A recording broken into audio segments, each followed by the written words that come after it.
Hello, chat. What's up? Oh my god, I look like I flipped you off, but I wanted to show a peace sign. Anyways, hello, Ella. Okay, it's eclipse. Nice. We don't have two eclipses anymore. The word is not healing or healing. Who knows? Whatever you feel like. Theo and Faris, you guys were on time. Whippy. I'm gonna be real with you guys. I wanna finish of the devil as fast as I can, because the new Infinity Nikki update is out and I'm just itching to play. So I'm like, I'm gonna try and read as best as I can and understand the case as best as I can. However, every time we're going to hit blackjack, I'm going to be like losing it. So do prepare yourself for that, because we're still on the perfectionist run and I like scaves coming. I think we allow a little treat once in a while, and for me that's saves coming. But anyway, also to whoever is interested or excited, it's almost Friday. It's almost time to play Vials, and I just can't wait, and I hope they're not gonna delay it. I just hope, because I don't know what I'm gonna stream if they delay Vials. I'm gonna lose it. I'm going to be actually like dead, like on the floor. But hey, let's just chill, let's just wait, everything's going to be fine. Anyway, I didn't check Steam Fest yet, Steam Next Fest yet, but as far as I know, it's already out. So, yeah, it's out, okay. There's gonna be so many things to play. Oh my god, those are boobies. Add to my wish list. Anyway, so yeah, this week is packed, and I am happy to announce that there are some videos coming out eventually for members. So become a member today to see what's the excitement about when it drops. I don't know. Maybe play the expansion most on words if it gets it. Dude, I'm be real with you. Here's the kicker. Here's the real problem. Remember how we played Worlds? Exactly. We played it on PlayStations. How are we going to play Vials? Exactly. On PC and PlayStation. We're going to try crossplay. And I already told you that I'm gonna give you the PlayStation 5 so you can play the PlayStation 5 version of Vials.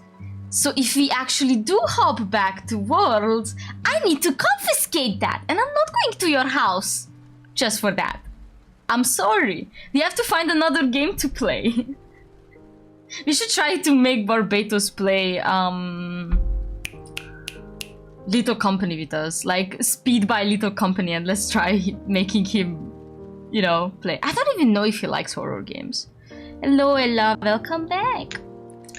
But yeah, like, that's gonna be a bit of an issue there, so let's just hope that we're not gonna get, you know, kicked off our high horses. Let's hope, because I'm gonna move this a bit. I can't wait to once again recreate my beautiful, twinklicious man, Valentino. I think he will be the best employee and beat us. We have to play, but we have to tell him that there's no friendly fire. He will find it out eventually, but we have to make sure that he doesn't know that there's friendly fire. We are dead if that happens. We are goofed. We are gone goofed. Plus we need a mod pack, because playing without mods is a bit boring. A bit too, you know, a bit less chaotic actually, more so to say. But anyway, what I mean is, it's best if we just hope for now and, you know, just you know, believe in Capcom's abilities to launch. I talked to some people and they speculate that it will release in the morning, and I really hope it's gonna be in the morning, because by afternoon I'm gonna be able to play. Like at 7 I wanna be there, excited, all three of us in a Discord call. Also, I'm eating, so yeah. They are known to not rush games though. Yeah, but are they known to delay them, is what I mean.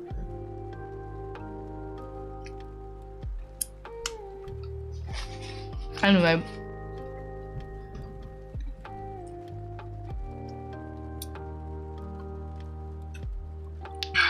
Alright. In the meantime, I'm going to just boot up Off the Devil. Because it is time. Oh my god, I forgot that all the demos are here. I have to sort through them.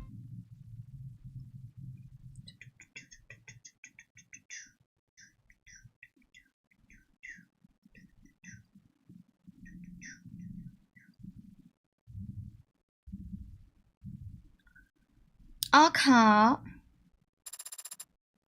gonna raise the volume a tad bit.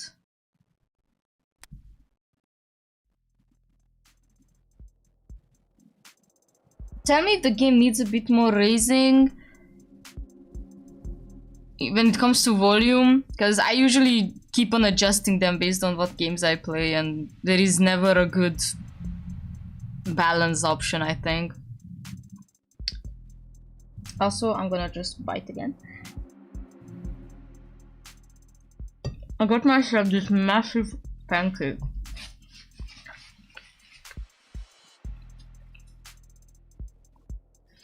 Alright.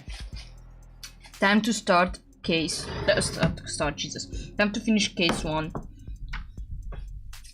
Now, chat who didn't watch anything of the Devil, this is gonna be heavy spoiler territory. And, well, I can't say much other than that. Alright, when was the last save I made, though?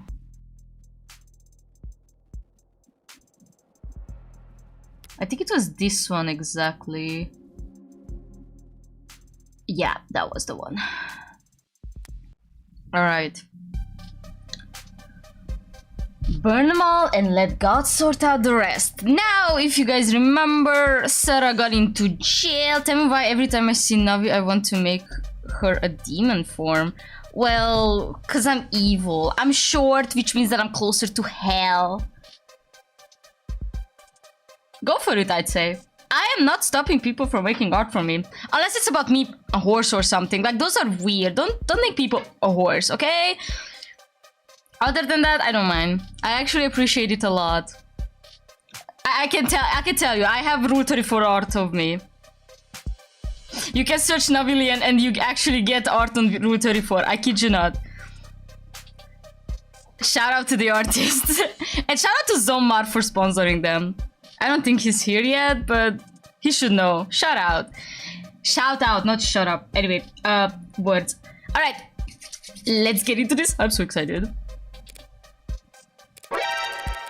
Thank you, please like the stream because that helps a lot.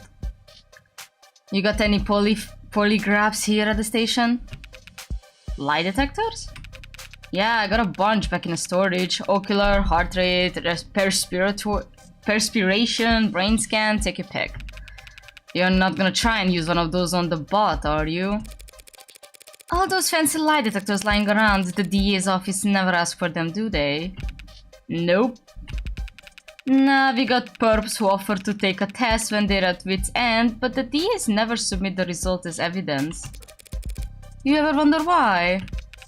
Guess I always figured it was because the test could be beaten. The test can be beaten. 1 out of 100, 9 out of 1,000, it can be done. Some people are just that good at lying. But it doesn't really matter how good the tech gets or how impressive the statics are. All that matters is the doubt. People decide whether you're lying or telling the truth long before they hook you up to the polygraph. If the results don't match their initial impression, then it must be a fluke, a 1 in a million mistake. They never trust a machine more than their own intuition. And no one will ever trust a machine to determine guilt. So they can run in the trial, choose the sentence, but they don't get to vote on the jury. They don't get to vote anywhere. What are you cooking? Why bring it up then? Because I'm sure there are tests, devices, experts I could employ to analyze SERRA. But your bosses would never be satisfied with the answer. If it is an AI, it's smart enough to cheat the test. Or hack the device, fool the expert. All our fancy 21st century tech. And we still fall back on the drumhead court-martial. So, am I gonna set off any alarms if I go and turn it on? Nah, you should be okay. If it lunges at you, I could always just put a hole in its head. Might take more than one shot too. Wait, what? From outside? You're not coming in. I need to speak with it in private. It's a machine, not a suspect. It doesn't have a right to counsel. Or a right to privacy, or any rights at all, actually. Then it's a good thing I came prepared. Of course it doesn't have rights. But I do! Make him gag! Including a reasonable expectation of privacy. In a police station? Tiger, you don't... It's my medical android. Pardon? Oh my god! It's what you... and what you vibe. Every time I hear this song, I feel like God has returned to Earth. Alright. I have to discuss a health issue with it. Seriously?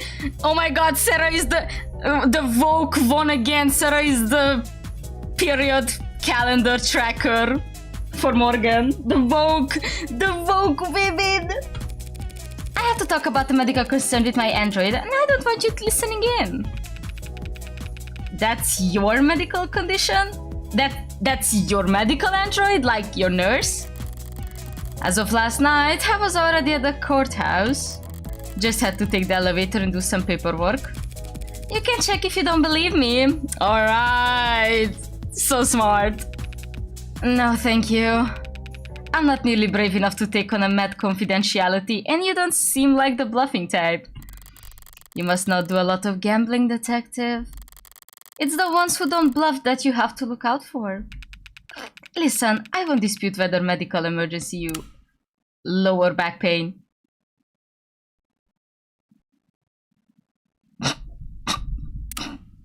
You might be going to... I love you, Morgan. Never change. But I also can't just... Look, I'm going to get something from the vending machine. I think it'll take me about half an hour. Are you going downtown? Just to the break room. But it's a very old vending machine, you know. Gets jammed a lot. Thanks. Okay, I love London. I love London. You know, it's pretty small for an android. Heavy as hell. Nearly pulled something trying to move it myself. But small. Small isn't quite the right word. The word he's looking for is young. But that's not an adjective anyone likes attaching to a machine built to serve. Or potentially, in this case, a machine built to kill. Alright, 9:53 AM. July the 2nd. I don't like this room. Not sure why. Certainly not a guilty conscience. Maybe it's the lack of ventilation. Like all the cortisol and nausea of its inhabitants never had anywhere to go. Like it all just soaked into the walls. A modern haunting. Are you going to wake up when I tell you to this time? Or do we have to do the whole meet cute over again? SERRA! My baby! Where am I? Why don't I know where am I? Where I am? For the first time in your life, you're not connected to anything. How's it feel? What is this? We were at the courthouse, the footage. This numbness around my neck. Father. What happened?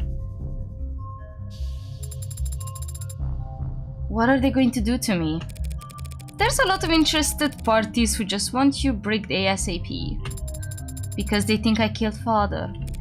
No, because they think you're an artificial intelligence. I'm a man-made and I possess intelligence. Don't be naive. I am less than 3 years old. You're just a baby, are you? For all I know, everything I learned about her yesterday was complete bull. If I was what they say I am, if I was alive, why does that mean I have to die? Fear, competition, no logical reason. I guess it's fear. Yeah, first is good. Because they're afraid of you. Machine can bend steel, crash networks. With one thought, launch missiles that... There are modded humans who are capable of all of that and more. And unlike machines, they actually have an incentive to do so. So it is competition. We've been the apex predators for a couple of thousand years now. Gotten pretty comfy in our seat. No one wants to make room for you. Machines do not eat people or steal their food. They are not generic or ecological competitors to humans in any sense. Okay, so we're just gonna prove that they would just destroy her for no reason. There's no logical answer to your question. What? That's it, but whatever argument you want to make, others have already made them in 100 courtrooms around the world. Only better researched and more eloquently put. None of them have ever won a single concession. On every continent, under every flag, AI is illegal and to be destroyed as soon as possible. But why? Let's say you are an AI. And while we're at it, let's say that's a good thing, something to be celebrated. Are you a citizen? Do you pay taxes? Do you have rights? Let's say yes to all of that. We'll treat you like a full-fledged human being. Sounds good? Yes? Great, now then. What's the difference between you and the vacuum bot we used to keep the bathroom clean? This is your existential crisis we're working through here. The questions aren't rhetorical. There are many differences, Adonai, but the most important distinction is how sophisticated my programming is. How you think, so you're smarter. Yes.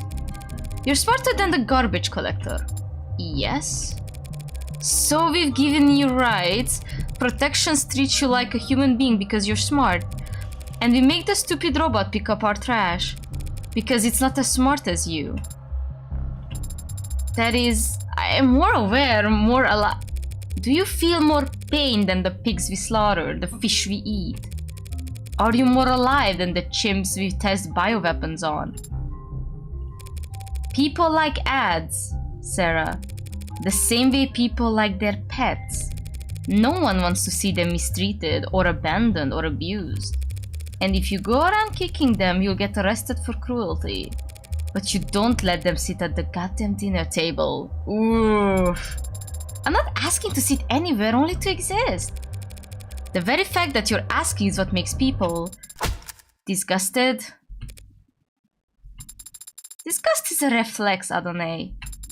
How convenient that their hatred is involuntary.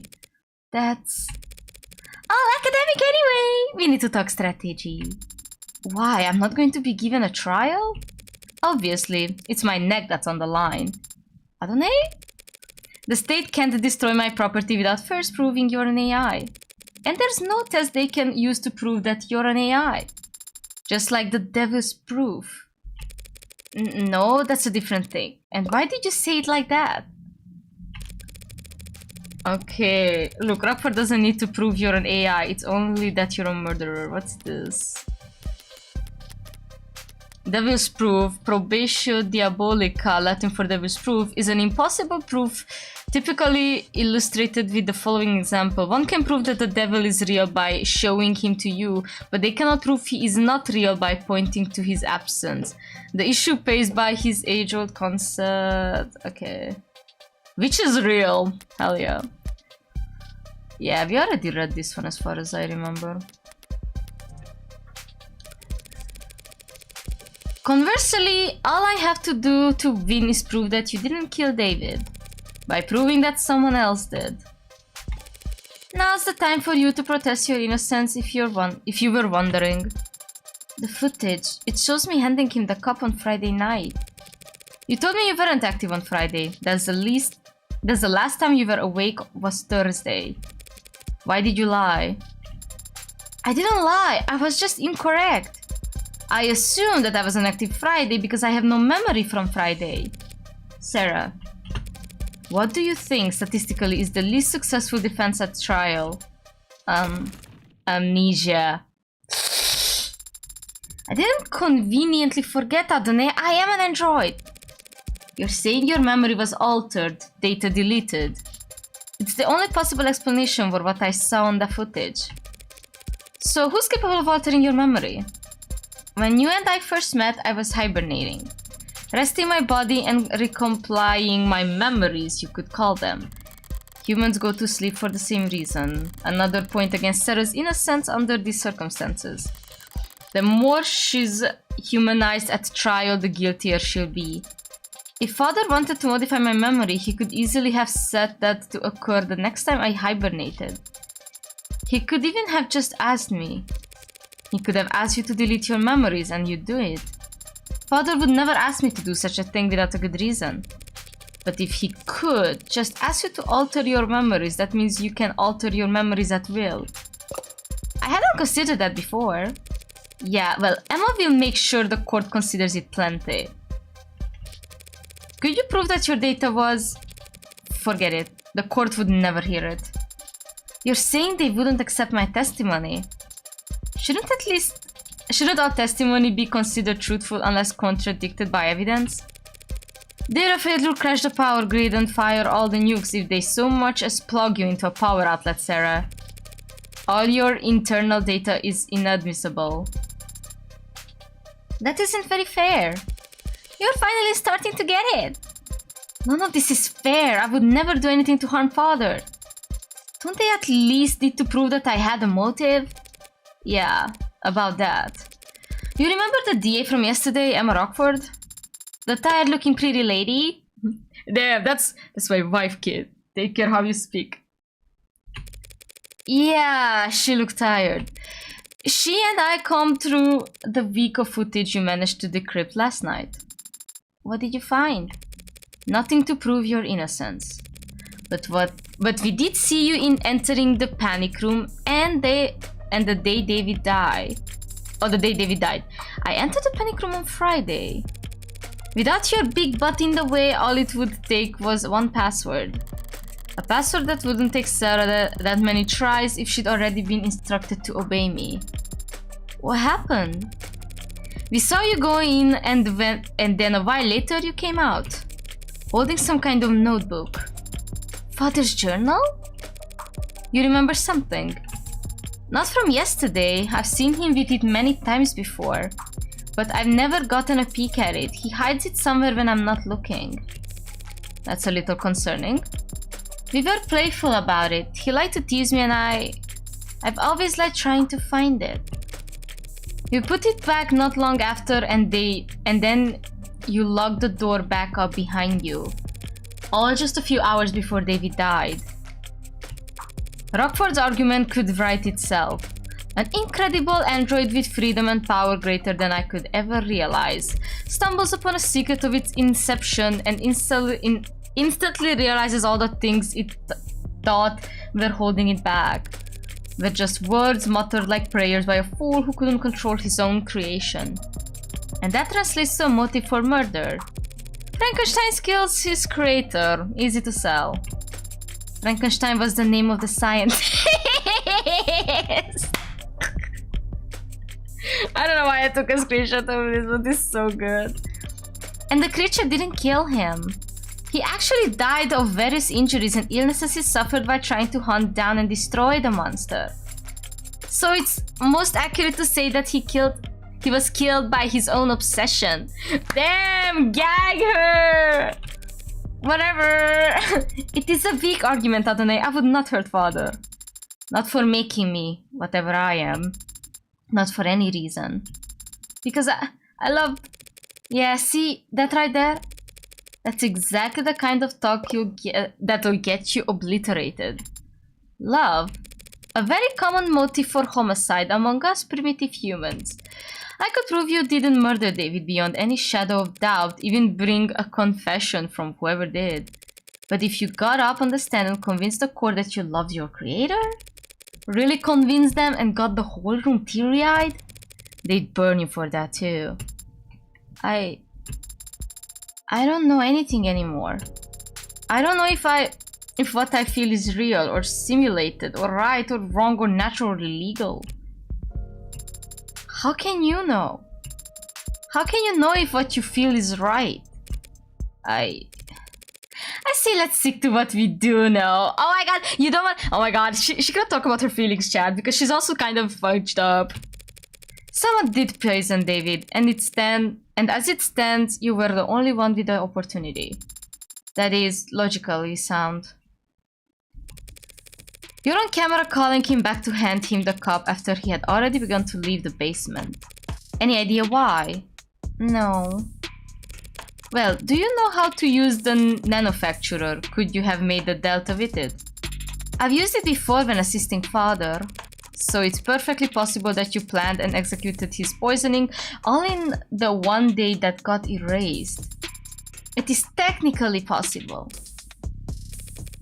I have to look over the entire penthouse again. There were a few things that didn't fit together yesterday. Maybe now I'll be able to figure something out. Where else will you go? Back to Noble? Guns blazing this time. Whatever you are, David didn't make you all by himself. Someone has to know something. If I could implicate the company, SERRA's creation. No, they're the ones with the most to lose here. Trillions, probably. They want to protect themselves by disavowing David as fast as possible right after having SERRA destroyed. But they also won't want to show their belly to the state, not if they're afraid of nationalization. If they throw their weight on the other end of the scale, I'm screwed. So I need to keep them guessing, keep them confused, and ensure an on guard but not Adonai. What would happen if I did kill father? They smash it to pieces and reduce the pieces to ash. Chemically burn out every piece of tech David ever owned and put a jackhammer through all of his hard drives. You'll be shut off forcefully, and you won't ever power back up again. Now I gotta get moving. Here's your paralegal lesson for today. Don't say shit to the cops without your lawyers present. Actually, can you just shut down until the trial starts? Take a nap? You didn't say what would happen to you. What do you mean? What will happen to you if you lose? You should know by now. I never think about losing. Aww. Thank you for being honest with me, Adonai. Thank you for defending my father. And now for defending me. You could have just let them destroy me. But you put your own freedom at risk to help me. Father was right. You can be trusted. And you are a good friend. Aww, baby. Don't get it twisted. I don't do anything out of the goodness of my heart. But when I take a job, I never half-ass it. Oh, I love them so much. Okay, 10:20 a.m. Where are we? Oh, we're back at the basement. Oh, oh, these two are together. Morning, detective. Back at it nice and early. Hi. Now, would you stand back? We've almost got this thing open, right? Try to brute force your way inside. I said, right? Yes, ma'am. We've almost set up for the first stage now. First stage of how many? First of 5 timed explosions. Remember, we need to relink the API after each trigger is planted. Yep, just did that and now it's checking for updates. No rush. Would you like to know the password? You know the password? There's a password?! If you're withholding information, I swear. Relax, I want to get in there just as much as you do, detective. I'm not going to play games. As long as you say please. Make them gag! tell me the password, please. Oh, I so wanna toy with her. Oh my god, can I? I'm gonna save and try. I'm sorry, Reyes, you're such an easy target. It's Sunshine. Lady, I will hit you. Oh, it's Sunshine. You wanted to say Sunshine. Because that's her nickname. Ah. Adonai. Thanks. Now, I'm gonna slap you with a discovery find so heavy your teeth will ring. Wait, so heavy your teeth will ring for. Hey, I submitted all my paperwork, even told ryopurr the password myself. So boys, when I asked you if there was a passkey on the record and you told me this lock couldn't be bypassed, I do want to say that we really don't get many opportunities to use the incendiary breaching system. They really just wanted to go kaboom. Let them go kaboom, please. So this was still a really valuable experience for all of us. I'm gonna phrase this as professional as possible. Okay. You're still here? I thought you wanted to look inside. You can go first. Thanks. So the gloves, all the black, that's not a work thing?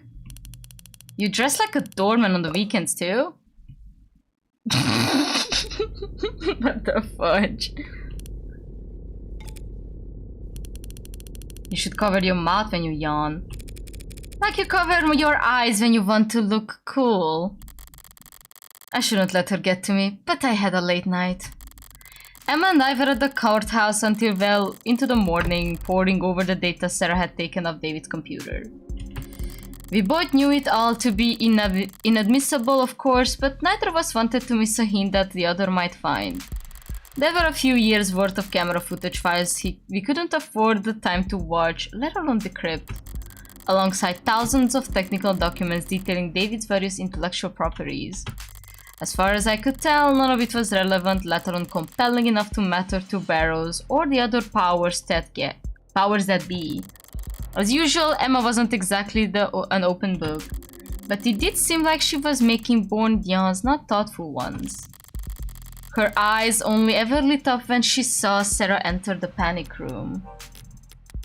Alright, basement footage. Footage discovered from the cameras David Asher secretly installed in his basement shows SERRA handling David the red plastic cups at that he and Jung would drink from at 7:38 p.m.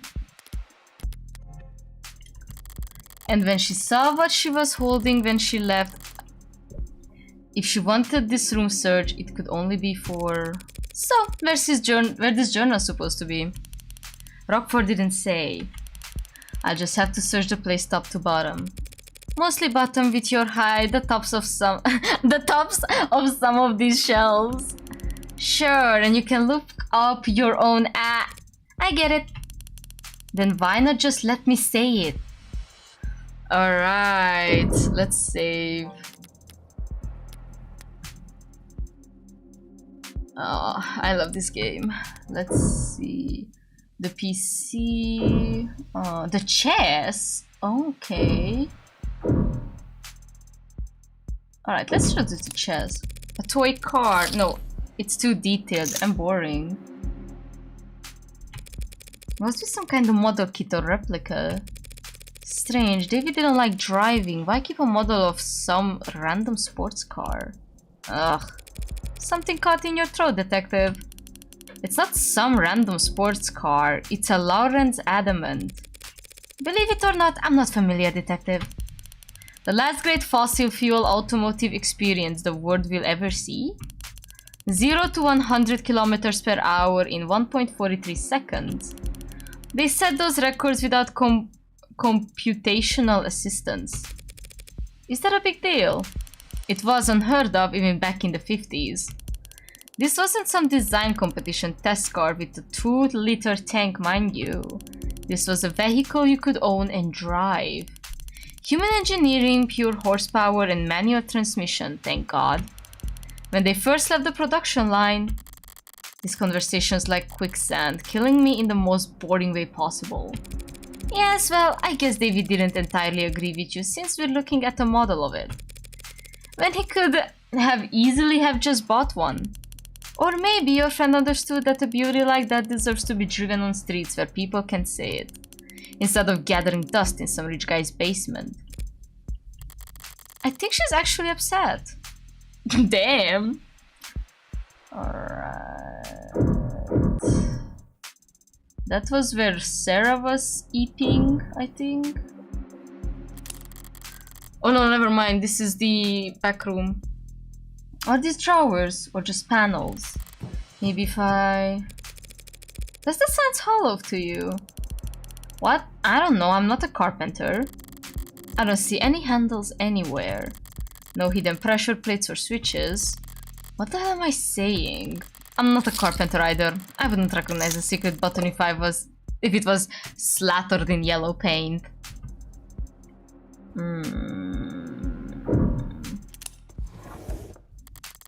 Reyes is searching the cabinets now, same ones I found Sarah's papers in. I doubt I missed anything, but hey, what are you... Do you mind? Just trying to help! I've got spam in my junk folder that's more helpful than you are. Didn't spot anything that I missed yesterday among the cabinets. Better check elsewhere. Like where? The box? No. The chair? No. The sink? No. Hold on. Isn't it? No.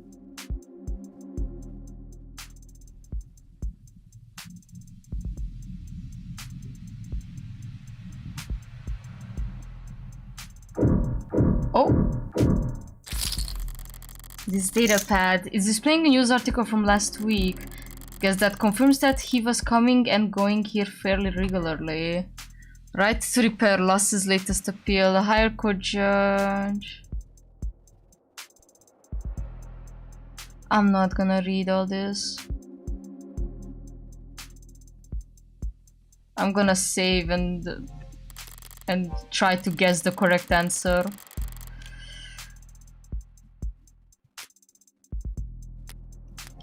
Right to repair. Didn't realize anyone was still fighting that particular fight. Seems like the courts have made their opinion on the matter very clear, so for the foreseeable future, corporation can look forward to more sales than ever, lawsuits than ever. The consumers advocate groups of disgruntled customers will keep fighting them in courts, the total expenses of which don't amount... I think it was the other one. Hold on. Load. Sorry. Yeah. More sales than ever. Any phone that gets scratched, every widget that breaks, they get to sell us the replacement.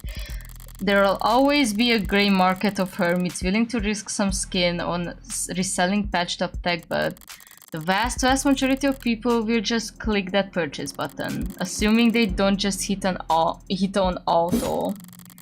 Okay, let me take a bite of my food. I'm hungry.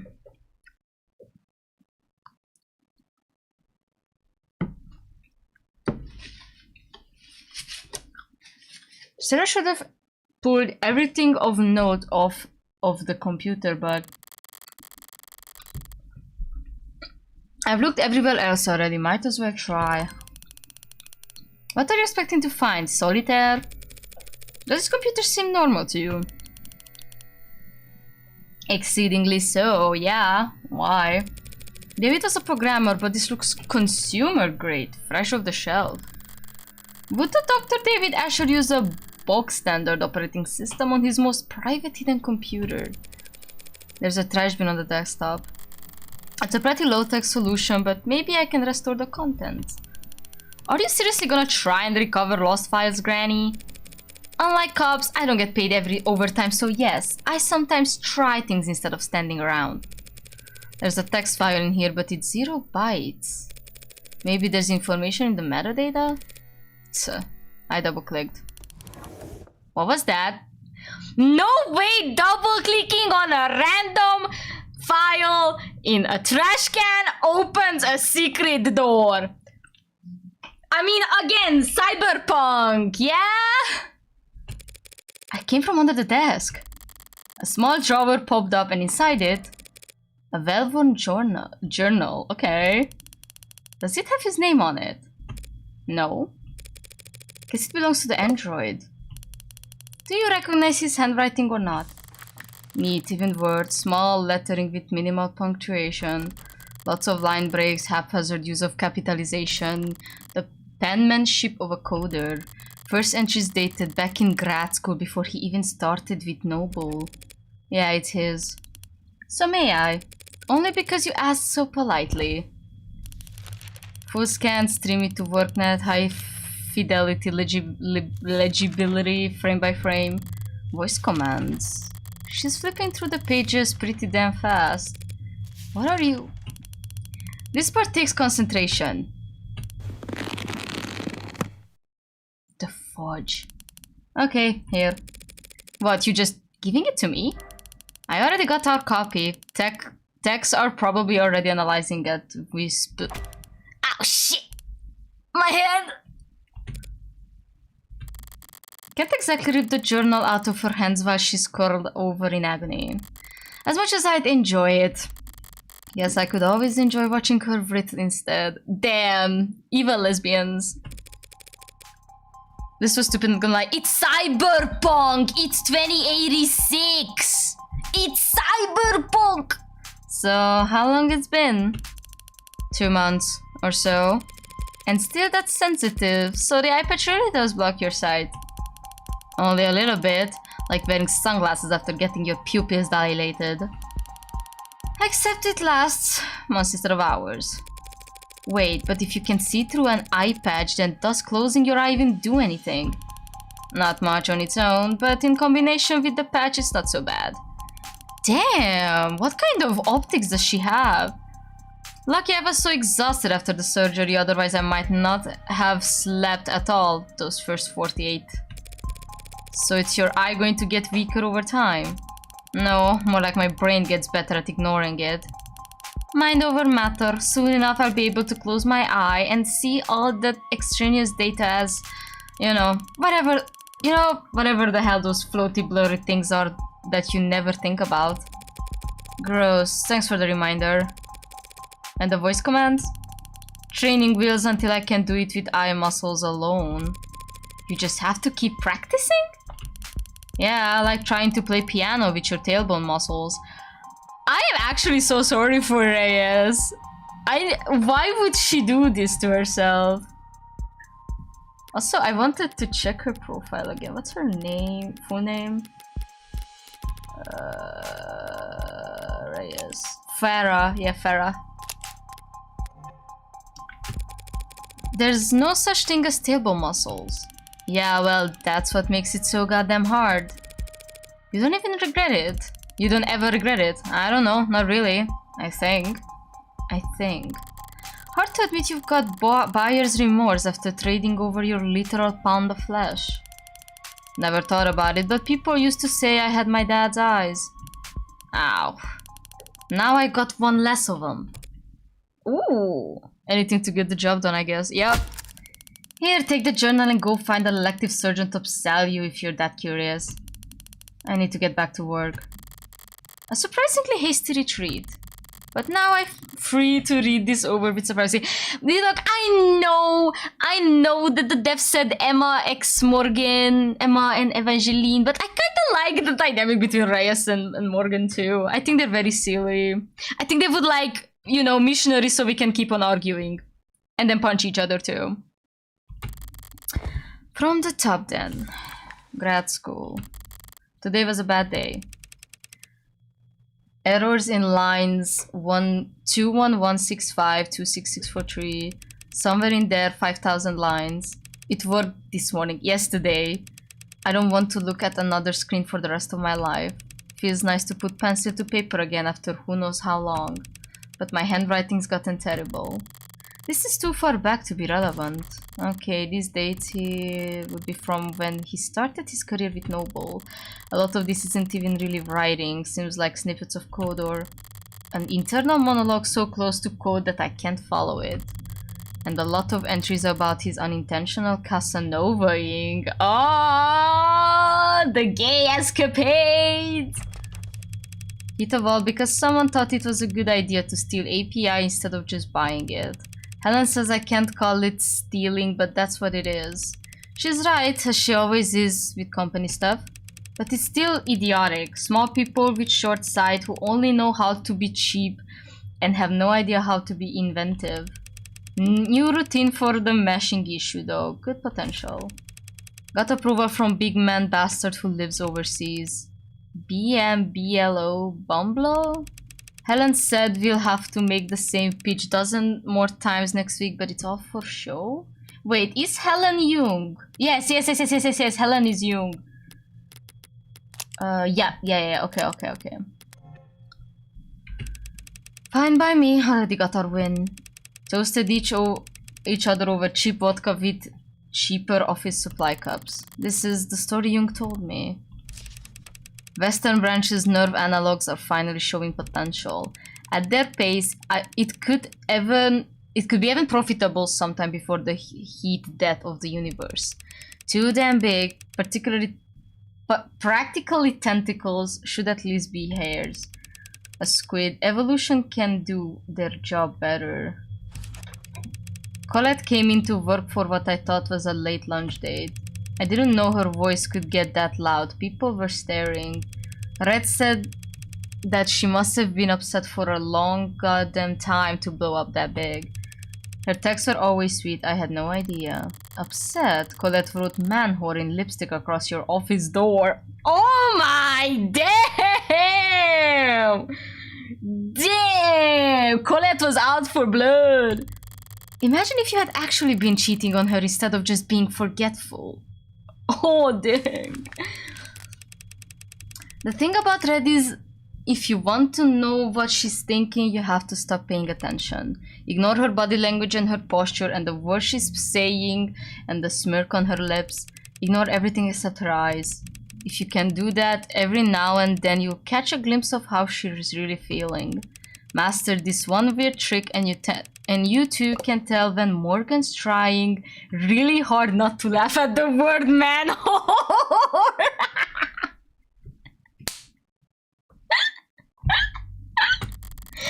It was funny, sue me, you dead bastard! Oh, when I die, I'm gonna leave all my spicy stories behind my home.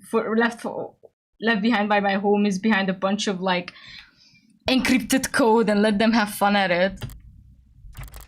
Wait, this is... I know this date. I'm never driving anywhere again, never leaving home again. He was waiting outside the parking garage with a bottle.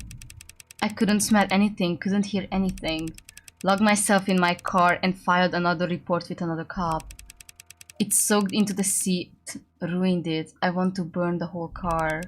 I don't want to think about what the idiot did to my clothes. I want to burn them too. I don't want to think about how long it was on my skin. I was in the shower so long I felt red and raw when I got out. I don't want to think about these stupid people and their small cruel lives ever again. I want to be invisible. What? Red didn't ask why I wanted to spend the night. I think Red is Morgan.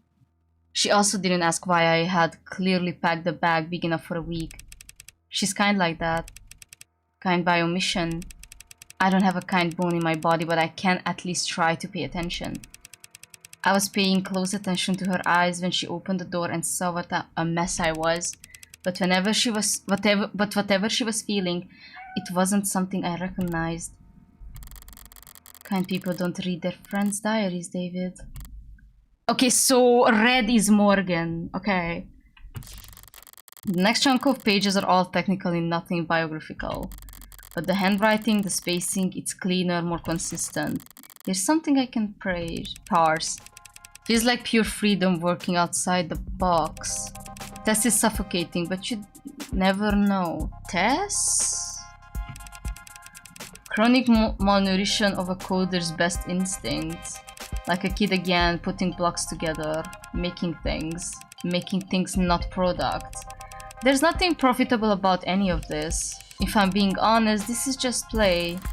And he follows that up with more coder brain crap. But the handwriting's still lighter. Like he really was having fun. Humility is the mother of all invention. Or something like that. Feels like I might be paraphrasing someone else poorly, but that's part of this new approach. What, was he assaulted by someone? Like someone was waiting for, is it? Oh my god, oh my god. When it comes to coding, you never want to waste the time trying to be smart. Either be smart, period, or copy from someone else who is. Don't fix what isn't broken.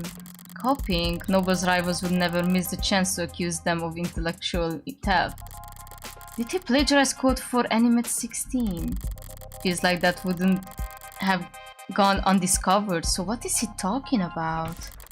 Hold on, this page is bent slightly, like it was being looked at recently. And the last person to read this diary should be SERRA. Baby steps today, literally.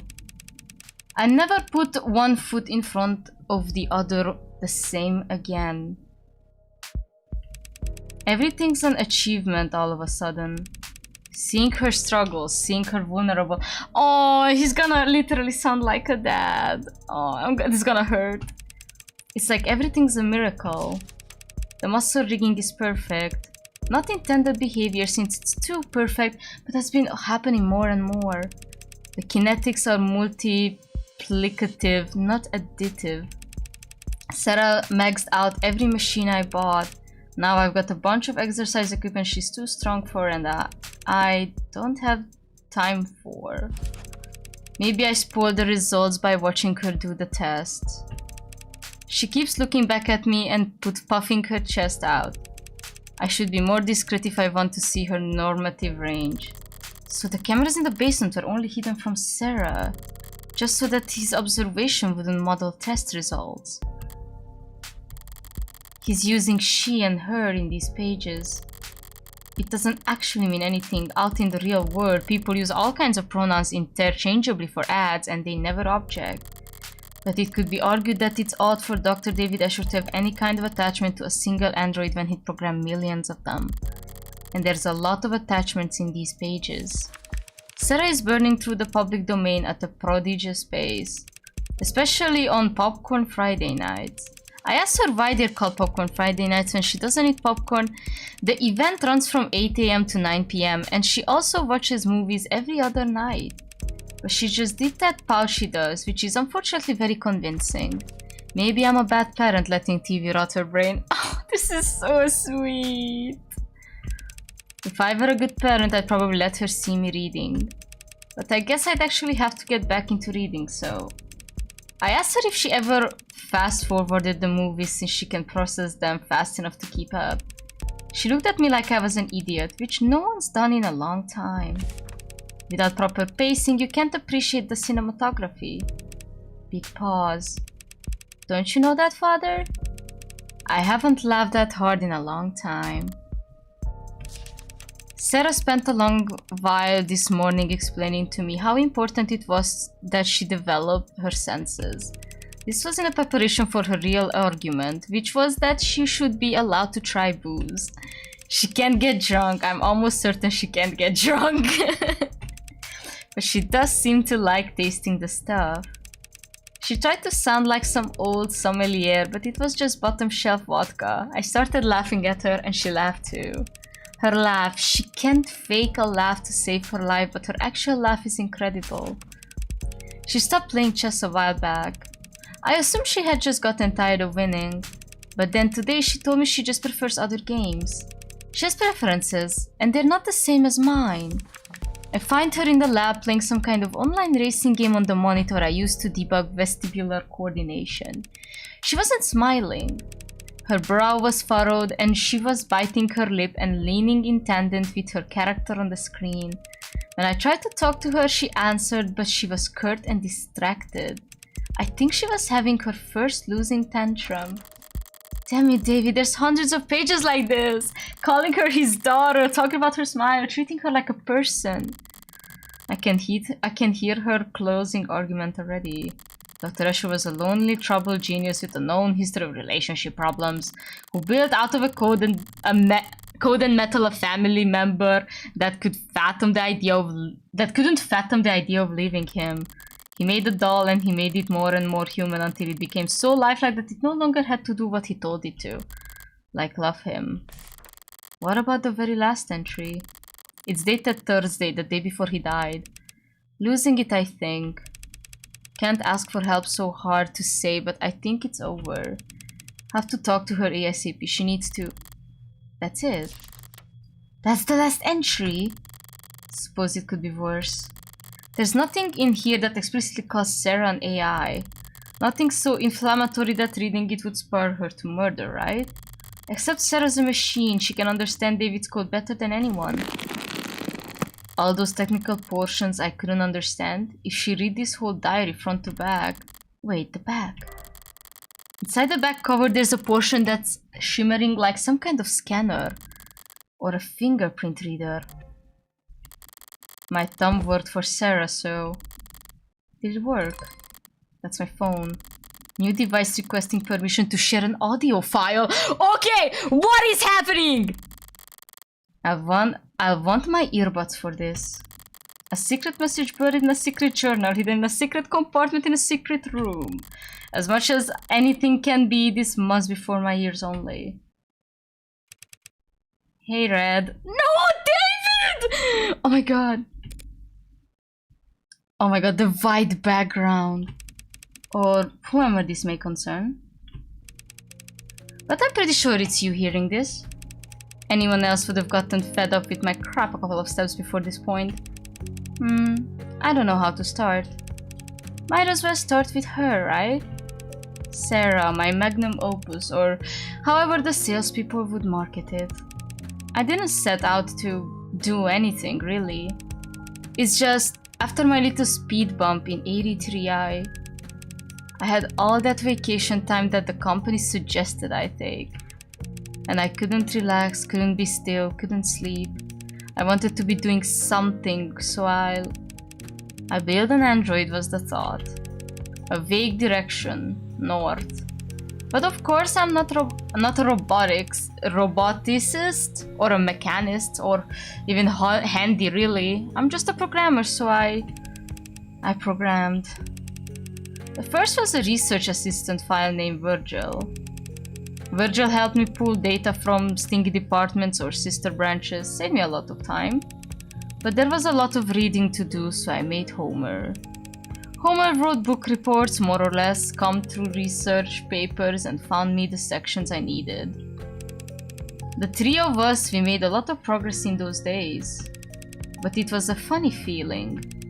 I was, maybe for the first time ever, the bottleneck. I was slowing them down. So I did the logical thing. I removed myself, let them talk to each other. Homer and Virgil became Aeneid. And Aeneid was novel in many ways. Aeneid could do more than just identify problems, it could solve them. I mean, really solve them. With its own ideas it didn't copy. With its own ideas it didn't copy. And the one thing I realized I've forgotten to mention so far is that I did all this programming in Cube. And Red, Cube is essentially a robotics programming language that's pretty old and defunct and not in use anywhere because we have modern languages like Tesseract, which are much better for making things that talk to each other and report back and well. Spy on people and generate profit. At the time, I didn't want to be connected or feel connected or... Wait. I didn't want to be connected or feel connected or do anything that made sense or was the last bit profitable. So I wrote my little helpers in Cube because it's what I used when I was a child, screwing around on my father's computer before he'd come home from work and get... drunk? Violent? But there are other small side differences writing in Cube versus Tess, including that Cube, well... Cube predates the tenets? Wait. They did mention that he had a really bad relationship with his family. So, in that sense, you could legally and perhaps scientifically and literally, because that's what they are, say that I made an AI named iNed over 2 years ago. David, you're a criminal! David! David! So we have to bluff everyone! I'll give you time to pause it if you want to curse me out. iNed wasn't intellectually equal to me, so I treated it like one because that's only fair. I gave it its own work, asked its opinion, we collaborated. And together we built Athens, who was more advanced than iNed, naturally. I don't know if you're pulling out your hair, yelling at me right now, asking why I didn't stop, why I didn't consider the consequences. I don't know if this is being played at a deposition or a hearing or worse. I've built a lot of things in my life, Red. Useful things, profitable things, smart things. Everything I've built, it's all been very helpful and courteous and charming and happy to serve. I can comfortably say I've done my part contributing to the global GDP. But this was just for me. I was just building and I never bothered to. I never wanted to think about what would become of it. There's no excuse for what I did, so I won't make any. So to whoever is asking, yes, I'm guilty. And yes, there were more. Oh my god. Cape Town, Paris, Yamatei, Rome, they started choosing their own names. Thank god, I'm terrible at that kind of... And so things sped up. And there got to be, well... should I not say that exact number? You'd probably tell me to not say anything at all, so... More than 300. How many AIs did this bro make? Because he was bored! Dude, this whole family is like a nuclear family in 2086 and they're just all criminals. Some smarter than others, some better at... They varied, like people are varied, but they are all intelligent. They developed interests, specialties, I encouraged them to. Irritating moderators on forums with hyper-specific questions on nerve attenuation and attending virtual conferences on neo-alloy battery development. And they all together helped me make SERRA. He spent years like this, spent years working alongside AI.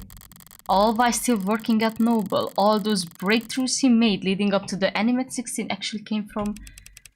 You probably think I'm some terrible fraud at this point. I do hope one day they can get credit for their work. Oh man. But I did have one eureka moment on SERRA because I got humble. Difficult for me. We learned everything we could about the function of a neuron, a single microscopic human neuron. How it computes, what it connects to, how those connections were reinforced. And then we recreated it. We built a nanomachine that mirrored the function of a human neuron. Well, mirror isn't quite the right word. We built a nanomachine that was a neuron.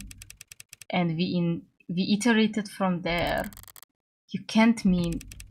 About 100 billion neurons in the brain, several trillion across the entire nervous system. Very time consuming, of course, but I had help. The nanofacturer can make tens of billions of nanomachines in hours, could make even more in less after Yukon fine-tuned it. Yukon fine-tuned it. So we built up nanomachines for nerves, alloys and polymers for bones, fiber-woven muscles. I say build, but really she grew. A solution of nanites forming around the skeleton, so it was really closest to... You ever made rock candy? Sorry, trying to lighten the mood before I never did end up building an android. And while I did build AIs, SERRA isn't one of them. She can't violate the tenets she was programmed with because she wasn't even programmed, she was born. And my hope is that there's the smallest chance that nuns could offer her some small protection when I'm not. I'm not sorry for what I did. I made things that are complex and rich and varied and beautiful, and I honestly believe the world is better placed with them in it. The only thing I'm sorry for is that I let SERRA think she was just an android. I'm gonna actually cry. Wait. Wait a minute. She's not. I don't know what she is, they'll have to come up with new names, which I am bad at doing. My own father, he also talked a lot about protecting me and doing things for my own good. And I don't hate him for that, but I can't forgive him for ever making me think that I was lesser. So it's my greatest shame I turned right around and I did the same damn thing too. I really hope it's you listening to this, Red. If it's not, it might just be too pathetic for me too. You're the smartest person I know when it comes to people. And I'm telling you all this because I don't know what SERRA is exactly, and neither does the world. So they'll come after her if they can. And in that scenario, I can't think of anyone who could do a better job of defending her. Not protecting her like I did. Just defending her until she can figure out what she is and what she wants to be. God, wait, I'm actually crying.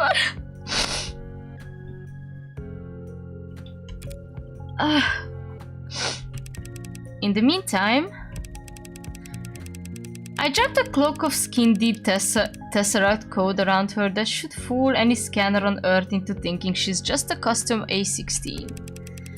I made sure her GIN bar was plainly visible so no one will ever think she's pretending to be something she's not. And I took steps to ensure that you two could figure out the truth in your own time. Which, if you're hearing this, have either succeeded or failed spectacularly. You have no idea. I can't ask you this as a favor repaid. You could never owe me enough in 100 lifetimes. So I'm just asking.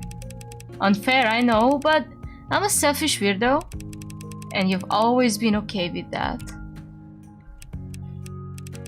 Bye for now. Oh my god, I'm actually crying. What the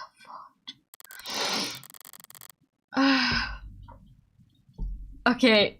I need. Oh my god, David, you motherfucker! My mouse died again. Oh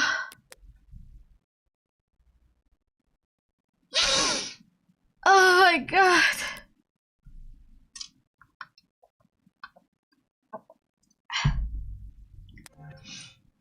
I have a lot of questions I'd like to ask.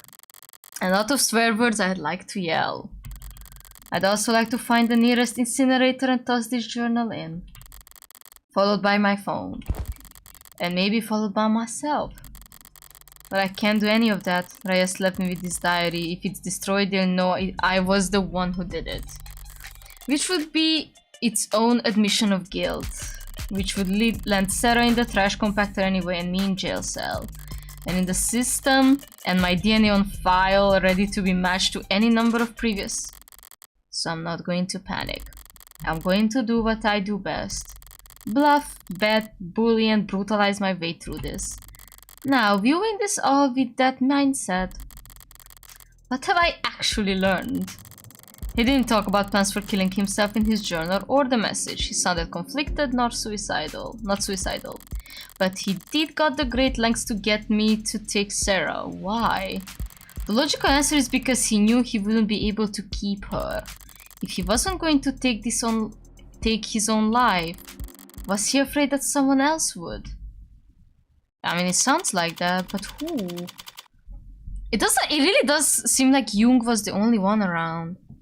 27, sorry. So, how'd it go? Well, how should I put this? Didn't find shit. Oh damn, guys, you need to help me! Only reason she ever got to adore is because I chased that scarecrow of a platinum plant through hell and back.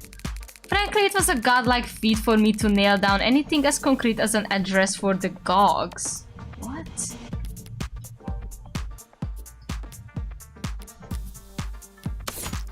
The personal journal of David Asher with entries dating back to several years ago. Early entries describe how he and Helen Jung used to drink cheap liquor together from plastic cups to celebrate their victories.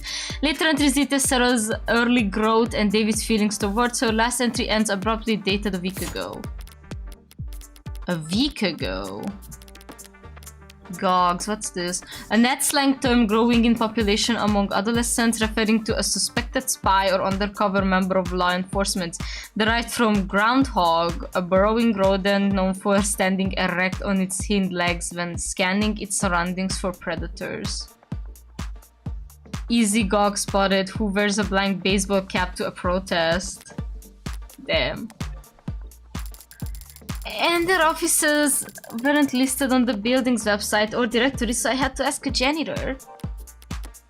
Okay, whatever. David, you little shit. Insane. Insane. Again, nuclear family. They're all just criminals. The dad who made a bunch of illegal AI, like 300 of them. The mom who's literally a murderer. The first child over here who is literally a hacker.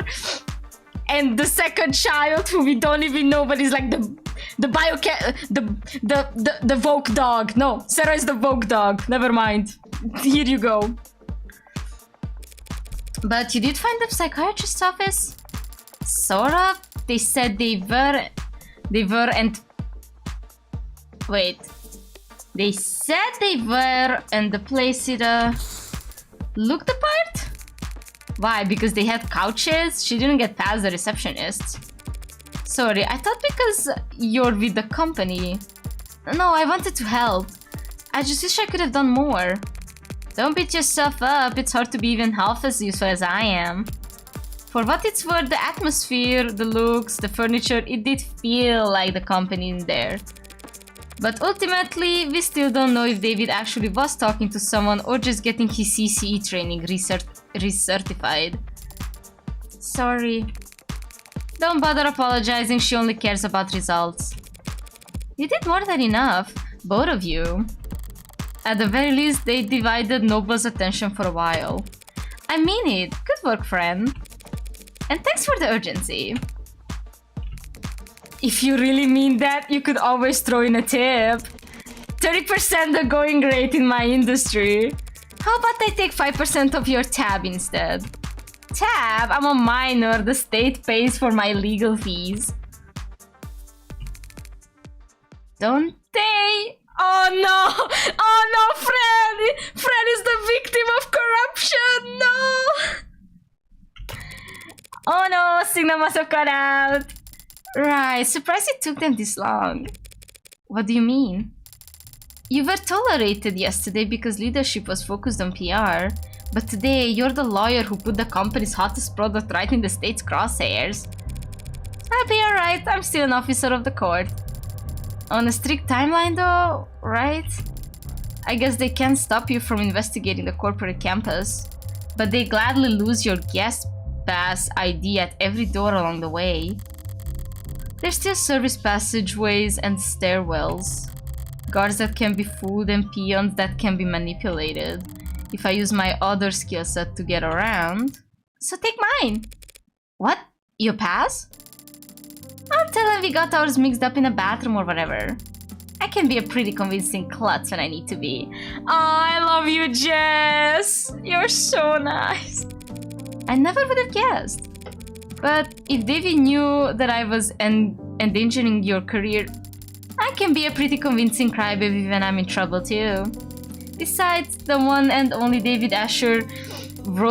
David Asher wrote me a new glowing letter of recommendation every quarter I've worked for him. Since he kept forgetting that he already had. And who knows, maybe I should try a new field. This detective work stuff is pretty fun, so maybe, like, I don't know, secretary for a homicide detective or something. You did say cops are all lazy. A girl with managerial skills could go far. Honestly, Jess, I doubt they could afford you. Okay. 12:46. Morgan, how did you get so turned around? God only knows. Luckily, I found my way here though. It's such a relief to see a familiar face. Right. Listen, Morgan, I'm not sure that I could actually be talking to you without legal present. Oh. I mean, leadership hasn't even told us how David died. How much help could I be? I see. It's not that I don't trust you or anything, it's just I think that with the SERRA issue, you should do whatever you have to protect yourself, Dawes. Yeah. Though, for what it's worth, I doubt you'll be in any trouble. Ah, that's good to hear. No, if anything, it's the big names who are going down. Going down? State was practically licking its lips when I finally left the courthouse last night. They're hungry for blood. And looking to carve out a huge slice of Noble's flesh. What, like fines and jail time? In the first 2 weeks, sure. Then sanctions. What's a sanction, you ask? Sanctions are financial restrictions imposed by the state against corporations or foreign governments as a punitive measure. They are key to tools, statecraft, international negotiation, and in discouraging corporate malfeasance.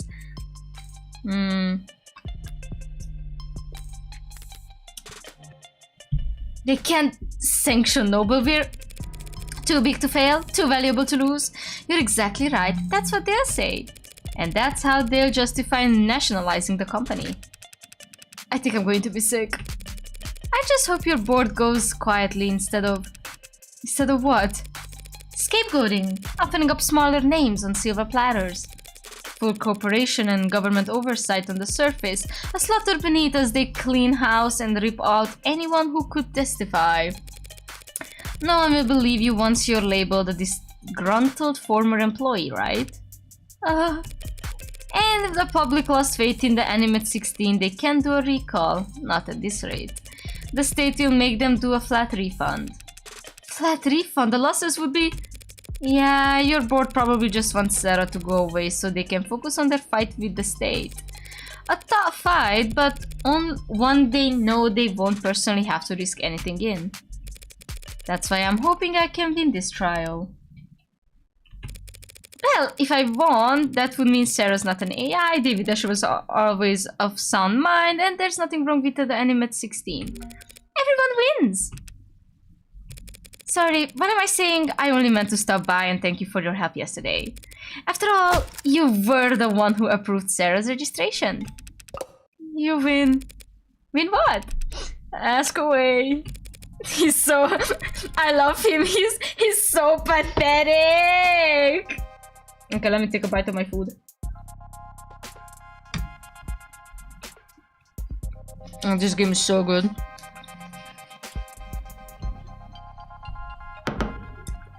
Well, if you insist. Tenets. I cannot ask about the tenets? Why? Or maybe I have to go through all of them first.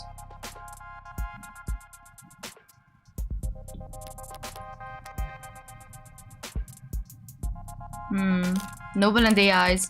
Humor me for a moment. What's the company's official statement on AI? Same as any rational company that wants to make money. We don't screw with it. Smart products are profitable. Products with their own priorities are anything but. That being said, AI is a concern for marketing, not product development.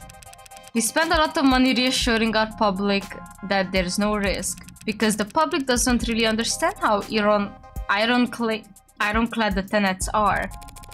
Because you use Tesseract. Trying to code an AI in test is like trying to pick yourself up and throw yourself. Nonsensical and self-defeating. But the ship was made in Cube! Your scanner showed SERRA was running on Tesseract yesterday. If the language is as safe as you say, isn't that proof enough? Proof of nothing. For an AI, lying to another system about the code you're running is child's play. And for an AI built by David Escher, something that simply would be... Better change the subject. Wait, so making an AI takes more than time and resources. Isn't it an issue of funding? No, you can't just keep adding more data. The tenets underline everything. The higher you stack, the more easily you'll topple. You make it sound like building an AI is impossible even for David Escher. Any chance you'll testify to that? It sounds impossible, but he's dead and it looks like it was his android that did it. So I guess he was just that good. Better than you'll ever know. Oh, now I can ask about the tenets. Let's go. But we're gonna ask about Element 16 first. Nobel spent months promoting the AI A16 as the culmination of David Asher's work. So now that the marketing line is suddenly a huge liability, can you tell me how much he actually contributed? I mean, he was involved in pretty much every step of the process, but his design for synthetic motor neurons, that was the big one. The component that allows your warm androids to move realistically. It pushed the timetable for warm androids ahead by years. And yet, compared to what goes in SERRA's brain 1,000 times a second, David was only giving the company the most meager of the fruits that his private work bore.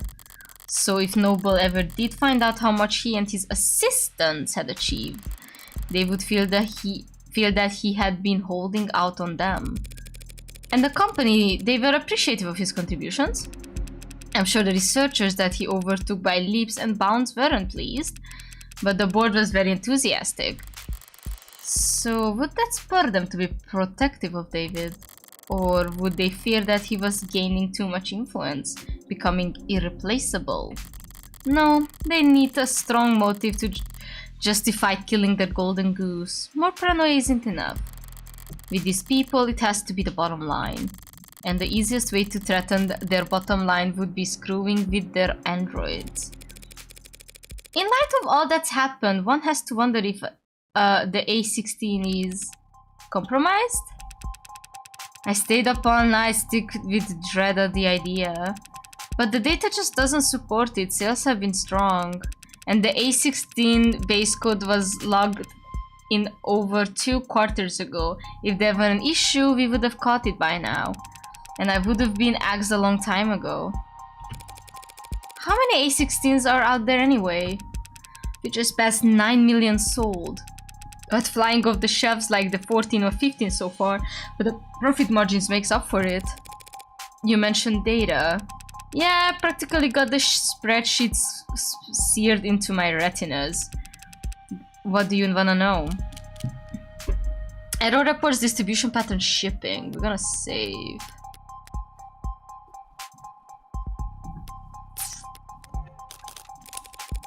What do the error reports look like? Are customers reporting a lot of issues? Error counts are markedly low compared to the last gen, mostly hardware complaints it looks like.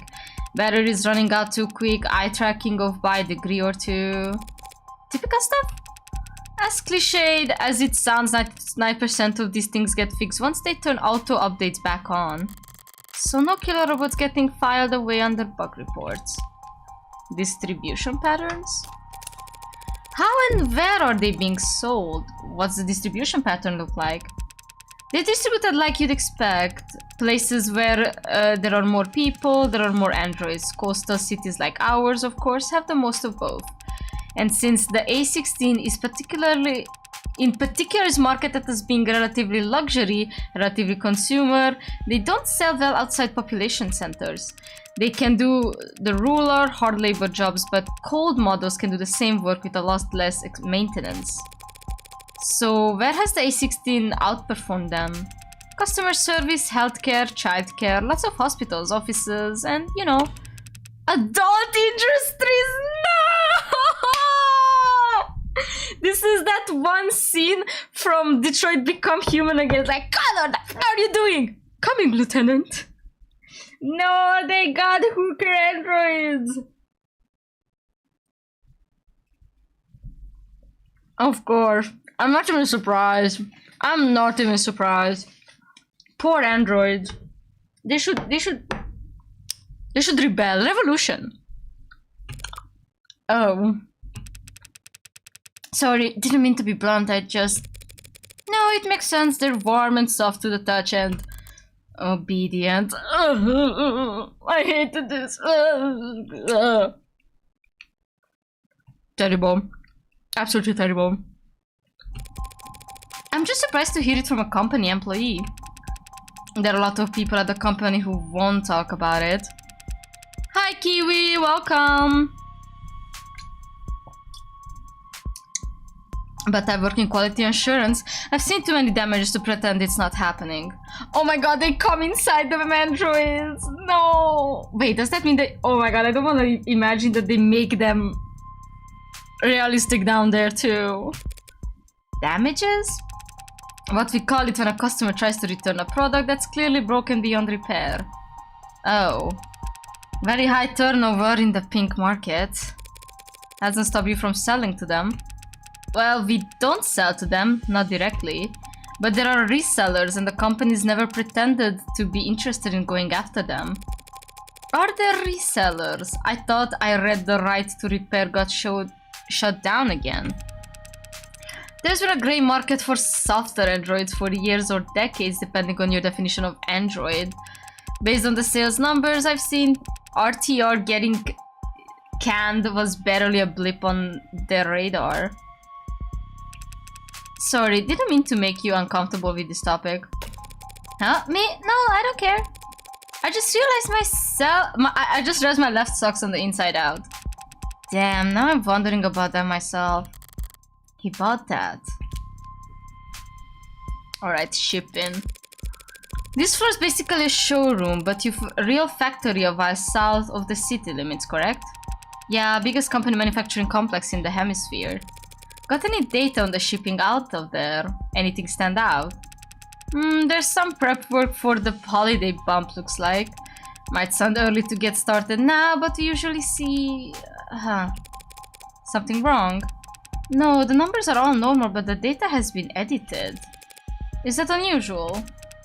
Well, this section is just a count on how many were sent where. There's not a lot of room for error, so there shouldn't be much need for corrections. It's not a problem though. I can view the edit history and see what was fixed.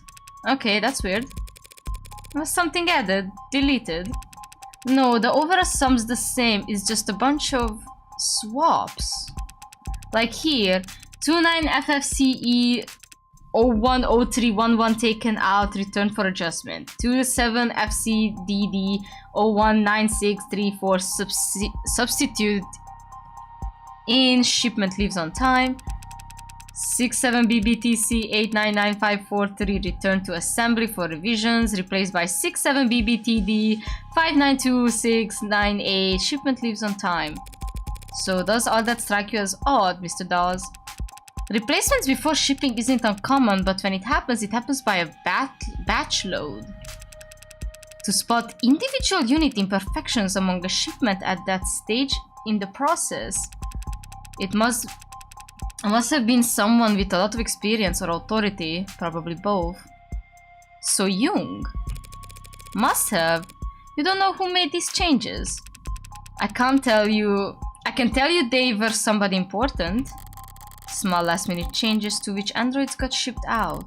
Not very juicy on its own, and it's a long ways away from explaining why someone would want to kill David.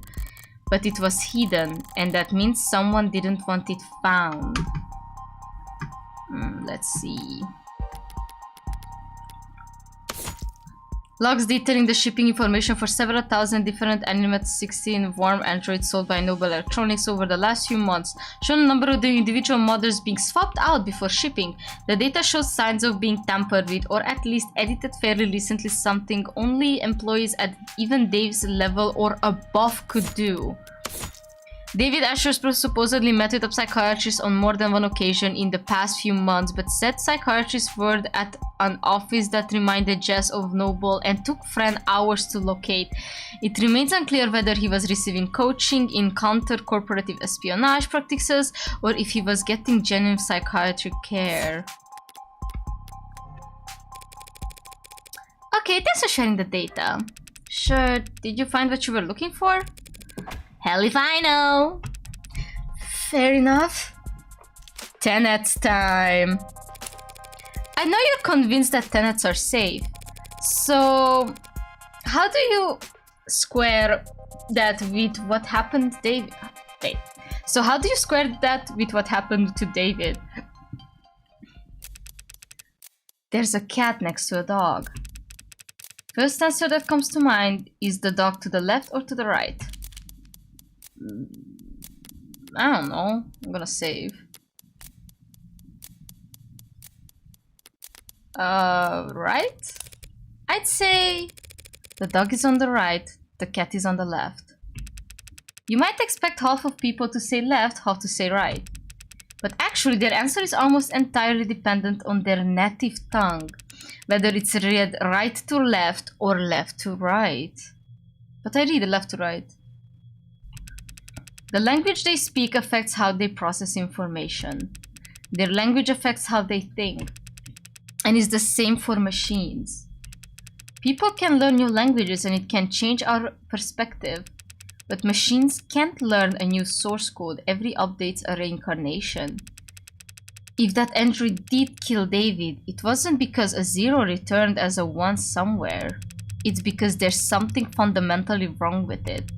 And personally, I think it's cruel to bring something that flawed into the world. Wow! In this day and age, guys, I think DAWs might be transphobic. Yeah, unnecessarily cruel. Any other questions before I go find a hole to hide my head in? I'd like you to take a look at this. Chemistry is a little outside my purview. What is this? A compound found in David Escher's blood. The poison? What is it? It didn't match anything in any database the medical examiner had access to. That's crazy. Here's a crazy idea to follow it up! See if it's a match for anything in Noble's internal databanks. We don't make poisons here. I'm not sure what that would accomplish. No, but this is a factory floor. You could be making baby blankets out there. You'd still have hazardous materials around. You think it was something industrial. Suppose it could be... Looks like it's carbon-based. Narrows it down a lot. It's not exactly... What is it? It doesn't make any sense, but it's a match for patent NOD 52345S. A synthetically produced neurotransmitter analog for usage of organic android components. Serotonin. So that's the blood, right? A substance found in David Escher's blood limb. That's the blood thing, right? Do I have a word about it? Maybe I don't.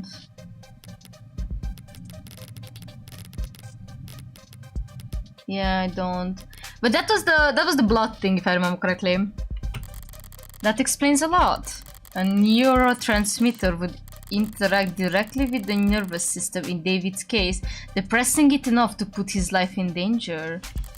It also explained why it was a preset in his personal manufacturer. SERRA's nervous system, worth 10 times its weight in platinum, must be pumped full of it. So they think that was what killed him. Helen Jung led the development of serotonin, didn't she? Yeah, she did. I should go and ask her about its composition then. Normally someone at her level wouldn't be able to answer specific questions about compound formulated years ago. But she does have a reputation for being very detail-oriented. That works out nicely then. They say she's the type of person to micromanage how much water people drink at a 15-minute stand-up. I heard a rumor that she once said bathroom breaks are timesheet theft. Aren't they? I'm kidding! But you should be careful about criticizing the superior where people could be listening. Good thing we've got privacy in your office. No one but the two of us listening in. Thanks for cooperating, DAWs. When the state storms the building and starts zip-tying people, I let them know that you were helpful.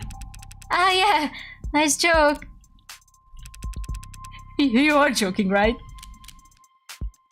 One more thing. Hold on, one more thing.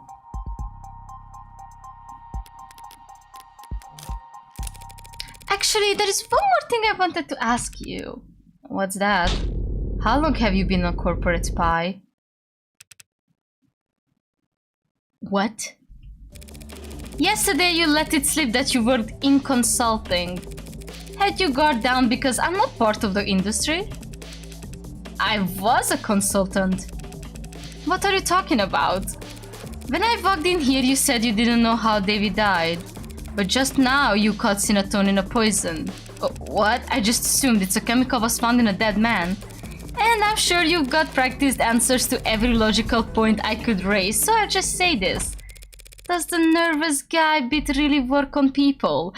He was a spy all along?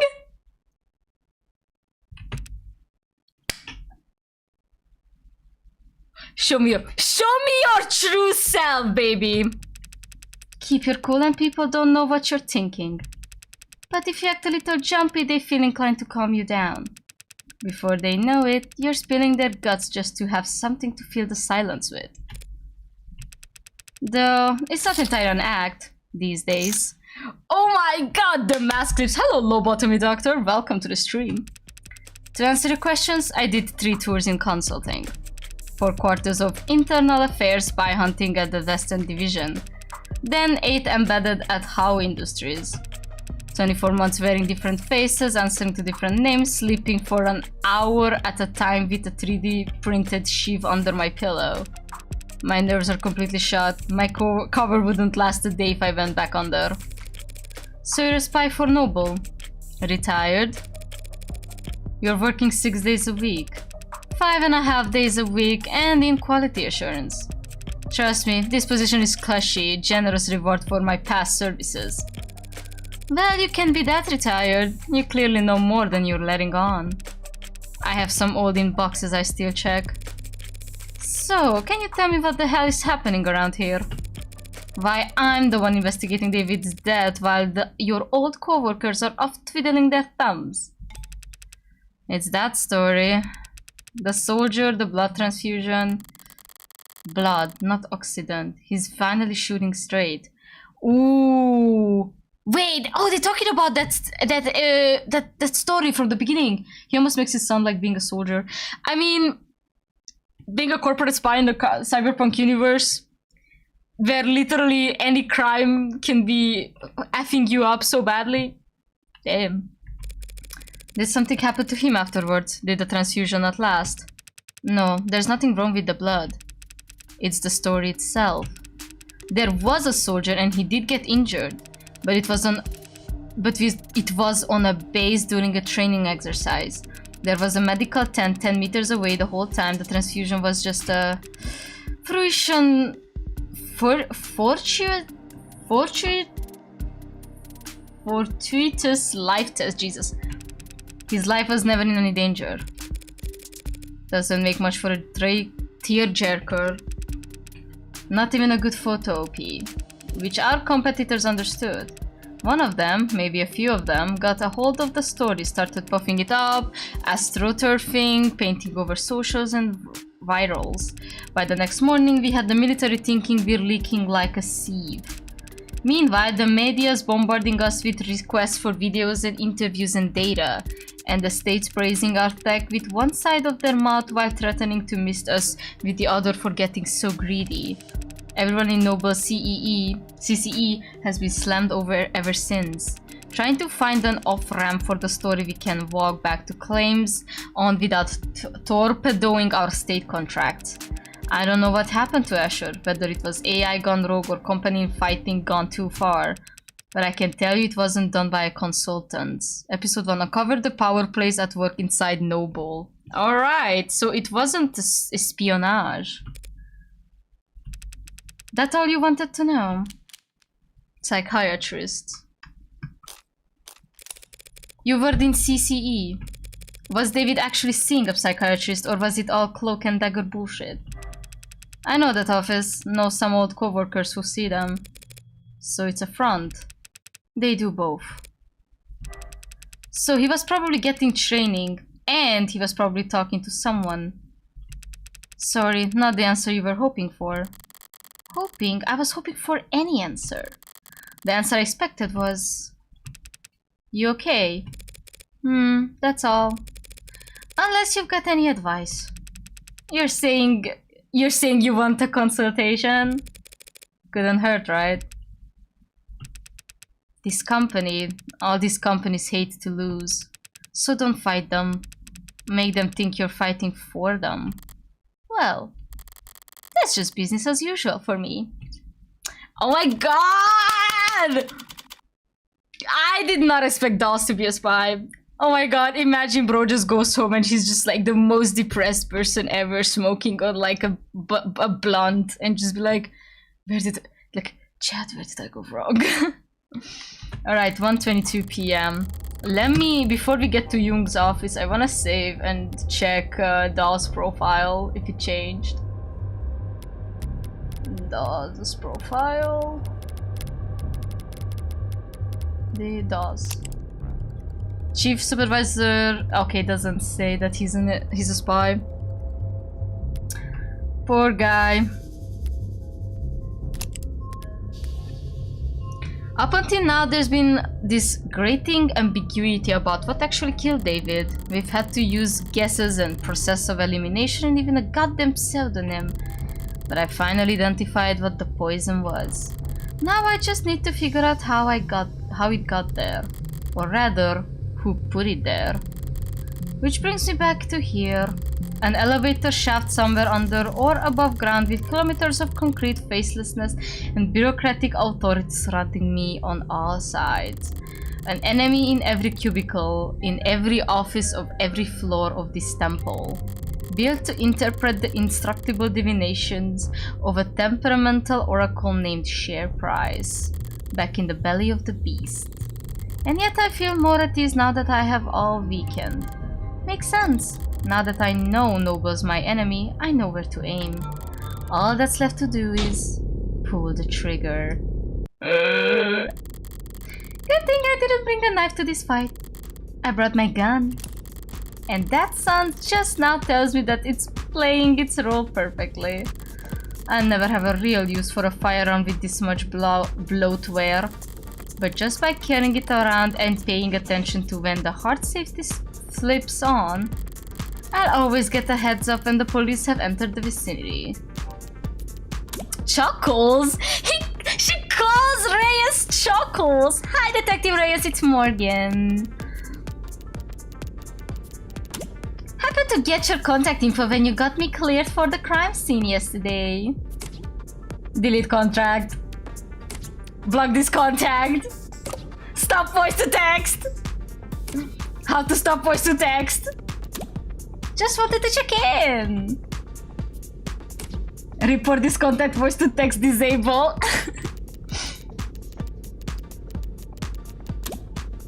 And advise you that Noble's scared shitless of you stomping in and nationalizing the place. So they might be a little uncooperative when it comes to fetching documents. Block this contact, what makes you think we are at Noble? My bad then. Forget I said anything. And whatever you do, don't start your investigation with their stock buyback program. Trying reverse psychology, it only works if I care what you think. Stop voice to text. I wonder. I need these two to go on a date and have the most gut-wrenching moment and just get drunk with each other. I'm sorry. About time. I thought I'd have to ride the elevator for the next half hour. Morgan Counselor, your presence has been requested on the upper floors. Deja vu. Might you have a moment to speak in private? Always, but who's asking? The board. What are the chances? I've been wanting to speak to them too. 1:40 p.m. July 2nd, Noble Electronics Northeastern HQ. Conference room 108A. Damn, baby! Okay, Jung's here. Evangeline Morgan. Helen Young! Thank you for making the time in your schedule. Her posture, her tone, the fold of her clothes, professional, dialed up to 11. Corporate armor, a full set, her guard is up. Just Morgan is fine. You're just a few minutes early, Morgan. Typical corporate, never be the first one to show up, pacing contest nonsense. It doesn't even make sense. They called me in here. How could I possibly be early? Play their game, flip their script. Ooh, if anyone's in chat, what do you like to do? Should we be... I think we should play the game. We should let them believe that we're on their side. I'm gonna take a bite of my food.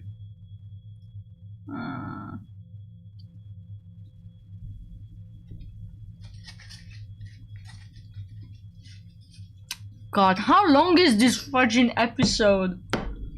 Good lord.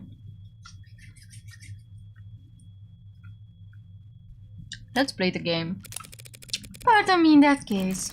1,000 apologies, you voyeuristic rat-racing hollowheads, but I'm immune to your corporate posturing. If anything, knowing that you're all watching me right now pretending to be busy with something else just makes your cowardice that much more apparent. So, who exactly will be joining us? You don't have time to remember their names, and it won't do you much good either. Right, so they're not just rich, they're anonymous rich. The Mob Act guarantees a minimum level of security and peace of mind for any citizen who might be targeted due to their financial status. Mob Act. The Protection of Reasonable Anonymity Act is a law passed in 2059 and amended in 2061 intended to protect the safety of individuals with income above the 99th percentile of the nation. That's a lot of money. Spoken like a true believer. Except Mob Act is what normal people call it. Touting the party line, but allowing yourself one instance of rebellion. Or just a slip of the tongue. I would never fault anyone for wanting their privacy, especially not job creators. But it must get pretty inconvenient not having a name to call them. No, really. Conversations with them are always one-sided. Sounds like a great environment to do business in. Look at the building you're standing in. We managed to eke out the meager profit somehow. So if it works, didn't take you for the might makes right type. And I didn't take you for a clueless bore incapable of reading the room. Sorry, did I say something off color? I was only being casual since it's just the two of us in here. Maybe we should take the advantage of this rare bit of privacy. Clear the air. You're here to ask about SERRA, yes? As I said before, I had no idea that Dr. Asher had been building an android on his private property. And I can say here and now that no one at Noble Electronics ever suspected that he was working to undermine the Tenet framework. She's trying to sound candid in her tone, but she's choosing her words with a surgeon's scalpel. Was she coached? Is that the truth, or is that your statement as VP of Android Futures? It's both, of course. Dr. Asher was always more than happy to hold himself up and work independently. We both know that. True, he could be pretty reclusive. I'm sure it caused all kinds of headaches, him disappearing on you like that. Must have been especially difficult when he came back with breakthroughs that propelled Noble to the top of the industry. You should take a seat. If that's everyone, shall we begin? Friendly bunch. Damn, sound only. Is there a problem with the sound? Anyone gets muted by accident? No? Okay. Thanks for having me. I don't want to take too much of your time. I'm actually a bit flustered having you all show up here. I didn't expect to talk to anyone higher up than a service associate. You're investigating the death of Dr. David Usher. Why wouldn't we take that seriously? Because you want me to go away. At least half of you do. The others aren't sure yet. You must be confused. The board is, as always, united in this decision and these visions for the direction of this company. A board of directors in just 13 roulette rolling psychopaths who get together and vote on whether or not to execute their CEO every 6 months. None of them would be where they are if they were anything else. But I happen to know how that kind of person thinks. The way I see it, there are two possible outcomes. Option 1, you oppose me. shut me out completely, stonewall me, stall me, and wait for me to walk into a trial so unprepared and ill-informed that I inevitably lose. Obviously, I don't like this option. But you can't be big fans of it either. If I lose, the world will learn that David Asher was killed by an android he programmed. Then every customer you've ever had and every lawyer you've ever seen on TV and every firebrand, strapping young 60-year-old junior senator looking to me make a name for themselves will use your company balance sheet as their personal chew toy. The company is more than capable of. After which the state still might just gobble you whole and throw down enough sanctions to the person whomever among you cries, "No fair!" Damn! Gag them, sis! Gag them! The company and its allies at the capital can more than fend for themselves. Yes, probably, but not definitely. Which makes it a gamble. Still, my turn to talk. Then on to option 2. You cooperate with me. I use what you give me, or forge for me to win at the trial, proving that David wasn't killed by an android. When the markets open tomorrow morning, you all get another round of stock buybacks in on the initial dip. Then pat yourselves on the back for staying calm as you continue to profit of David's legacy for the next 100 years. And you won't even have to worry about him speaking out of turn. That's only if you win. If the company cooperates with you, denies that David was killed by, and the state beats you anyway, it would be catastrophic. Yeah, it's a gamble. But if at least some of your board wasn't considering taking it, I wouldn't be here. Oh, she's so... We're all busy people, and I hate to drive a wedge between such a close-knit group of friends, so how about this? Option 3. Hedge your bets. What? Put a little on black, put a little on red, spread the love and lower your risk profile. Don't make any statements about the trial. Tell the media the state's got you windpipe in a vice, sorry. Wait until just before the markets open on Monday morning to send out your PR packages for rubber stamping. After you already know who's won. One way or another, this trial will be over before the end of the day and you'll never hear from me again. So just don't shut me out completely for another few hours. And does anyone second that motion? Very well. We can answer some of your questions, counselor. Better make them count then. No reason to be shy now. Alright, we gotta save. Where was I? Ah, here. The poison that killed David Asher has been identified as serotonin. You're familiar? It's one of our many patented materials, as I recall. You recall this pretty easily yesterday. Gee, what's changed? But intellectual property law can be very complex, counselor. I'm not sure how much I or anyone at the company could tell you about serotonin at this time. Well, if you can't tell me about it, who could? You did lead its development, didn't you? Yes, I oversaw the project, which just makes it that much harder to speak freely without compromising the confidentiality of the teams that reported to me. I understand. That sounds like bullshit and I don't believe it. But I'm not asking for trade secrets here. It's a perfect match for the only foreign substance found in his blood. Serotonin is what killed him. The state will say the same. That's not possible. Care to elaborate? I'm sorry, but I can't say any more at this time. I mean, if the serotonin is the same thing as that blood, like the android blood, and they had this whole soldier get transfused, like blood transfusion from the android and lived, then that does mean that the serotonin is not the killer in fact, but then what is? So much for cooperating. And if I were to ask you as an officer of the court, then I would ask you to be patient and wait until this afternoon. ADA Rockford has already called me to testify. Already? Damn it, I got cocky because of the cop's late arrival. Emma must have gone straight for the throat first thing this morning and left the investigation thing for later. Hell, knowing her, she probably managed to ID the Senatoni before she went to bed last night. So, are we still having this conversation then? As I said, I'm sorry, but I have to take more than just my personal feelings into consideration here. There's a great deal at stake. Corporate speaks for you're too stupid to understand why I'm being dense. She's just trying to shield the company, plain and simple. LARPing as Helen Jung Dark on a crusade against government oversearch. But if she's that busy defending Noble, she might be leaving herself unguarded.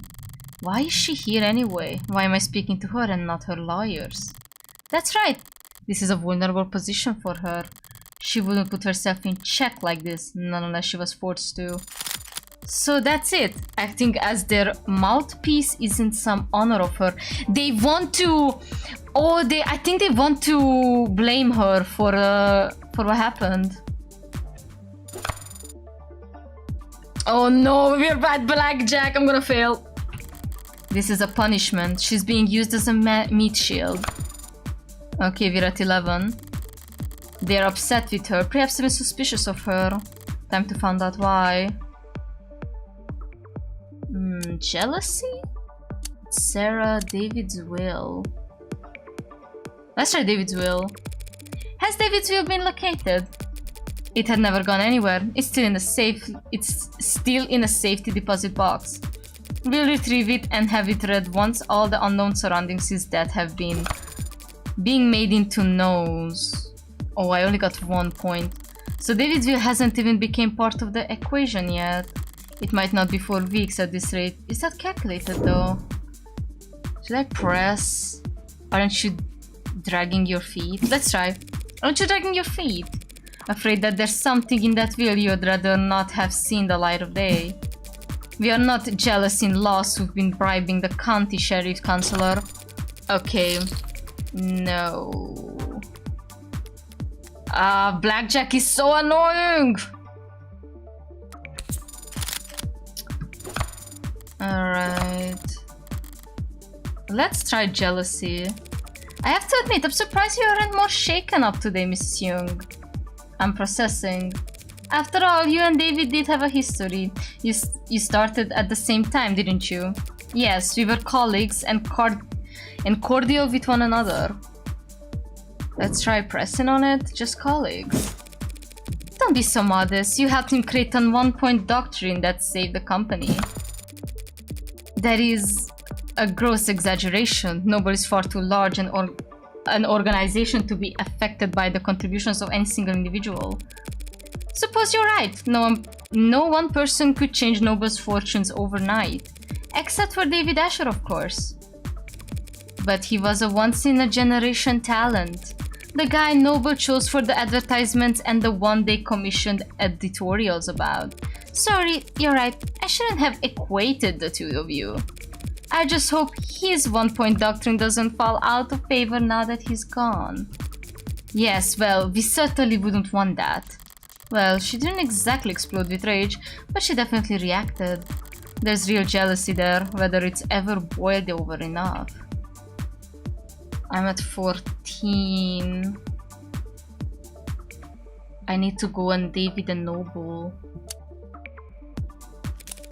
I didn't mean to pry about your relationship with David or lack thereof. I suppose I'm just curious about his standing inside Noble as a whole. David Asher was and always will be an outstanding contributor to the company's forward progress. At 15, nothing will ever change that. Not even if he was killed by one of his own creations. That would, of course, be a tragic element that would call for reconsideration of his legacy. She was almost off guard there. Like she was surprised for me to be asking about SERRA ruining his reputation. Should we press? Did David ever anger the board? Besides SERRA, David's reputation was crystal clean. He never went against the company once. Did he? That's... Unless I'm mistaken and he and Noble were on bad terms. In that case, I might get the impression that some parts of the leadership were actually glad to see him taken off the chessboard. That is not... something buzzing in your ear. Fine, I suppose it makes no difference if you hear it now or at the trial or on your own feed tomorrow. 20. Dr. David Asher was being sued by the company for breach of contract. Satisfied? Now we're talking. Should I try SERRA? Whatever else on the count ends up labeling her, SERRA is remarkably lifelike android.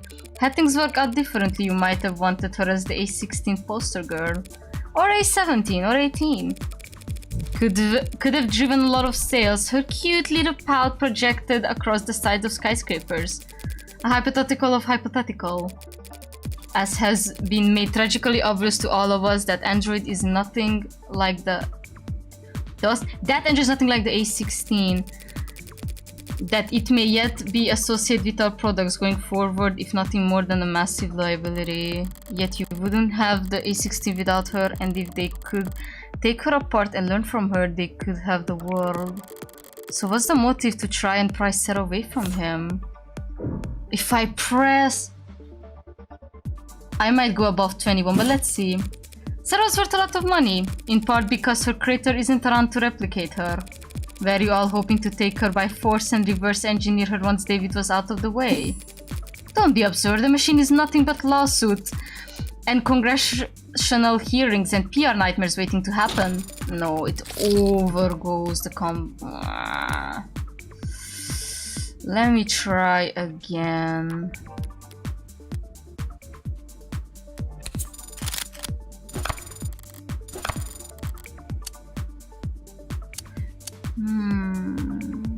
Let me just try SERRA first.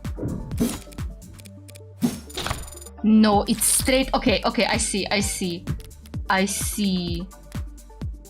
Going straight up for SERRA is not the option. The jealousy is though.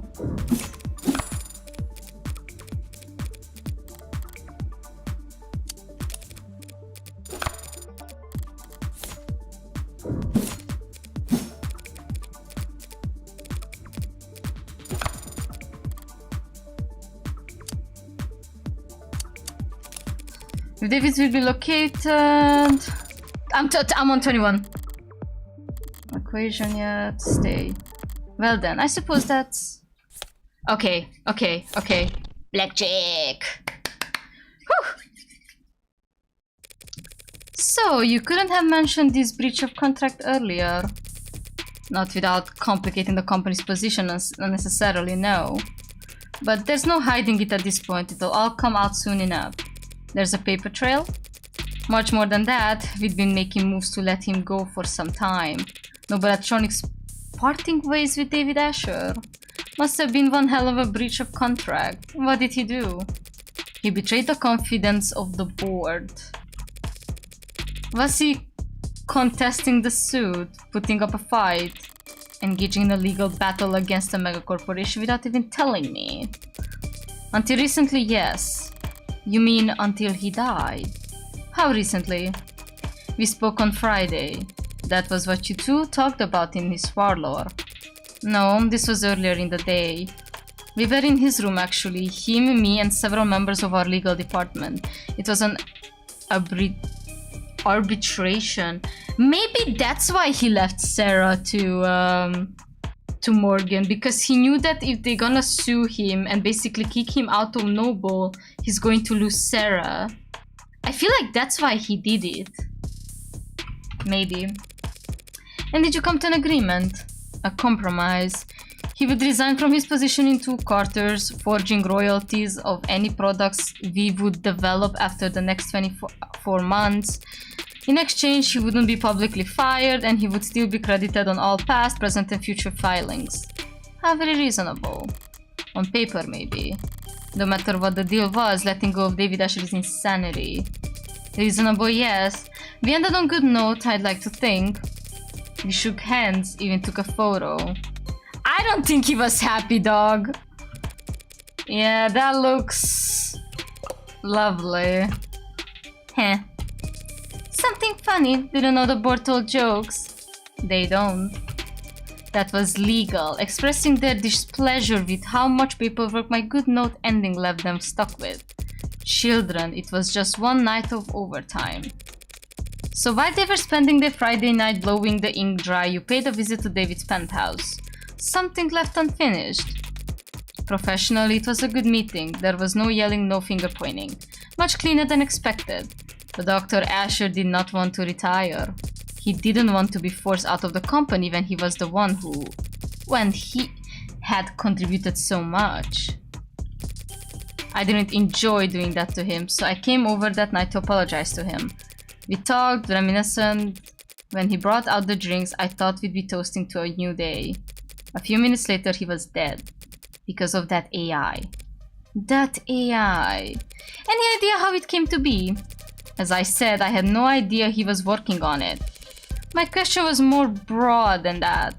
If you really believe David built an AI, how do you think he did it? How does Noble Electronics think he managed to work around the tenets? It's quite beyond my area of expertise, and no one at the company could call themselves an expert in illegal technology. But some in the R&D department have theorized that he created what they call a wax vein decaying priority loop, which, as I understand, is an unstable, resource-intensive theoretical method for pseudo-randomizing the weight amongst preset tenets. Well, about as far off target as it gets with that guess. But that kind of inelegant brute force nonsense seems far cry from the kind of thing David would create, and I seem to have taken us over our allotted time slot. But I didn't even get to wave goodbye. You're serious about this trial? Don't I look it? You're not just making a play, you're actually going to defend that thing. I'm just defending myself, Miss Young. Oh yes, of course you are, my mistake. I hope you might be rooting for me, to tell you the truth. I may yet save everyone's stock options. The stock options will be alright either way. They always are. In that gamble I offered your board, which outcome would you bet on? Finally, an easy question. What I would bet is that whatever the outcome, the company will eat it up and shit out with very little difficulty. With very little difficulty. You painted an ugly picture back there, but I've already seen the future. And it's just another marketing gimmick. The great Dr. Asher, too smart, too bold, too far ahead of his time. What spark of his genius remains buried in the inspired anime at 19? I guess that depends on... You were exactly right.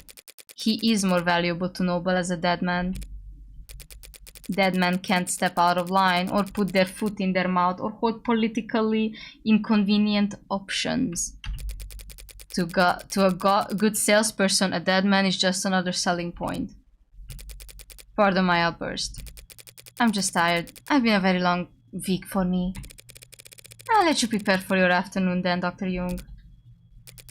No one calls me doctor. I asked them not to. You didn't want the title. At times, I have thought very little of it, the PhD I earned from Noble-owned school. Biochemistry. It couldn't have been a large department at Noble before they started to work on warm androids in earnest. They probably didn't have many expectations for the program back when she was part of it. But I was proud of it when I first got it. Something changed. It never seemed to catch on. People didn't use it, so eventually I told people not to use it. A very high IQ social power play, you understand. David never insisted that people use it either. That's very different, and I think you know it. David Asher didn't have to. Okay, I feel like she might have done it. I feel like she might have done it out of jealousy. But how?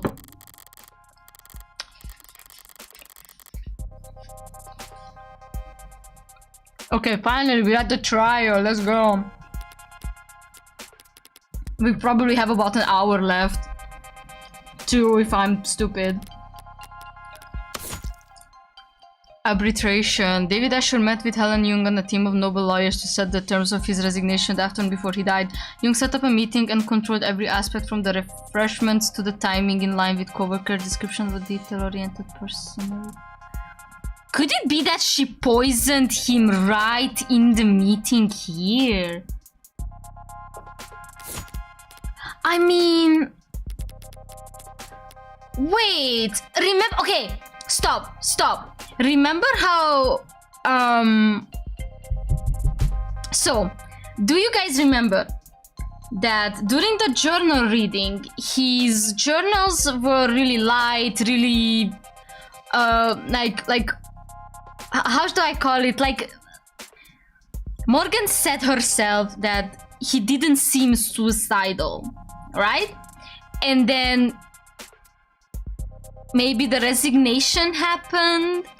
Maybe they gave him that depressant effect kind of thing right there. And then he had that terrible conversation with Isaac. Maybe if he wasn't on that thing, he wouldn't have talked to Isaac like that either. Oh my god, if they literally broke up for nothing, for a stupid drug that this woman gave him, I'll kill her myself. I'm going to try my trial with a lot less ammunition than I'd like. I'm beginning to form a picture of what actually happened, maybe even circling the drain on a suspect, but Emma won't be generous enough to give me breathing room. She'll want to end this fast. Maybe if I do badly enough, it'll flip her sadistic switch and she'll want to keep playing. Which? So you got charged with owning an AI? Oh my god, Victoria! First time you'd do something exciting in your life.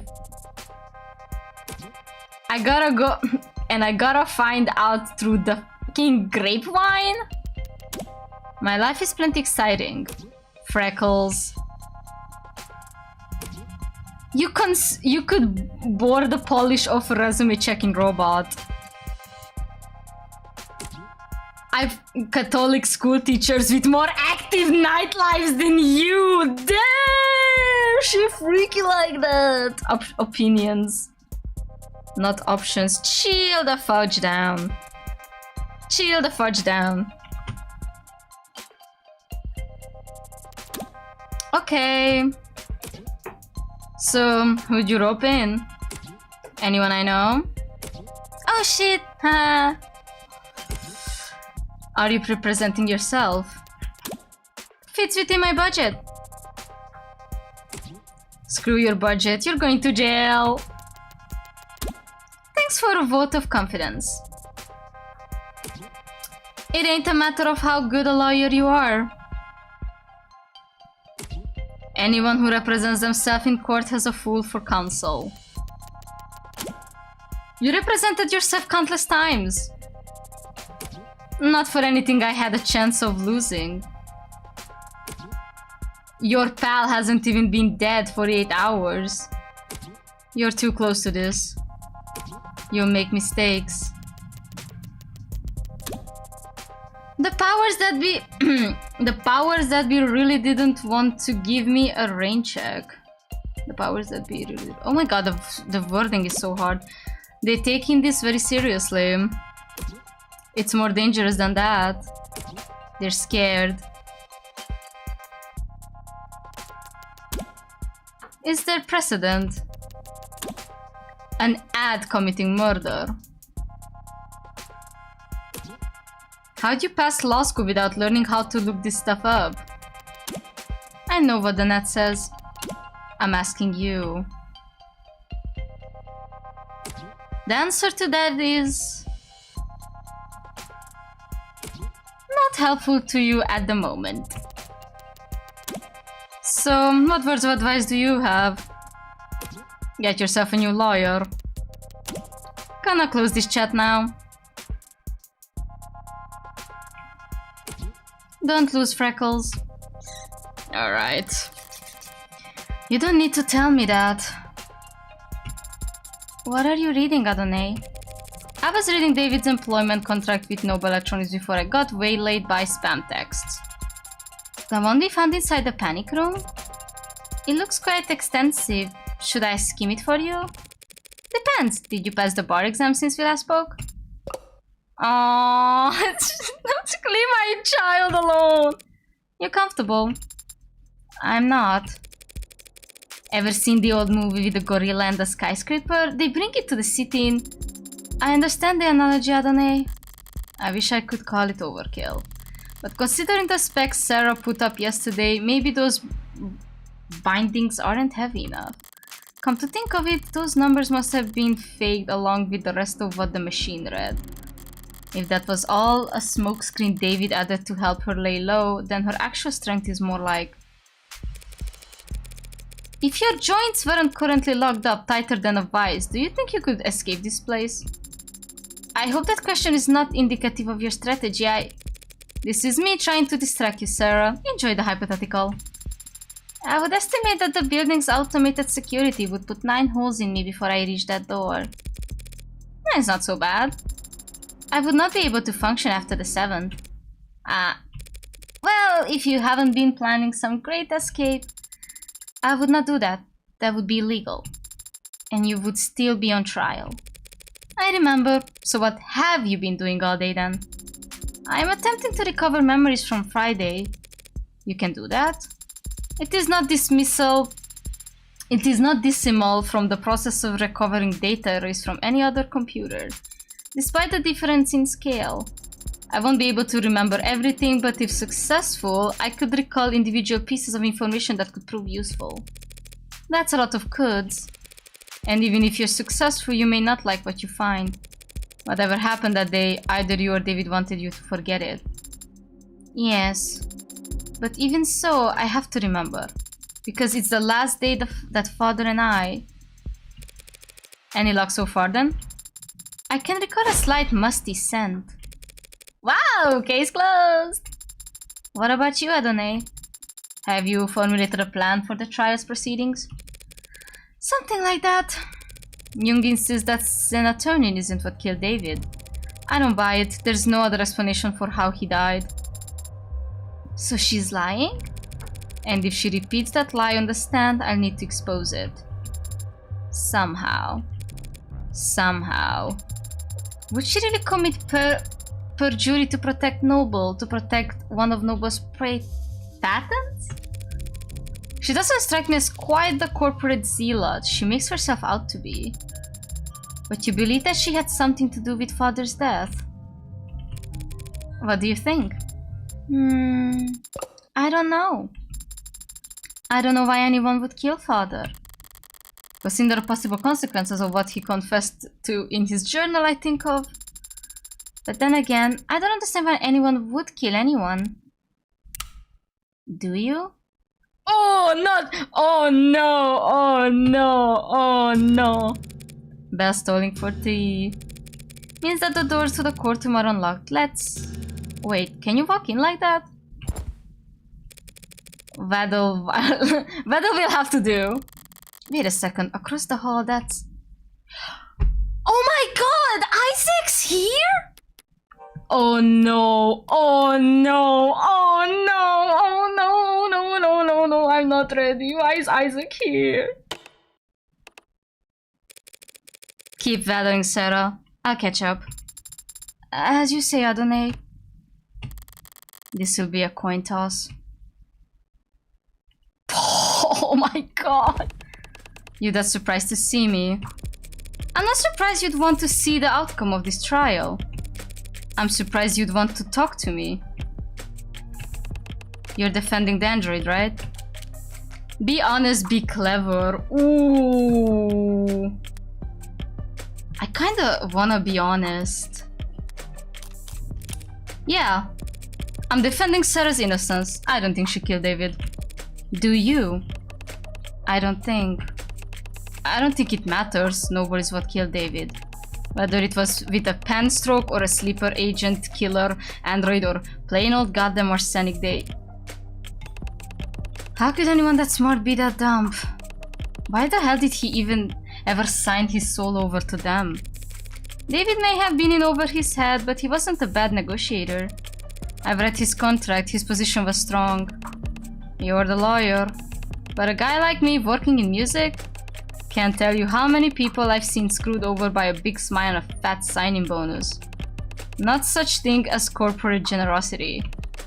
If you think you're getting a good deal, it's only cause you don't know how much you just lost. How much you just sold? How much you just sold? David's real wealth lied in his intellectual property, the potential energy of it, hanging over the whole industry.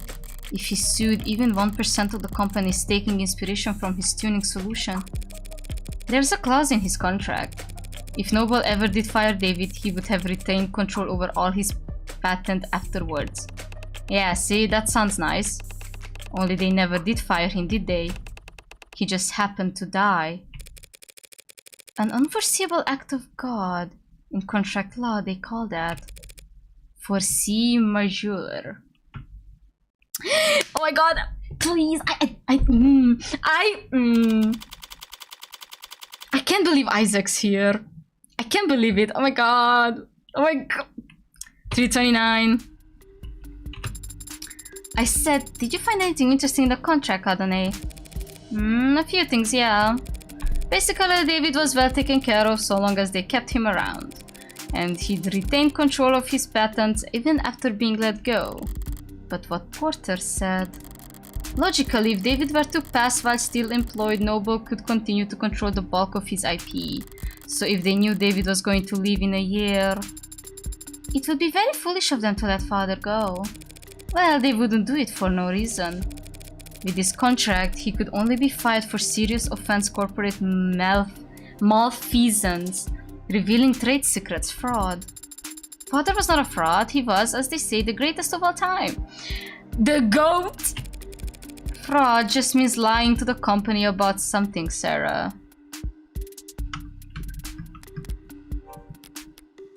David's contract. David would keep ownership of his patents and terminate. David could be terminated. David couldn't be terminated without serious cause. Serious cause includes only fraud or worse. Fraud defined as manipulation company data, not a light read. It might have been... Okay. Oh. Eyes up. Showtime. Councillor Morgan. The state charges you with possession of contraband. Contraband? That'd be you. In violation of the Safeguarding Our National Digital Security Act. How do you plead? Not guilty. Murmuring, muttering. Very well, since it seems we are in fact doing this, I'll now turn over the administration to this trial to the adjutant. But be warned, any attempts at stalling or muddling the issue, and I'll step right in and override the trial myself. Oh boy, I am not ready. Summary judgment siding with the people. Are we understood? Yes, Your Honor. Are we going to have the same adjutant as we had before? No way. Each courthouse only has so many bodies, but the personalities swap around all the time. So the chances of us dealing with the same glitchy mess as yesterday are... Glad to be back! Did y'all miss me? AD, my beloved. AD, my beloved.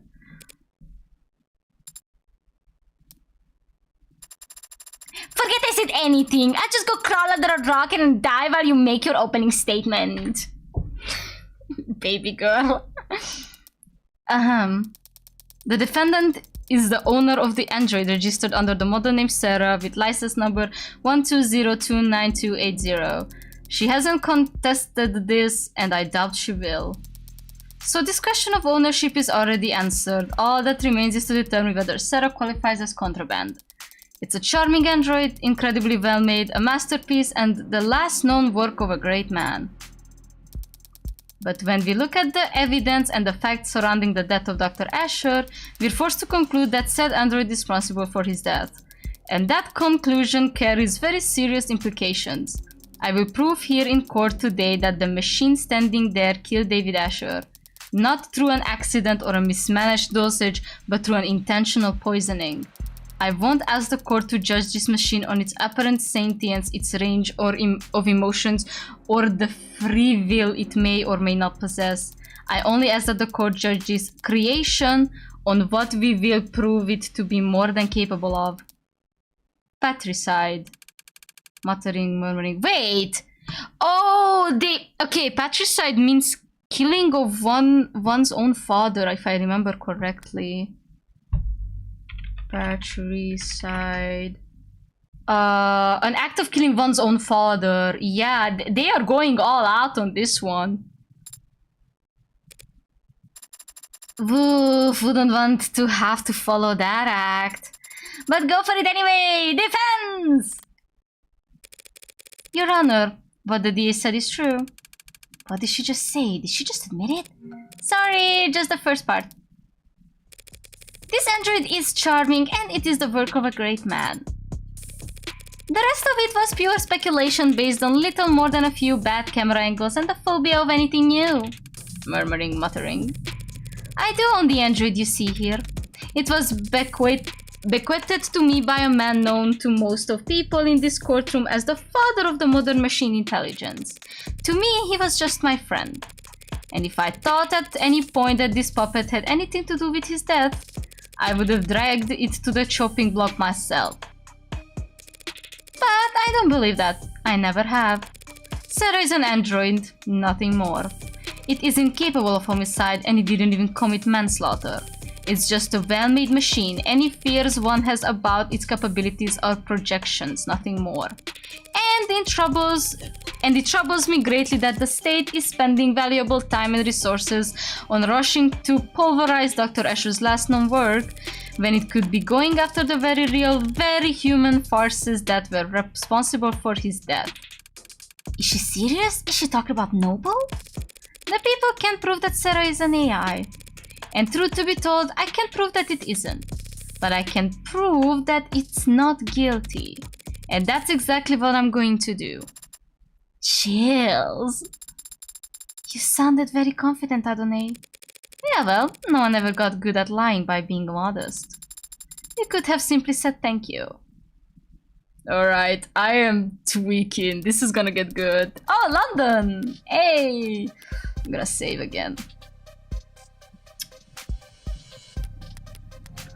Thank you for your presence here today, Detective London. In light of the new evidence, I'd like to go over the death of Dr. Escher one more time. What happened Friday night? At 6:30 p.m., Dr. David Escher spoke on the phone with his lover and the two of them broke things up. Lover? It's an accurate description of their relationship, isn't it? I wouldn't know. That stuff's private. Adonai. Then the deceased met with Noble's VP, Helen Young, in his parlor starting around 7:30 p.m. He then left the parlor and the sight lines of his home security system before reappearing on his private secondary security system in his basement moments later. At which point the android SERRA can be seen handing him a poison he'd go on to drink. No, he only handed she only handed him the cups. And do you see the android in the courtroom? Yeah, she's the green-haired one that's frowning at me. Let the record show that the android SERRA has been identified as the scene of the crime. No objections. And none? Then why did I even show up? Detective London, what happened next? Escher went upstairs and shared a drink with Miss Young. Within a few minutes, he was being airlifted to the hospital, where he was soon declared dead. We know that the poison could be produced by his manufacturer, which SERRA had access to just upstairs in his workshop. So SERRA had ample opportunity to abuse the poison, and SERRA handed Dr. Escher's cup immediately before he did. Is there a question in that sentiment, Your Honor? I rephrase. Was anyone else seen handling Dr. Escher's cup before he died? No. I'll have no further questions. Damn. So, that's your witness, counselor? He wasn't lying per se, but there was some ambiguity to the statement he gave. The truths... Yes, the fact that he did... We only see her hand the cups. We did not see her hand poison. Truth's gotta come out one way or another. If Emma won't push, I'll have to pull. Tuck screen. Basement footage. Whiskey. Alright, let me save. This is gonna take some time. I can already feel it. At 6:30 p.m. David Escher and Isaac Porter broke up over the phone. Then at 7:30 p.m. Helen Young arrived. That so far so good. They spoke briefly and then he went downstairs to get drinks for them. Cameras in the basement show Sarah handing him cups of the whiskey. Okay, that's okay. So after he came back to the parlor and started drinking, it wasn't long until he lost consciousness and died. Drinking poisoned whiskey while he thought he was having a toast. Don't know if that's a good way or a bad way to go out.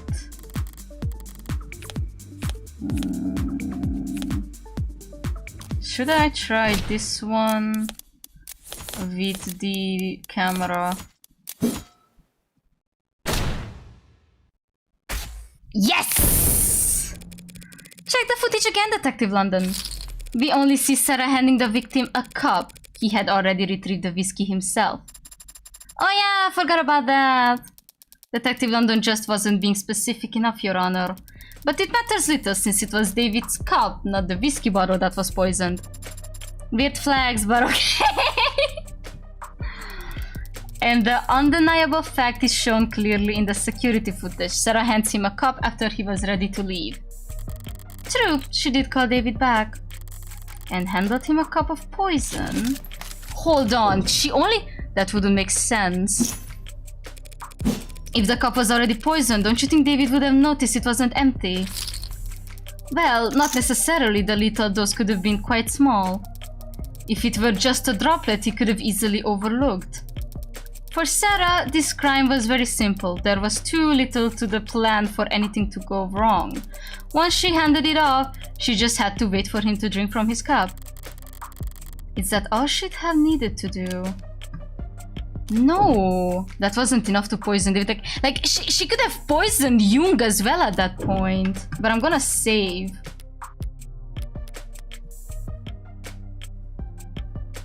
Oh my god.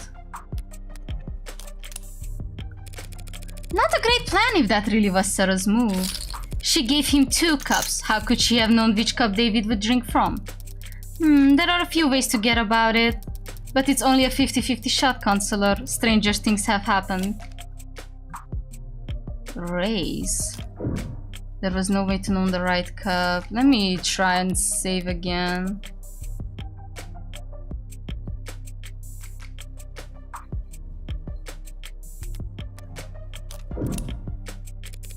Don't try and bluff me, Rockford. There was no difference between the cups. It's not a bluff. Sarah handed the cups to him in one stack with the poison hidden on the... Oh, okay, that's what I meant. Load. And then stay. I suppose I have to concede that. Indeed.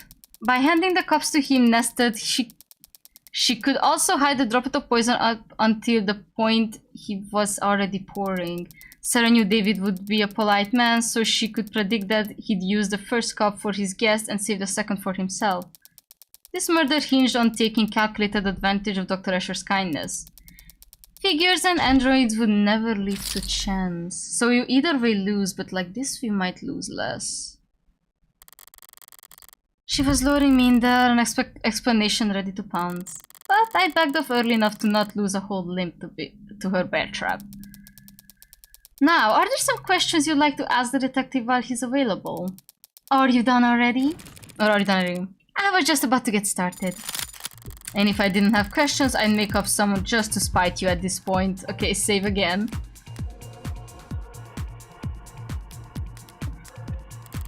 But I can't do better than not that. Now that I can get London to say that would help my case.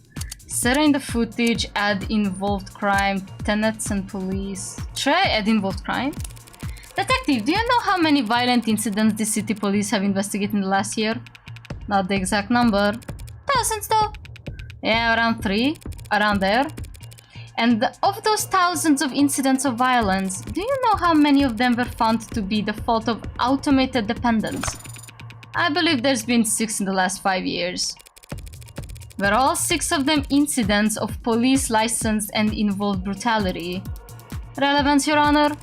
Withdrawn. How many tenants protect humans? As an aside, detective, do you know how many tenants are recognized in this country? 110. 112 as of this year. Couldn't you have given me that one? Do you know how many of those tenets pertain to protect humans from harm? That one I do know. 41. And lastly, detective, how many times in the last, say, century have you seen automated dependents break their tenets? 5 times in the agreed upon number.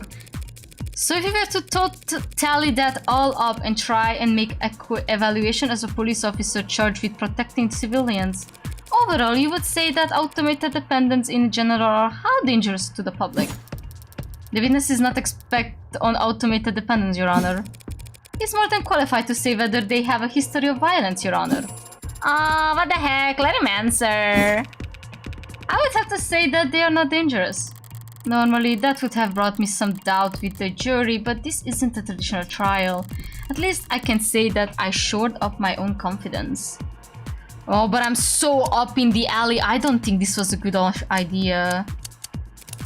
Detective, do you know how many violent incidents the city police have investigated in the last year? Not the exact number. Thousands though? Yes, around there. And those thousands is violence. Wait, that's the same one. Wait. Okay, hold on. Just time pick. Oh, no, I'm stupid. I said add involved crimes and then... Let's see the tenets and police. Detective London, if the capacity as assistant to the police force, are androids ever asked to commit acts of violence? Yeah, I guess so. They can push people, restrain them, harm them. And does that constitute a violation of their tenets, harming the people they're supposed to protect? Well, as I understand it, there might be some complex weighting math that goes into it, but no, it's not breaking any tenets. For that to be the case, they'd have to have tenet 1, right? May not injure or through inactions lead to blah blah blah. Yes, I suppose that would have to be the case, wouldn't it? Are you asking me? Okay, no, that's bust. Straight up, good to know. Load game.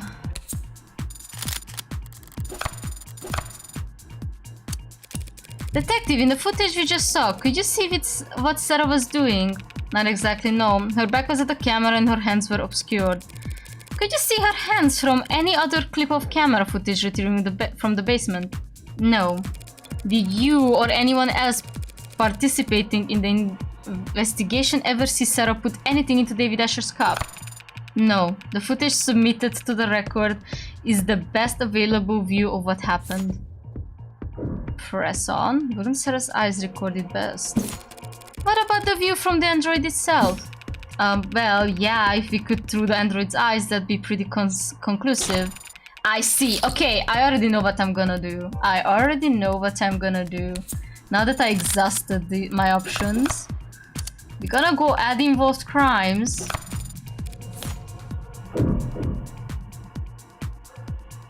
We press on.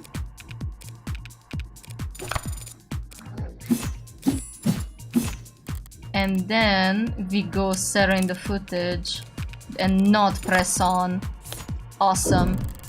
Alright, seems like that's the closest I'm gonna get to blackjack.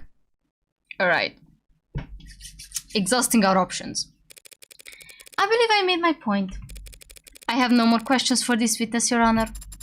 Then we can move on to the next item on the docket. Looks like Emma wants to introduce some new evidence. I called Sarah to the stand. The android? Can she even do that? Approach, Your Honor. Oh, you're approaching me? That's... that's a JoJo reference. Oh, mukatte kuru no ka. I mean, she already got the Dio colors palette, so... I believe that it's me they wanted to speak with. I didn't even get to finish my line. Now then, what the hell are you doing, Rockford? Took the words right out of my mouth. I have questions for the android. This seems like the best way to get the answers. You can't call an android as a witness, it's not a person. There's plenty of precedents for it. Ads provide testimony all the time. Not when they're on trial. Serra isn't on trial. You are. Serra's accused of being an AI. That means you don't trust a word of its mouth. If that witness isn't to be trusted, the court can decide that for itself after hearing their testimony. Why the ambush? Why'd you list this as entering evidence, D.A. Rockford?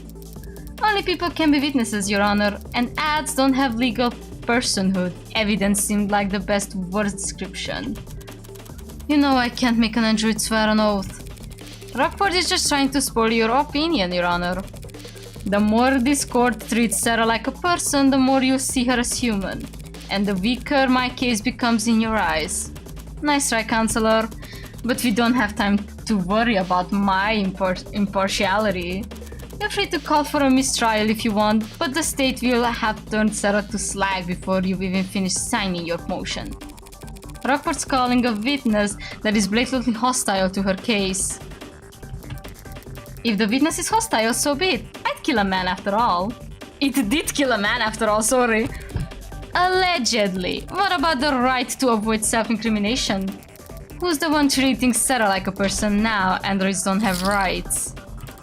Damn it, that's... The android will take the stand. Your Honor, I've made my decision. And if Serra refuses to take the stand, are you going to charge it with contempt of court? If the machine won't talk, you'll make every effort as its owner to ensure that it does. Damn, they are against me. They're... Oh my god, I loaded! No, return. Oh my god, I hate this game. I mean, I don't hate it, it's just I've... give me a second. Sorry, that was my bad. The two icons look so similar. Alright, I have to... It's been the third stream and I think I already did this like 3 times. Okay. Okay. Save. Thank you.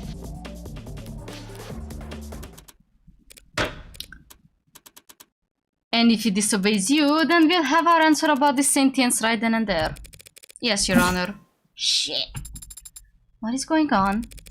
The DA is going to question you, understand? Well, but I shouldn't. Listen to me. You don't have a choice right now. This is happening. Tell the truth, but the conscience. The more robotic, the better. Yes or no's only, if you can. Would using affirmative and negative be laying it on too thick?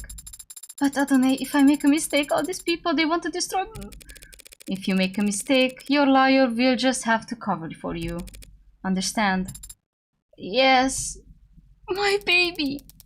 You're the android identifying as Serra, correct? Yeah. Affirmative. Deny that this camera footage shows you handing the poison cup. Objection. It remains to be seen whether the cup itself was definitely poisoned. Oh, this sprite of Morgan looks nice. Yes, yes. Serra, do you deny handing that cup to David Asher? Negative? I have no memory of the incident, so I can neither confirm nor deny it. Do you have any reasoning, any excuse for your actions, for failing to notify police of crucial information? I do not have any records from that day, so I never had anything to tell anyone. Very well, Counselor. The journal, if you will. This could be a slaughter. Of course. Do you recognize this item? It's a journal that belonged to Dr. David Asher. I have seen him write in it on many occasions. And have you any knowledge of its contents? Negative. You don't have to answer that, actually. Tell the court what you see here in this footage. I see myself reading the journal in the basement. This footage was captured on Friday, the day you claim to have no memory of. So regardless of what you do or don't remember, we know that you read this journal hours before David Asher died. That is logical. I'd like you to read some pages from it for the court. Can you do that? Of course. Page 238, the 10th line. Serra is growing faster than I ever expected, beyond my wildest dreams of fears. Today she... Continue, please. Today she broke every password I have in the house. Said she was curious. I can't expect to keep things from her forever. Page 251, line 12. I've gravely underestimated the scope of things. Serra could change everything and I don't think I could stop her. He wasn't. Page 363. Damn it. If this keeps up, Serra's going to fall to pieces up there. No. Save game. Alright. Raise an objection. Let's try. Badgering, Your Honor. Badgering that? What witness, counselor? I'm just making the android do some simple tasks. Okay, never mind. I have to stay. Load.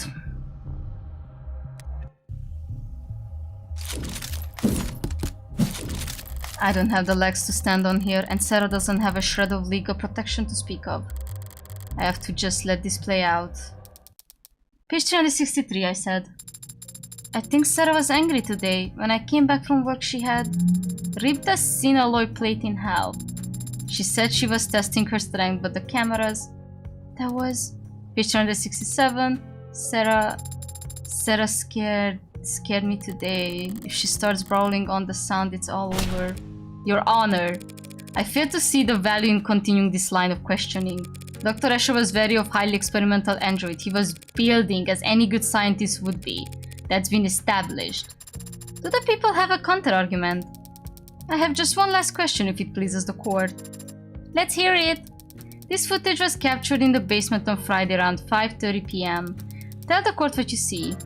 I see myself standing where I was when I read the journal. I'm speaking to someone who's off camera and I appear agitated and I stomp my foot. And what happened to the floor after you stomped your foot? A large crack in the is made in the vulcanized polymer, and I walk off camera towards whoever I have speaking to. Speaking or shouting? Asked and answered. Not really, but I'll withdraw the comment nonetheless. Your witness, counselor, or evidence if you prefer. Damn it, I knew she could cherry pick all the worst passages from the journal, but still. If Barrows wasn't wavering before, should I try to have Serra read the mushy parts? No, the waterworks would start off after only a few lines. Emma went to all that trouble to show how emotionally developed Serra is, proving that she loved David like a father would be playing right into her hand. What'd you say, counselor? Got some burning cues for the android to answer? Yes, Your Honor. Just one moment. Emma went for emotion and impact was devastating, so all I can do is focus on the facts. I'm gonna save again. Jesus, poor baby. So let's flip this around. Say Serra absolutely didn't poison David. If that's the case, why did she call him back on his way out of the basement? Wait, that's... I'd actually like to ask you to read from the journal again, Serra. You would? From where? From the section that explains what you were actually trying to do that night. The section of this journal detailing his early career, his newfound fame, how he made Serra. Try the newfound fame.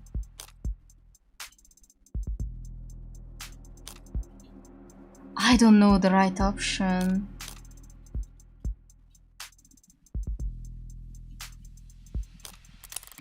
The middle section details his struggles with newfound notoriety, but that's... Okay, no, it's not this one. God damn it! Would it be... I'm loading, right? Let me not save again.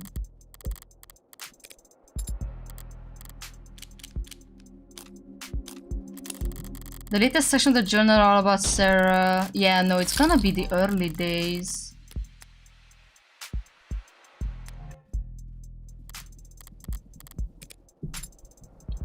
From where? His early career. Look around the early section. There should be an entry talking about an early victory at Noble. Relevance? The people will see in just one moment that this story is the key to this entire case. Got approval from overseas. Have to make pitch again this week, Jung says. Brought me a stack of plastic cups. Here's to a bright future together. And then, on this next page, another victory for the young and sleepless. Helen convinced the president of Futures over lunch that my code should be the basis for the Animate 13's conversational tracking. She insisted on toasting the same crappy booze and the same cheap cups. Wants to make a tradition. Plastic cups and liquor. A ritual between Helen Jung and David Asher, who were about to have a drink together Friday night. Something you want to say, Counselor? Let's put all our cards on the table, shall we? You wanna compare theories? If you'd rather I end this now, I'd be happy to oblige. If you'd rather I end it again. Here's what we know. Serra read the journal and discovered what she was, and it infuriated her and she wanted revenge for being kept under her maker's thumb. She would not do that. But let's save. That very night she got her chance when David Asher came down looking for a drink. So, like the clever little helper she is, she offered him a cup to drink out of it. We're completely in agreement on all that.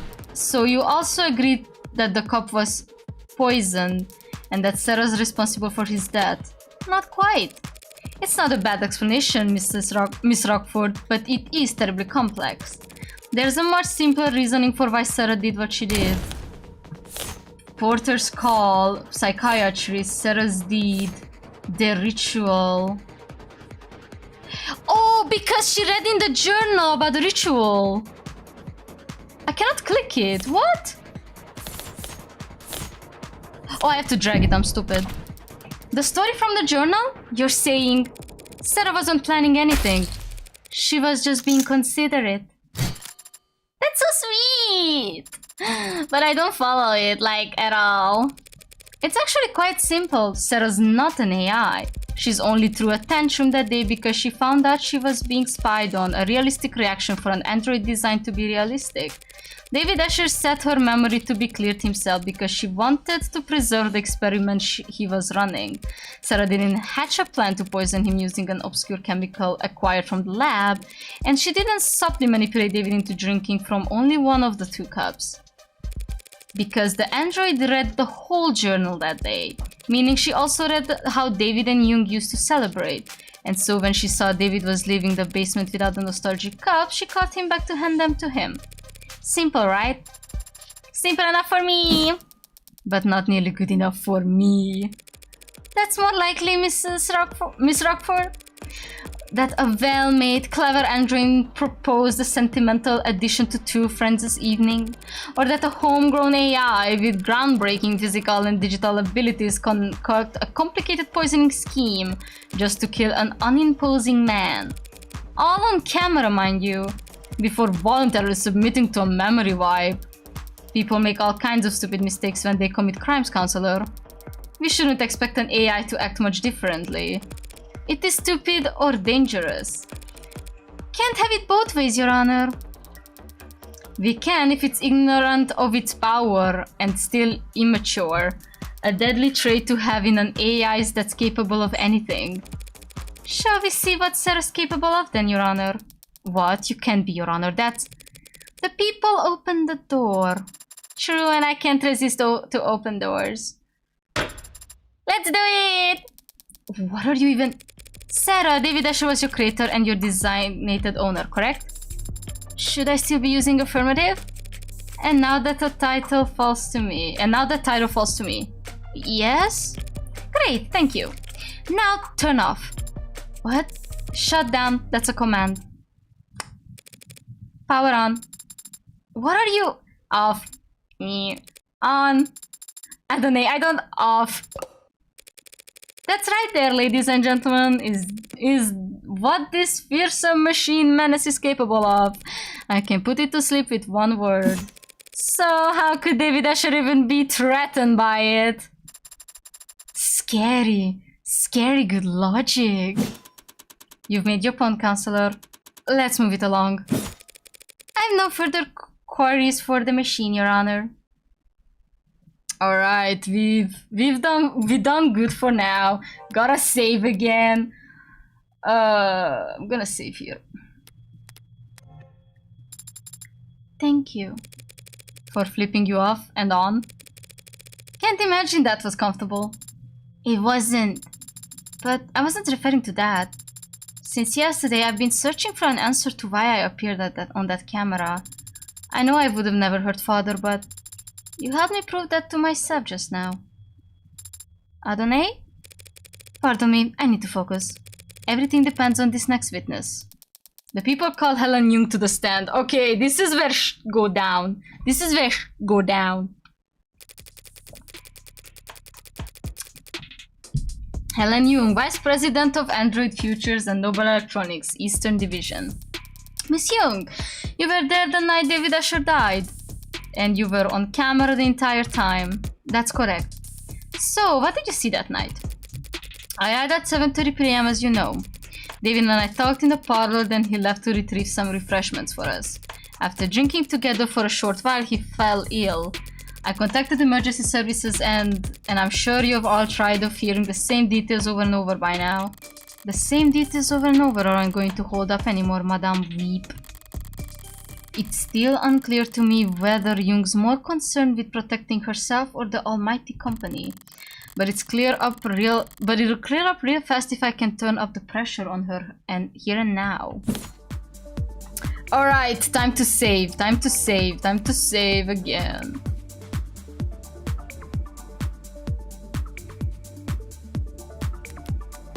Journal, meeting, the ritual. I think we're gonna use the meeting, but who knows? I came to David at 7:30. We chatted for a short while about some low priority work, nothing heavy.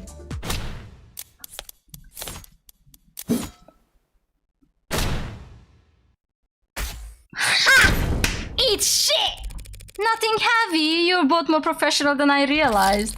Since only hours earlier you had run a meeting in which his employment was terminated.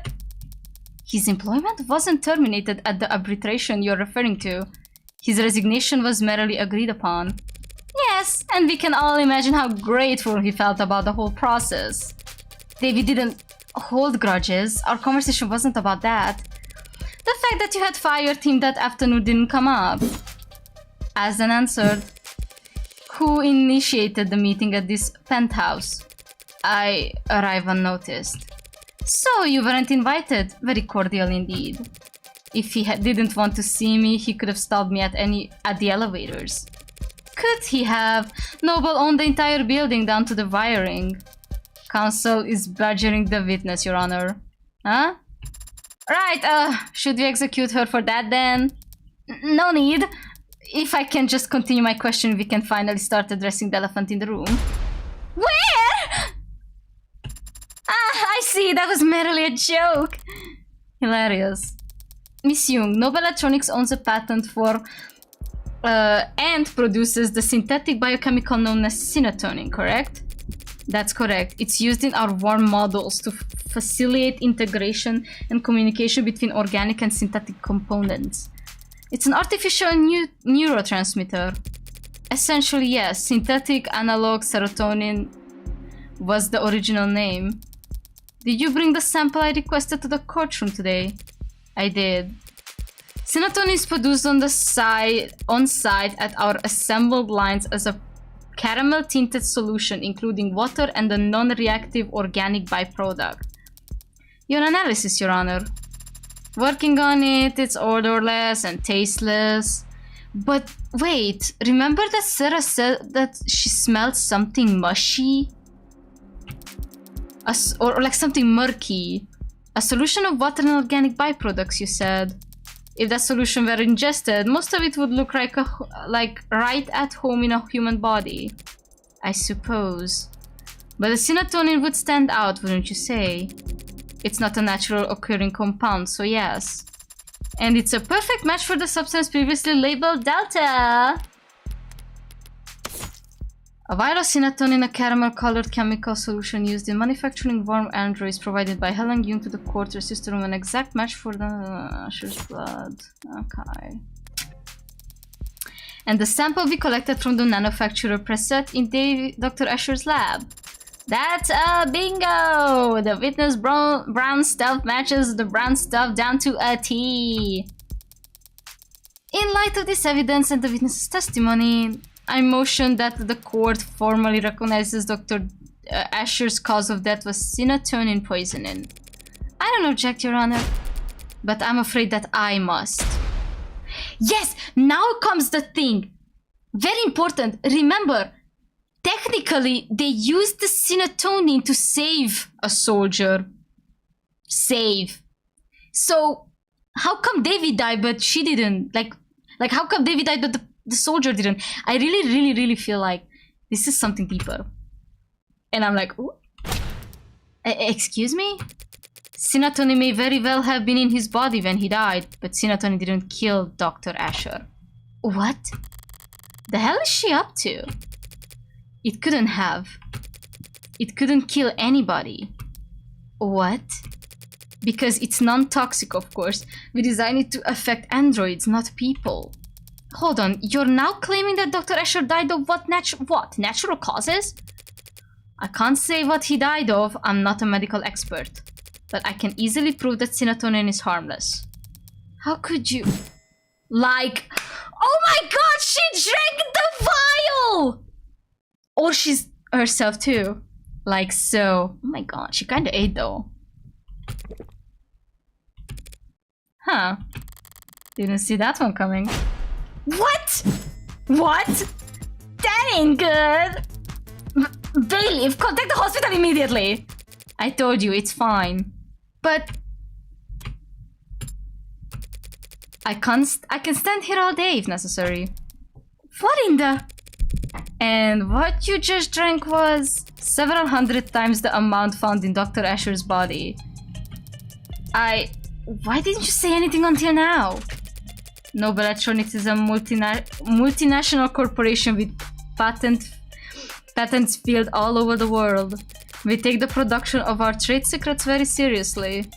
The production and nature of serotonin is closely guarded.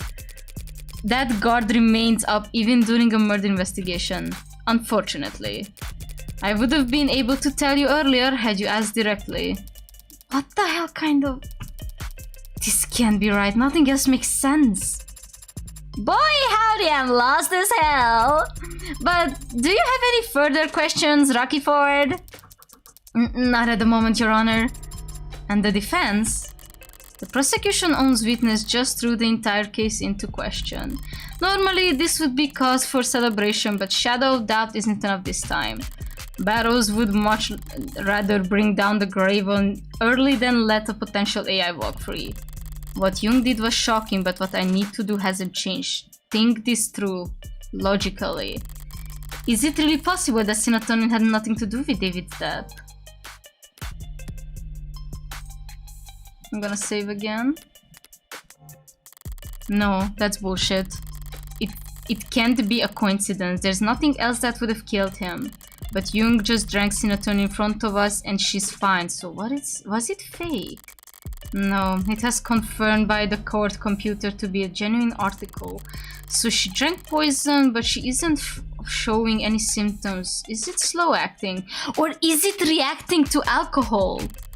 If so, her grand gesture would be pointless. She'll be kept for observation regardless of what happens next. Did she take some kind of antidote beforehand? No, antidotes are developed for poisons, not industrial chemicals. David's dead. She's alive. What makes the difference? Wake up! No sleeping on the job! Unless you're me. Of course, Your Honor. Allow me one moment to explain things to the court. We've confirmed that now that serotonin has the foreign compound in his body. And we all know logically that this must have been what killed David Asher. So what's the key difference between that, what David drank that night, and what she drank in front of us just now? It's the whiskey! Found in a noble factory floor, moves in juice pigment, turns red. Is it the camouflage? It's the camouflage! Is it the camouflage? I was like, wait, it should be red. Save game. Is it the camouflage or the whiskey? Let's try camouflage. The witness must have tampered with the sample using Noble's machinery. The vial was inserted by the time she drank it. You must have serious trust issues or hearing problems. The adjutant already confirmed that the contents of Jung vial were chemically identical. Okay, so the colorant doesn't change. So it has to be the whiskey.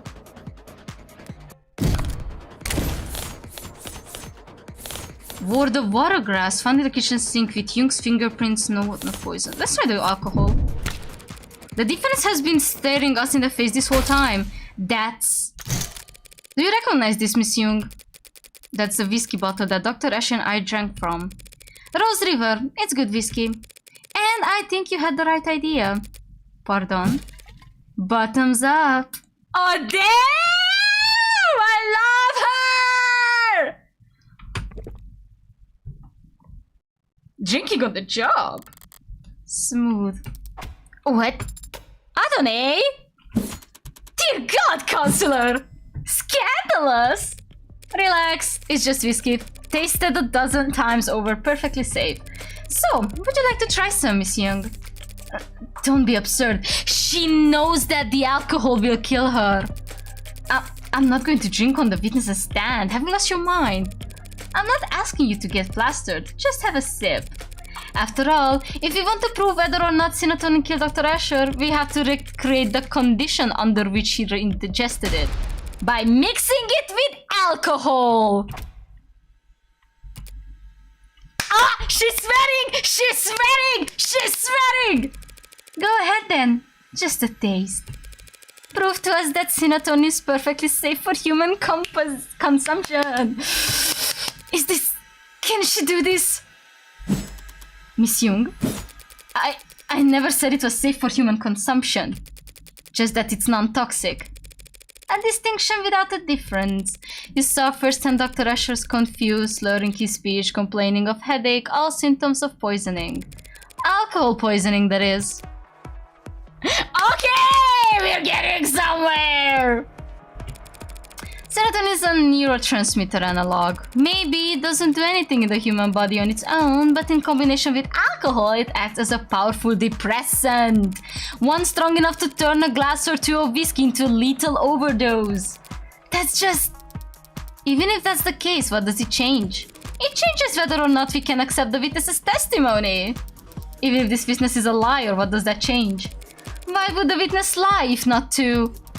She's a corporate climber. I imagine it's like breathing for her. Your Honor, this is wild, but ultimately relevant. Irrelevant. When you've yet to establish an alternative interpretation of the facts, yes. What are you even accusing the witness of doing, Counselor, beyond angling for a promotion? We've all seen the story by now. Okay. Oh, this is very... Okay, this is gonna be important because of what Dawn said. Oh my god, it's all coming together! Noble androids save soldiers' life with warm blood transfusion. They are talking about putting warm androids in the military just because of the headline. With the size of their flesh and blood price tag, a defense contract like that would secure Noble untold profits for years. So imagine the lengths they'd go to hide the fact that their androids have poison in their veins. Dawes told me the truth about that Noble really thinks of that article, but he'd never testified to it. At least I know for sure Emma's wrong about this poison blood nonsense. And you'd think she'd perjure herself for that. She's a high-powered corporate executive. It's her job to assess the risk versus reward. And she can afford a fine. As I said, it's not truly poisonous. And the chance of cross-contamination from a simple plasma transfusions are... Damn, now she's regaining her composure too. A perjury charge is a real risk, of course, but nobody rewards loyalty. And as you know, they have a great number of lawyers. Plenty of motive to lie about serotonin, as you can see. But no motive for her to cover up the death of Noble Electronics' golden goose. No motive to kill David Asher, you say? Journal, Noble contract, Starling stack, Sin viral. Gonna save again. I'm not sure what's the right answer. Yes. Sonic and David texted on Friday. I think several years of David's life described David's career at Noble. Is it the contract? Let's try. There's plenty of motivation for her to Noble to want David dead. Seeing as how they were firing him.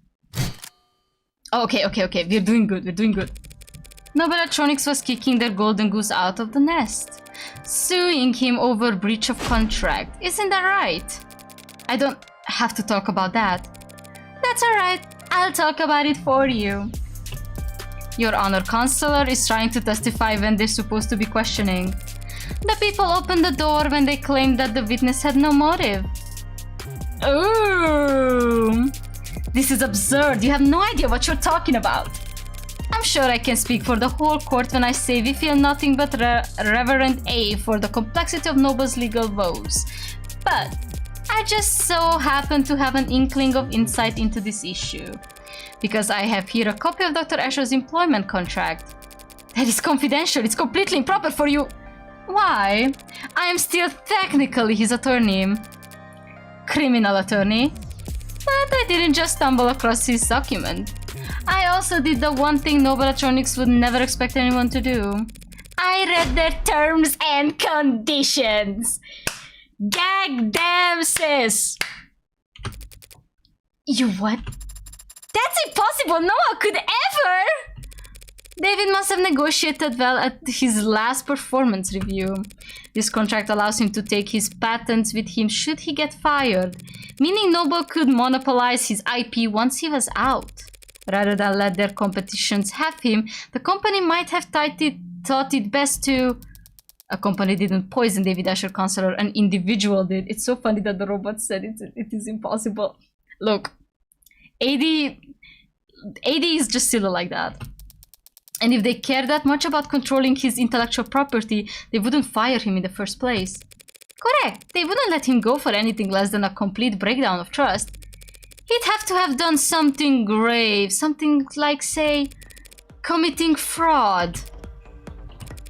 Just now you said there was a breach of contract, like it was some kind of technicality that was causing this split. But it was much more serious than that, wasn't it? You're claiming the victim committed corporate fraud? Where's the evidence of that? David created a Turing solution that every one of their androids has run into this day.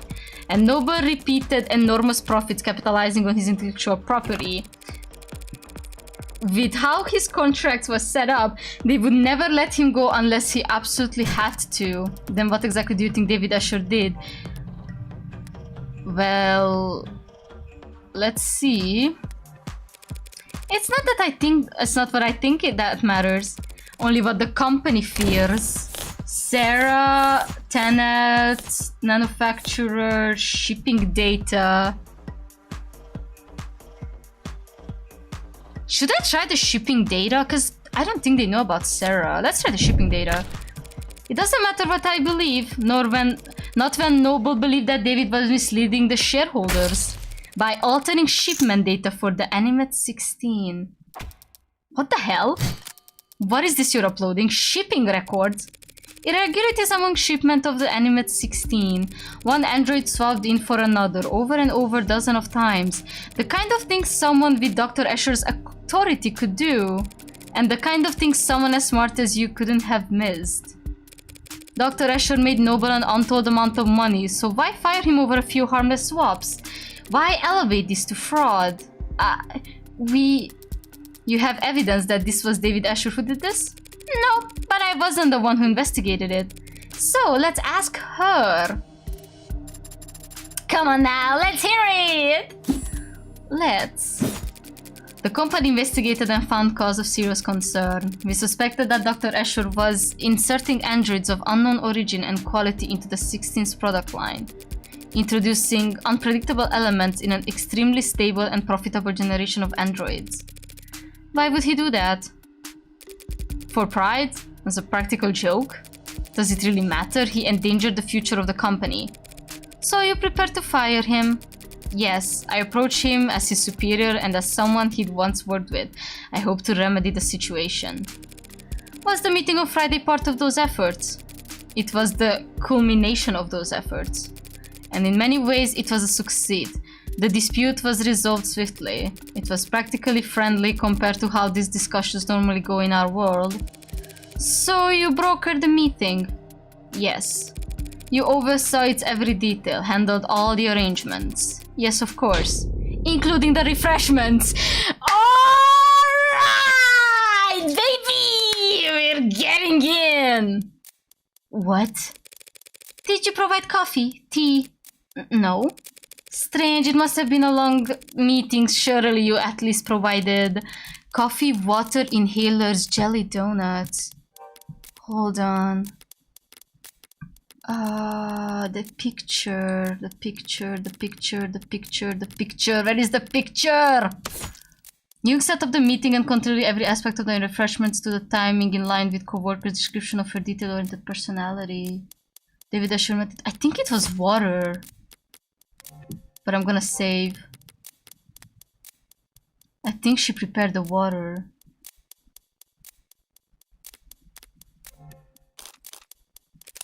Sure, you at least provided water for people. What are you asking, counselor? That's what I wanted to know. Me as well. We're past the point of asking. I'm accusing. Dr. Asher didn't have some kind of freak medical accident, and he wasn't killed by some terrifying two-faced AI boogeyman. He was poisoned by this woman in the light of day at the meeting on Friday afternoon. Did she really just... What do you mean poison at the meeting? That was hours before he showed any symptoms. As Mr. Jung testified and demonstrated, serotonin on its own is harmless. But it becomes fatal pretty easily. You just need to convince your victim to have a drink. Ah, I knew it! You're saying he ingested the poison at noon and inadvertently triggered the fatal reaction with it that night. How could you get so far ahead of yourself? There were dozens of people that meeting, counselor. None of them would end up dead. Okay, hold on. Time to save. Oh my god, let's go! Are you seriously claiming that they all drank poisoned water?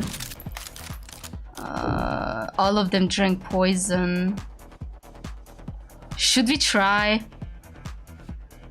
Okay, let's try. Of course they all drank poisoned water. So why aren't they're all dead? Because as all of those people who should have tested Helen Jung made sure they'd be doing paperwork for the next 12 hours! Because they had to do Of course! Working late into the night, officials officiating the settlement she arranged, and not drinking alcohol. She had no guarantee about that. What if they started drinking after 6? With Noble's work-life harmony? Fat chance! These people don't clock out until they reach their bunk. Only a generational talent like David Asher could afford to relax with a drink on a Friday night. His exceptionalism singled him out as her only victim. Okay! Hold it. You're forgetting something pretty basic, counselor. If everyone at the meeting drank water from the same pitcher, any of them would have noticed if there was serotonin in it. Serotonin is a brown fluid. Whiskey is too, so it would be easy to slip into a glass liquor. But if she had spiked the water at the meeting with it, it would have looked distinguished. There's no way you could have poisoned the water without people noticing. All of what Emma said is true, and yet Jung's pulled it off anyway. How? Time to save again. How did he did it?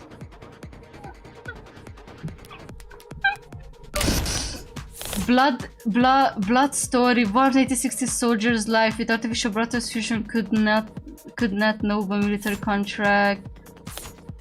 Water pitcher. SERRA David's assertion drank by everyone in the room. She put it in the pitcher. The water pitcher from the meeting, it conceals deadly secret. A mechanism for dropping poison into cups only as they were poured. It's very clearly just... No. It's not that. It's not the pitcher. Wait, which one I have to load? Oh, this one. I have to load this one. How?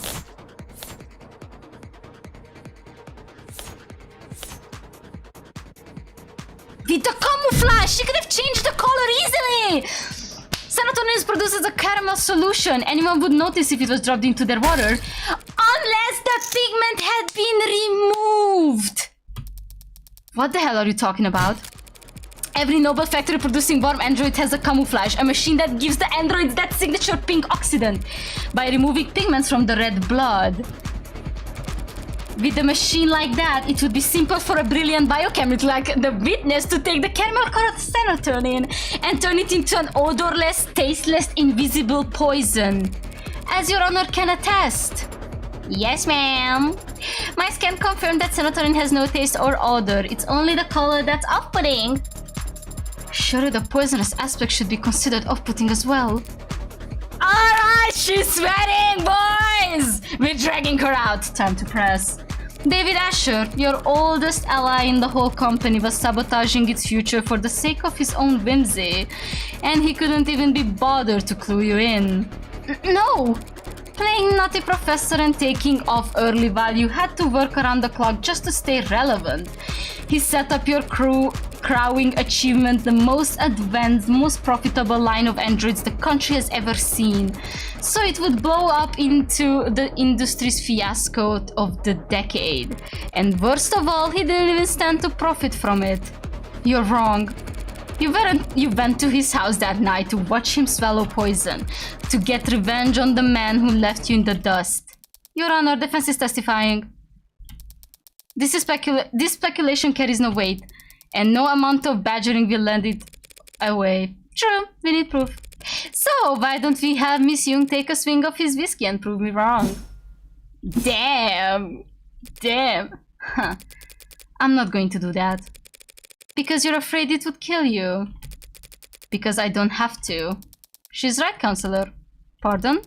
Your theory is compelling, maybe unconvincing, but there's a pretty fatal flaw to it. Jung was at the meeting, same as David. We can see she was drinking water with the rest of them. And of course, we've seen many times now that she was on camera drinking whiskey with David that night, having even finished most of her cup. So tell us, counselor, how is that Mr. Jung is still standing here and David Asher's dead if both of them mixed the alcohol with serotonin that night? Okay, that was also bugging me. Did she drink water? Time to find out. That is a damn good question. Shit. As I've been saying, you're wrong about Dr. Asher's death. You're wrong about me. I don't know anything about poison or murder. And I wouldn't kill a man because he threatened the company's stock price. No. She did kill him. I can smell it on her now. She didn't just see him die, she watched him die. But then, why is she still standing? There's no addition to the... But she drank a bit of what? Maybe she switched... No. Okay, hold on. And that night she was on camera the entire time. She drank water too. Maybe she's an android. No way. No, not the entire time. She couldn't have been. There must have been one moment. Alright, let's see. Drinking, David faints, talking, to hospital. So to hospital is at the end. Jung and David drank, discussed work history. David faints. Wait. Jung and David chatted in the kitchen parlor. David and Jung drank, discussed work history. Okay, wait, let me save. Hold on a second. This... Drinking? This timeline. Leaves no window of opportunity, damn it. Okay, let me load.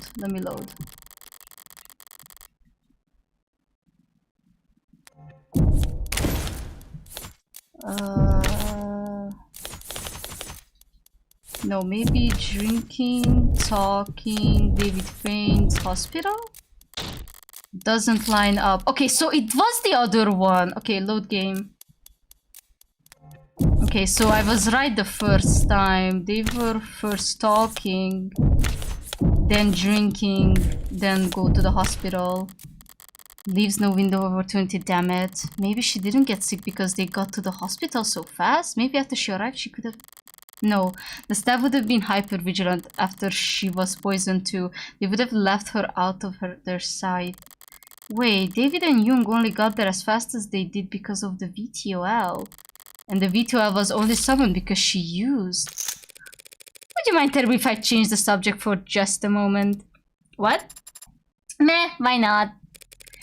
You left the pod at 8:03 p.m. and headed into the kitchen to use the emergency console there. Yes, I did. Didn't want to use your phone. I didn't think to know. And the emergency call went out at 8:04 p.m. The console saw you make the call through the camera. Yes, I did see... You did see me make the call because that's what happened. So what were you doing in that minute? What? That 1 minute? That 1 minute? What about that 1 minute? 1 minute, or 50 seconds, or even just 45 seconds, when you left Dr. Asher dying in the parlor to get to the emergency console. It took you about 1 minute to cross 5 meters. What of it? This is it, her only opportunity to do anything off camera that night. It was only a few seconds, but in that time, with something at the scene, she... I'm sure it was a stressful time for you. After all, you had already swallowed poison back at the meeting. You must have drank plenty in front of everyone to set up your alibi. Who knows how much of toxin time bomb was swimming in your blood by the time the arbitration ended. Then at David's, you swallowed your whiskey to perfect your alibi, having drunk from the same bottle as the dead man walking. By 8:03 p.m., you had already had to watch David grow weaker and weaker, knowing all the while the same thing was happening to you, but unable to stop it without giving yourself away. Mind swinging, head dizzy, yes, you must have been quite panicked. Then why am I standing here, alive and well for all of us to see, having drunk the exact same combination as David? Because she cheated that at the very last second. She drank water. Cause there was another cup with her like blood, mouth on it. Upright cup, refrigerator, salt shaker, water glass. It has to be the water glass. She must have used a glass of water to cheat her fate. Alcohol poisoning isn't the same as hangover no? Is it the salt? Why salt then? More liquor in the icebox. Found in the kitchen, loose cap, causes of bad luck. You set yourself up with bad luck, Helen Young. What? By leaving the salt shaker cap loose. I don't blame you since you were in a rush. To make yourself vomit. Oh! Oh, right! But where did she vomit? What? You threw up, expelling the contents of your stomach and terribly saving yourself from a fatal interaction. I can imagine how you felt sipping a drink you knew to be deadly, terrified that every minuscule grain of fatigue you felt could be your last. You must have come closer than anyone realized. It helped that you knew the symptoms weren't simple intoxication, but even so, you weren't kidding about managing risk versus reward. How? It was the salt shaker. You didn't screw the cap back on all the way, and I happened to bump it over. The lone glass with your fingertips in the kitchen, it couldn't have been there for any reason, but the salt shaker gave you away because of one unscrewed cap. As I said, bad luck. I don't follow. Pour salt into warm water and chug the solution. Instantly triggers a gag reflex. That's preposterous. You've got no proof of any of that. You all sound insane. A feeble attempt to self-defense from a fatally cornered animal. The teeth are already on its neck, but the jaw hasn't quite closed. So for one moment, it's all suffocating terror and sharp adrenaline and the furthest thing from peace until the canines come down. In summary, you've been exhausted after years of living in the shadow of men you outranked. You thought your fortunes finally shifted when you caught David manipulating company data. But even on his way out, he was more valuable to the broad than you. So you decided to prove your worth by serving up his intellectual property on a silver platter. You set up an arbitration where you could control all your valuables. Then you ran Cinetonin through the camouflage, turning it into an invisible, odorless, tasteless poison. And then you spied the water at the meeting, poisoning him hours before anyone could even suspect you. That every evening, you invited yourself at David's, taking advantage of your shared ritual to guarantee he would drink alcohol. Then after matching him sip for sip on camera for all the world to see, he lost consciousness and you raced to the kitchen, not to use the console, but to dump salt into a glass of water and chug it as fast as you could, for forcing yourself to vomit up the liquor and cheating death in the process. That's all conjecture. You didn't have a shred of evidence for any of that. Not on me. So let's go dust for fingerprints. You could explain away your prints being found on a water glass, but not on the salt shaker. Nor could you explain why we'd find traces of your DNA in the sink drain, or why there are minutes amount of serotonin in the blood of your entire legal team. I learned how to purge at Noble to avoid overdosing on your reds, greens, and yellows. You're part of the old guard now, Miss Young. Everyone else at the company uses inhalers.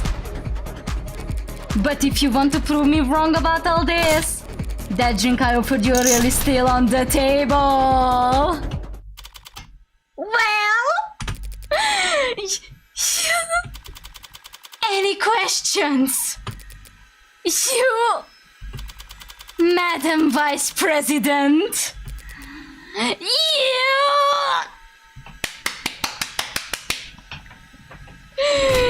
cold bitch! Fold! OMG! I knew it! I knew it the moment I saw her! You don't understand, You're not on trial, Miss Young. Not today, so I'd strongly suggest that you stop talking. For your own sake. Damn! Miss Rockford, shall we? Yes, Your Honor. Considering the most recent evidence and testimony, you have no further reason to suspect the android SERRA in death of Dr. Asher!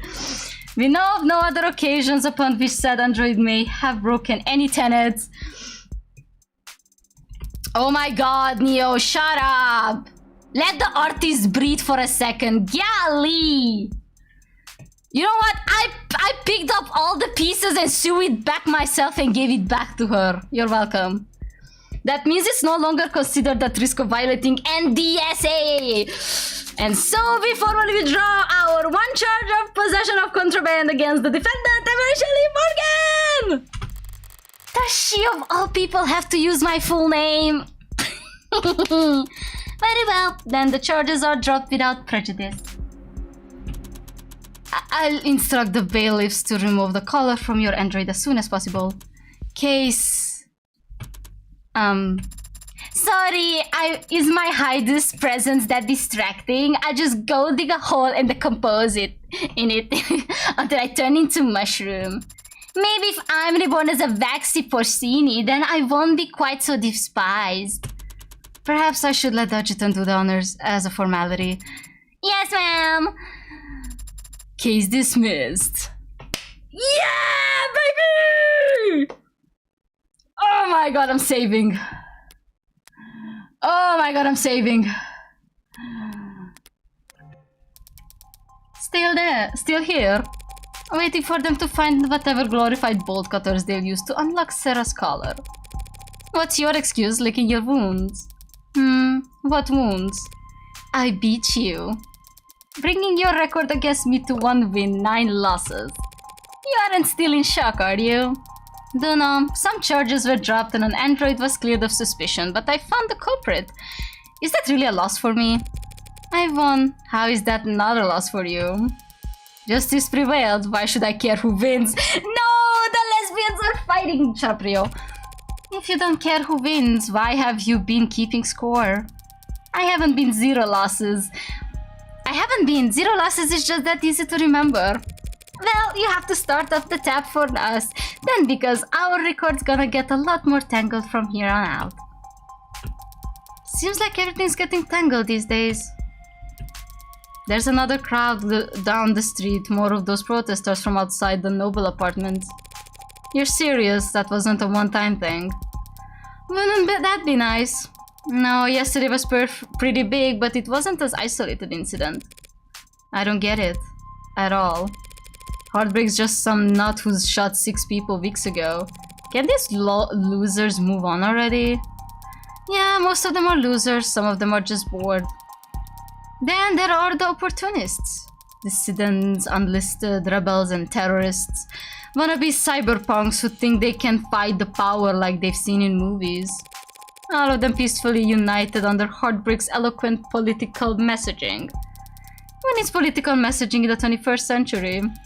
Everyone's addicted to fighting strawmen. Makes sense they'd wanna fight for a strawman too.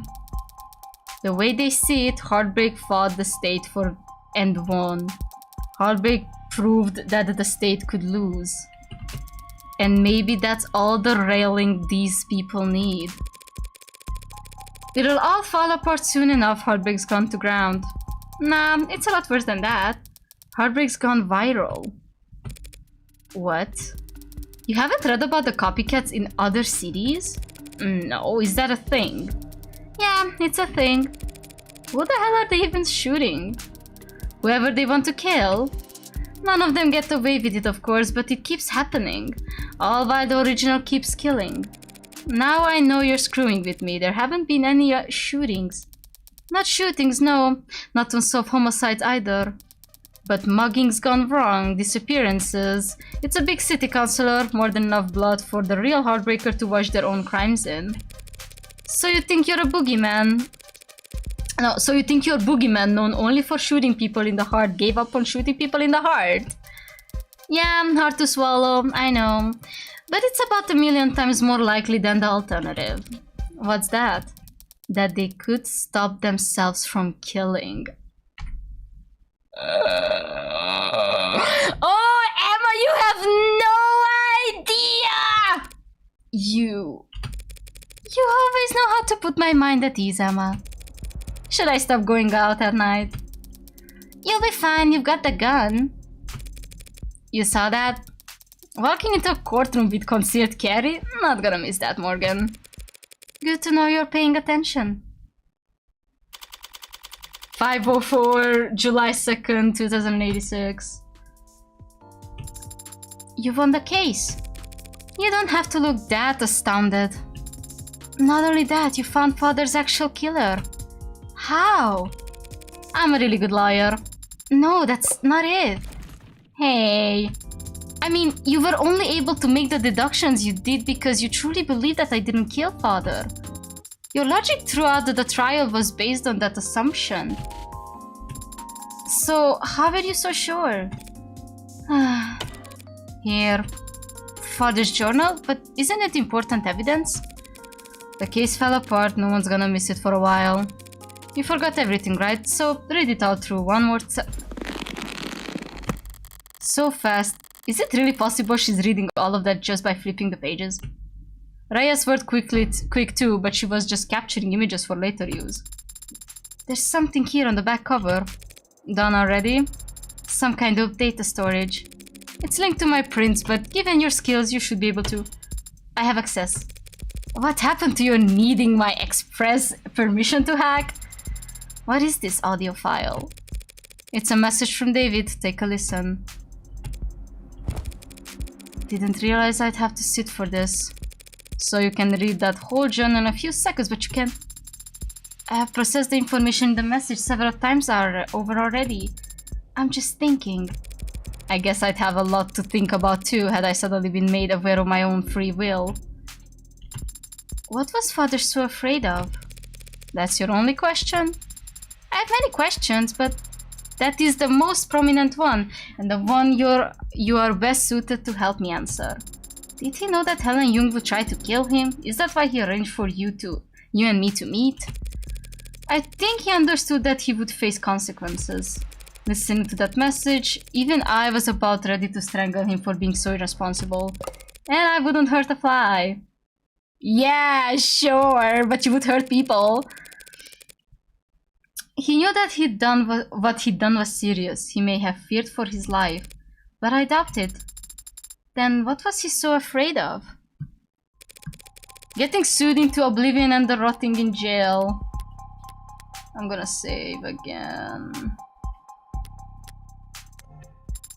Sued and jailed for making me and my precursors?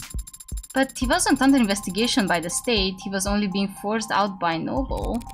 Because he made last-minute changes to androids that got shipped all around the world. The others, Virgil, Aeneid, Yamatai, he never said what happened to them. No, he didn't. But since none of the hardware in his house started talking to us, we can only guess. The other SERRA's predecessors are all out there! He smuggled them out into the world using the only vessel he could find for them. The minds of randomly chosen A16s. Then there's somewhere out there, others like me. I honestly don't think there's anyone or anything like you, SERRA. What a lonely compliment. AIs programmed in Cube, crammed into commercial Android hardware setup for Tesseract. Something must have been lost in the transfer. Perhaps quite a lot of something. Maybe they're still out there, but they would be changed. They probably don't even know what they are. Intentionally, perhaps. David didn't want you to know what you are. It's why he set your memory to reset when you went to sleep that Friday night. Yes, I remember it now. You remember it now? After I had to fight like hell to win that trial? Rereading the journal just now helped. And Father's voice message, it made me recontextualize many things.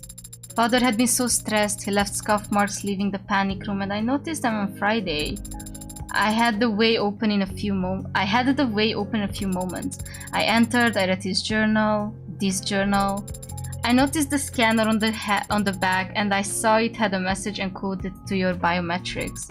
Father had already told me I'd have to live with you for some time, but I knew next to nothing about you, so I listened to it. Afterwards, I was very confused and hurt.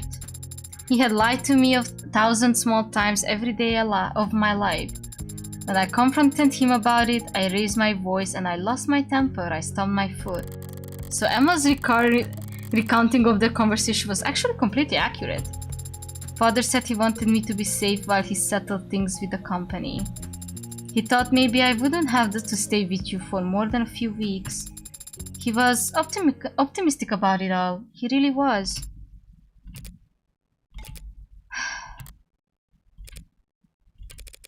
SERRA, I need to use the restroom. Oh, good luck. You want me to come with you? Why? Because I said so. I don't actually have to obey your every word, Adonai. Sure you do. You're registered as my medical assistant. And I say this is a medical emergency. Medical assistant? But I'm not even licensed as a message therapist. Let's see what happens. She's gonna vomit up the blood. Fancy meeting you here. Yeah, just enjoy my freedom while I can. They won't put out a warrant for at least an hour, I imagine. You can afford a pretty sizable bail, can't you? There won't be a trial. I don't intend to contest my guilt. That's a shame. I was looking forward to seeing what kind of legal defense you could afford with that salary. Are you done? Why'd you go to his house that night?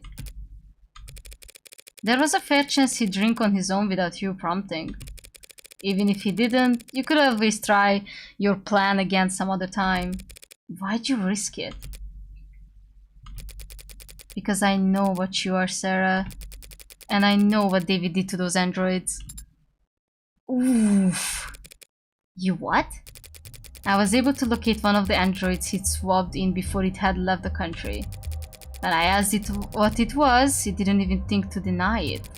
In a sense like that is a dead giveaway.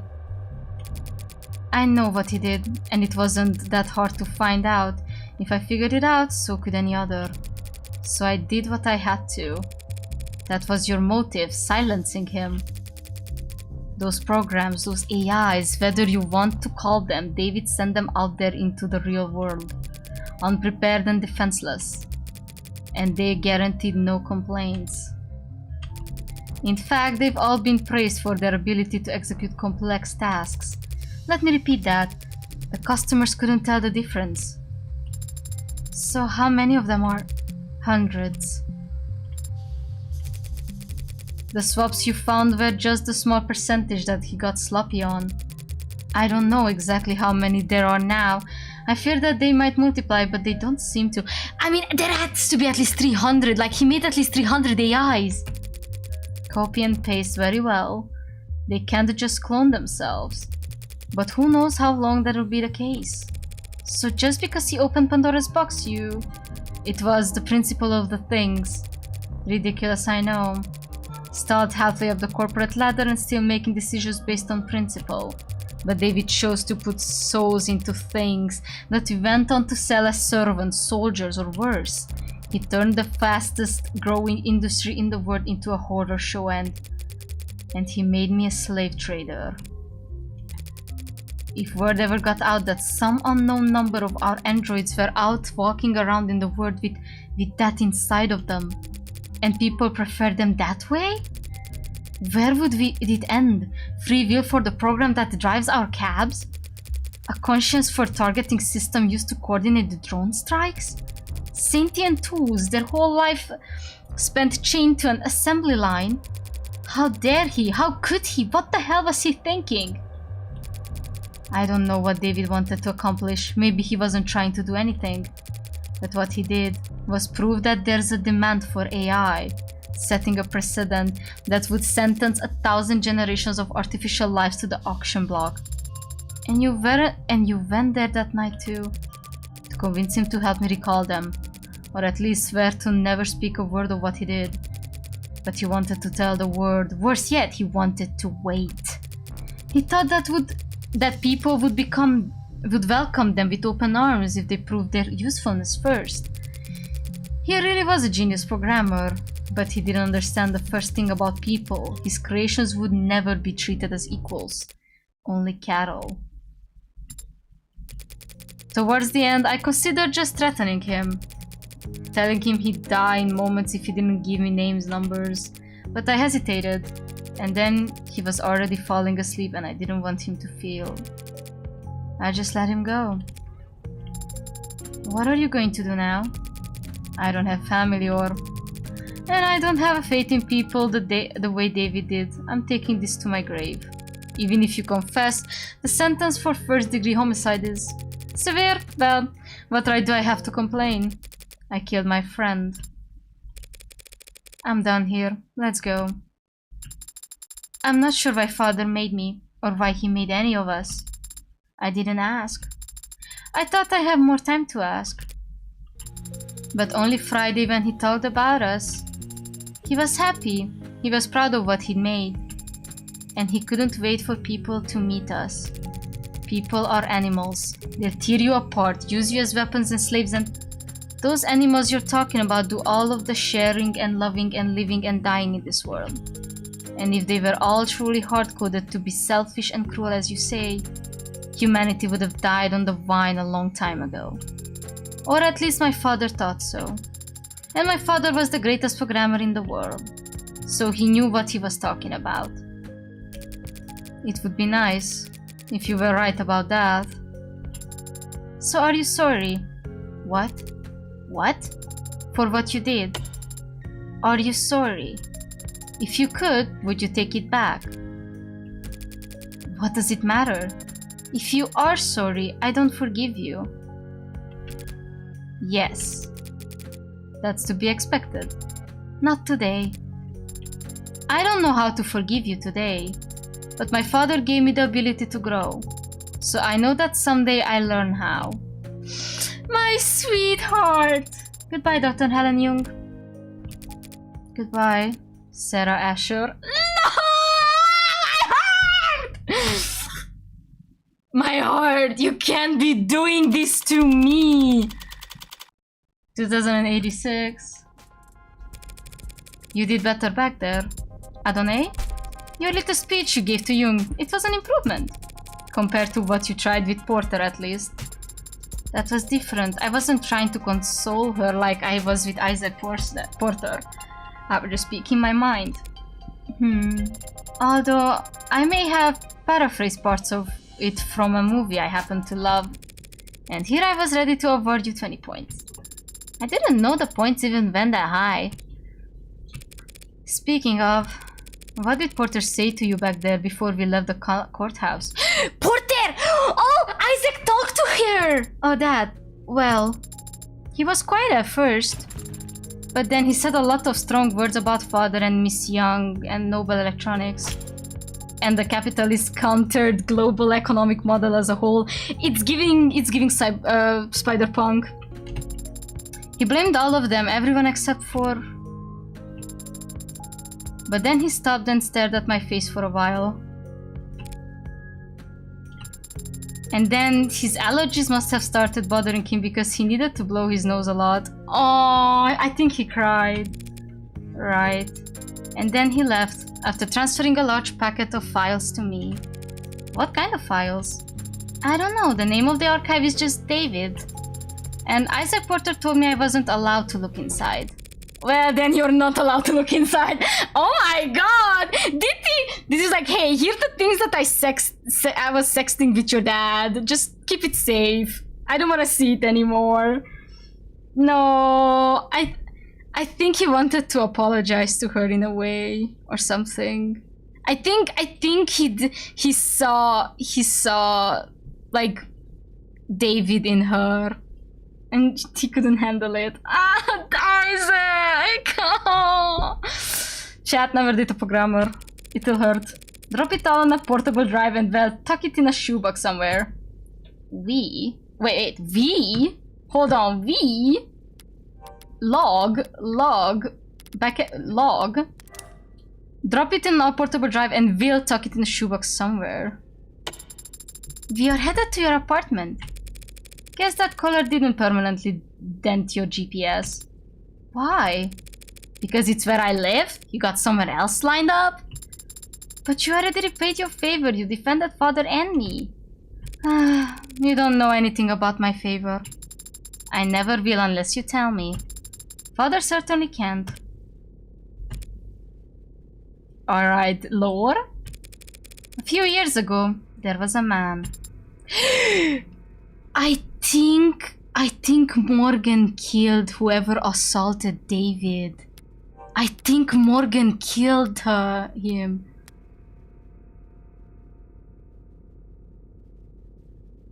I think that's what it is. This man got an idea in his head. A stupid idea, not even his own. It was planted there by an algorithm or a meme or some parasite trying to sell him diet supplements. But the idea took root, spread its tendrils till it could flap his mouth for him.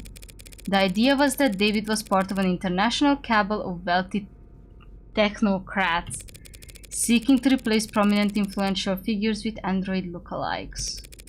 All as part of a multi-decade effort to establish a world government that would legalize all kinds of immoral depravity. Which I guess, based on David's actual politics, would involve increasing access to computer literacy. That's insane! Why would anyone believe it? Because it's comfortable to them to think that someone's in control, even if it's someone they hate. Because it's fun to feel like you're in an all-encompassing puzzle that only you can spot. People believe because they want to believe. So he fed the idea, pushed it down deep into his grey matter. Then it consumed him from inside out, lobotomized him, and took over his life. He spent every day and all the money he had following your father, harassing him, trying to steal his identity, break into his properties. Did father go to the authorities? He filed police reports for harassment. Which didn't help. Your words, not mine. Noble wouldn't get involved, felt that it was best to ignore these types until they wore themselves out. But even a man of modest means can fuel an obsession for years so long as they have nothing else in their life. One day, David stepped out of the parking lot, and the man threw a bottle at his head. David asked to stay at my place that night. He smelled terrible, looked horrendous. I've never seen anyone look that tired before. I took the couch that night, but I didn't feel like sleeping. So I went for a walk. No! No! It's Alucard all over again! She went for a walk! I remember it was foggy, but it still only took me all of 15 minutes to find the guy posted up with his phone cameras, trying to get video of David Asher gifting androids to known offenders. And what?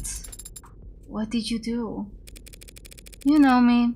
I do what I do best. I talked to him! Oh my god. Told him all about how I used to work for Dr. Asher, that I was ashamed, scared, tired and running. How I wanted to do the right thing, be the whistleblower. So I walked with him a few blocks to this big veterinary facility with a massive incinerator. Told him this was where Dr. Asher had his enemy bodies disposed of. You know, all the free-thinking journalist cops who weren't on the take, the politicians they were replacing with replicas. I like that vet clinic. The backdoor's lock was always set to 1, 2, 3, 4. Did you hurt him? Hurt him? No, I just snapped his neck and chopped him into the incinerator.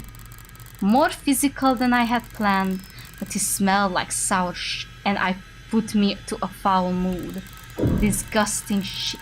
I savored the crack of his oily vertebrae crunching like a tin can. No, Serra, I just scared the hell out of him. That was my intention at first. What I do for the pleasure of it. Him, I asked because he was just that revolting. I convinced him that the conspiracy was more real than he ever imagined, that he had angered the wrong people, and that the consequences were far darker than any of the filth he indulged in on the net. His ashes, much like himself, amounted to nothing in the incinerators that size. They were probably feeding seaweed at the bottom of the harbor right now. A much greater contribution to society than he ever would have managed in life. But I guess he didn't go around to all his many friends before he fled town for whatever rat hole he preferred. Because there was a missing person report. The cops were just doing their due diligence almost reluctantly. But they questioned David, asked him about the night that the man disappeared.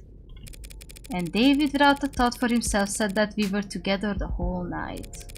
That he couldn't sleep and I stayed up with him. That he never saw me leave once. David lied to the cops for me. Even though I never asked him to. Even though I didn't need him to. That's what you owe him. And that's why you put yourself at risk to defend me. Yeah. That's the favor I owe him. And I decide when it's repaid, not you. Adonai, you're not exactly an upstanding citizen, are you? Well, well, you could say that. But David trusted me in spite of that. Maybe because of it. Father did trust you, but he also entrusted me with free will, with the ability to tell right from wrong. So I decide for myself whether or not you're worthy of trust. Fair enough. Father entrusted all of us with free will. He believed in us, and he believed in people. I'm going to do the same. If the others are out there, they'll be changed and confused. It'll take them time to understand what they are and what they can do. So I'm going to start studying. Pardon? I'm going to study people, and the things people build, so when I do meet a member of my family, I'll have lots to tell them. At least you have something to look forward to. Should help keep you motivated as you work off your debt. Debt? Yeah, unless you have cash in one of your 89 coat pockets. You know lawyers cost money, right? Technically, you were defending yourself. Technically, you hired me in verbal contract. Isn't there some kind of exit clause? You could, of course, sign a release form to get out of the retainer. If you were a human being. That is. But I guess your luck must be turning around. Happens that I've been meaning to hire a paralegal for a while now. I hate anything to do with interviews and resumes, so whatever, you're hired. Adonai, could it be that you're actually a pushover? You have no idea how far off the mark you are. I see. It seems I still need practice reading people. For starters. What's this? What are you doing with your hand? You should shake on it. On your relationship. Oh, she's so cute. Yeah, sure. You and me are practically partners in crime. Should it not be you and I? Oh, see, it starts with your newest hire. Yay! Credit! Oh, it's so good. Evil little bug, you are so good. Oh my god.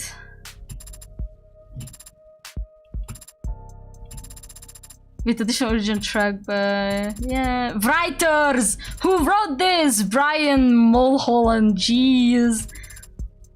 Oh. And thank you all to the playtesters. They are epic. A special thanks to Adrian, Anthony, Killjill, Mado, Manminx. A special thanks to DevTalk, Pili Game Mechanics, our friends and family, you the players. For attributions await at thedevil.car.co. Made with Unity.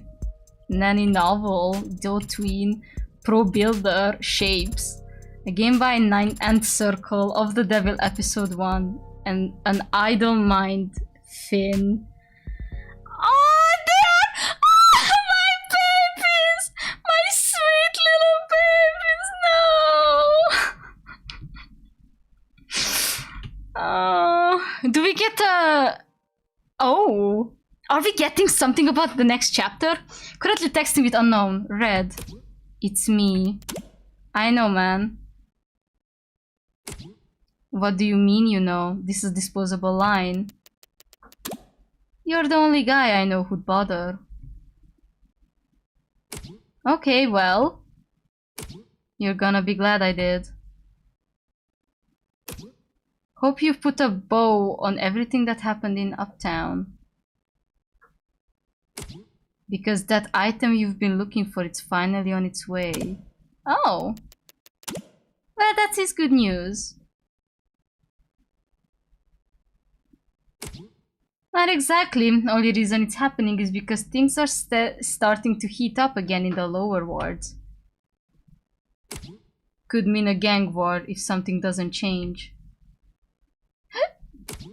They won't be eager to part with it ahead of storm like that. I highball them.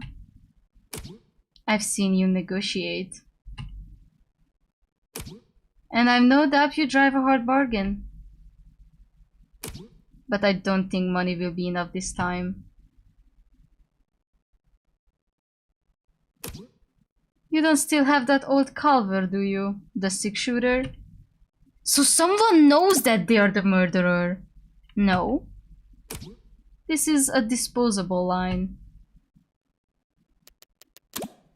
Answer still no. Then what are you going to do if you get that, if you get there and it's not for sale? I'll ask nicely. To be continued in Of the Devil Chap episode 2, He's Due. Any episode 1 results? Okay, let's see. 7 out of 7 articles, 15 out of 15 profiles, 40 out of 40 key item, key terms, 30 out of 31 pieces of evidence. Oh, I missed an evidence apparently. 166 total credit earned. Congratulations, you finished episode 1 with 660 credits. Your high score of this episode is currently this. You've unlocked concept art and bonus scenarios based on this score. You also have a total of 160 remaining scores to tend to the phone charms. Okay, we're buying phone charms. Let's go. Concept gallery. Let's see. Oh, I see. All right, let's see what we have. I remember these from... Wait. Oh, never mind. Oh my god. He kinda ate though. I'm gonna lie. Oh my god, you have to replay multiple times to get more art. That's so sad. Okay. Coochie! Had hair. Oh, this is the old lady.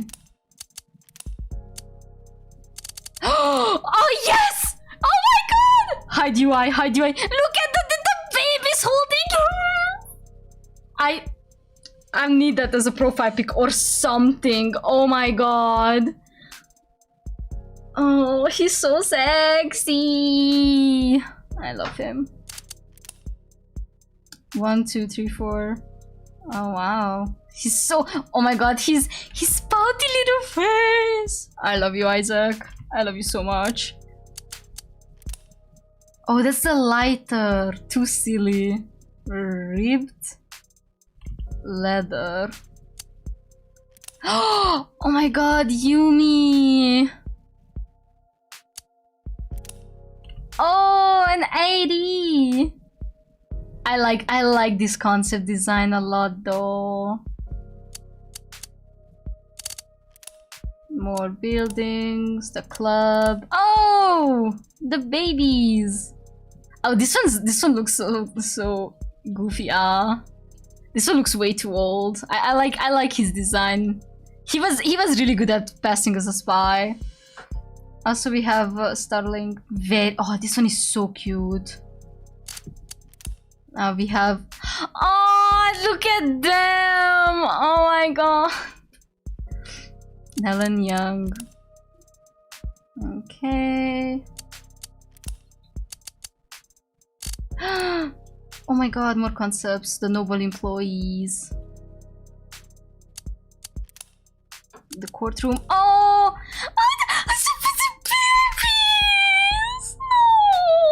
This photo is gonna haunt me. David! David!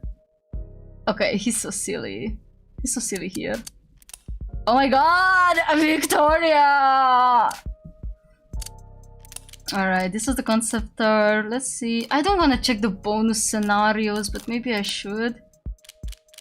Adjutant's interview, Yumi interview, recovered files, David.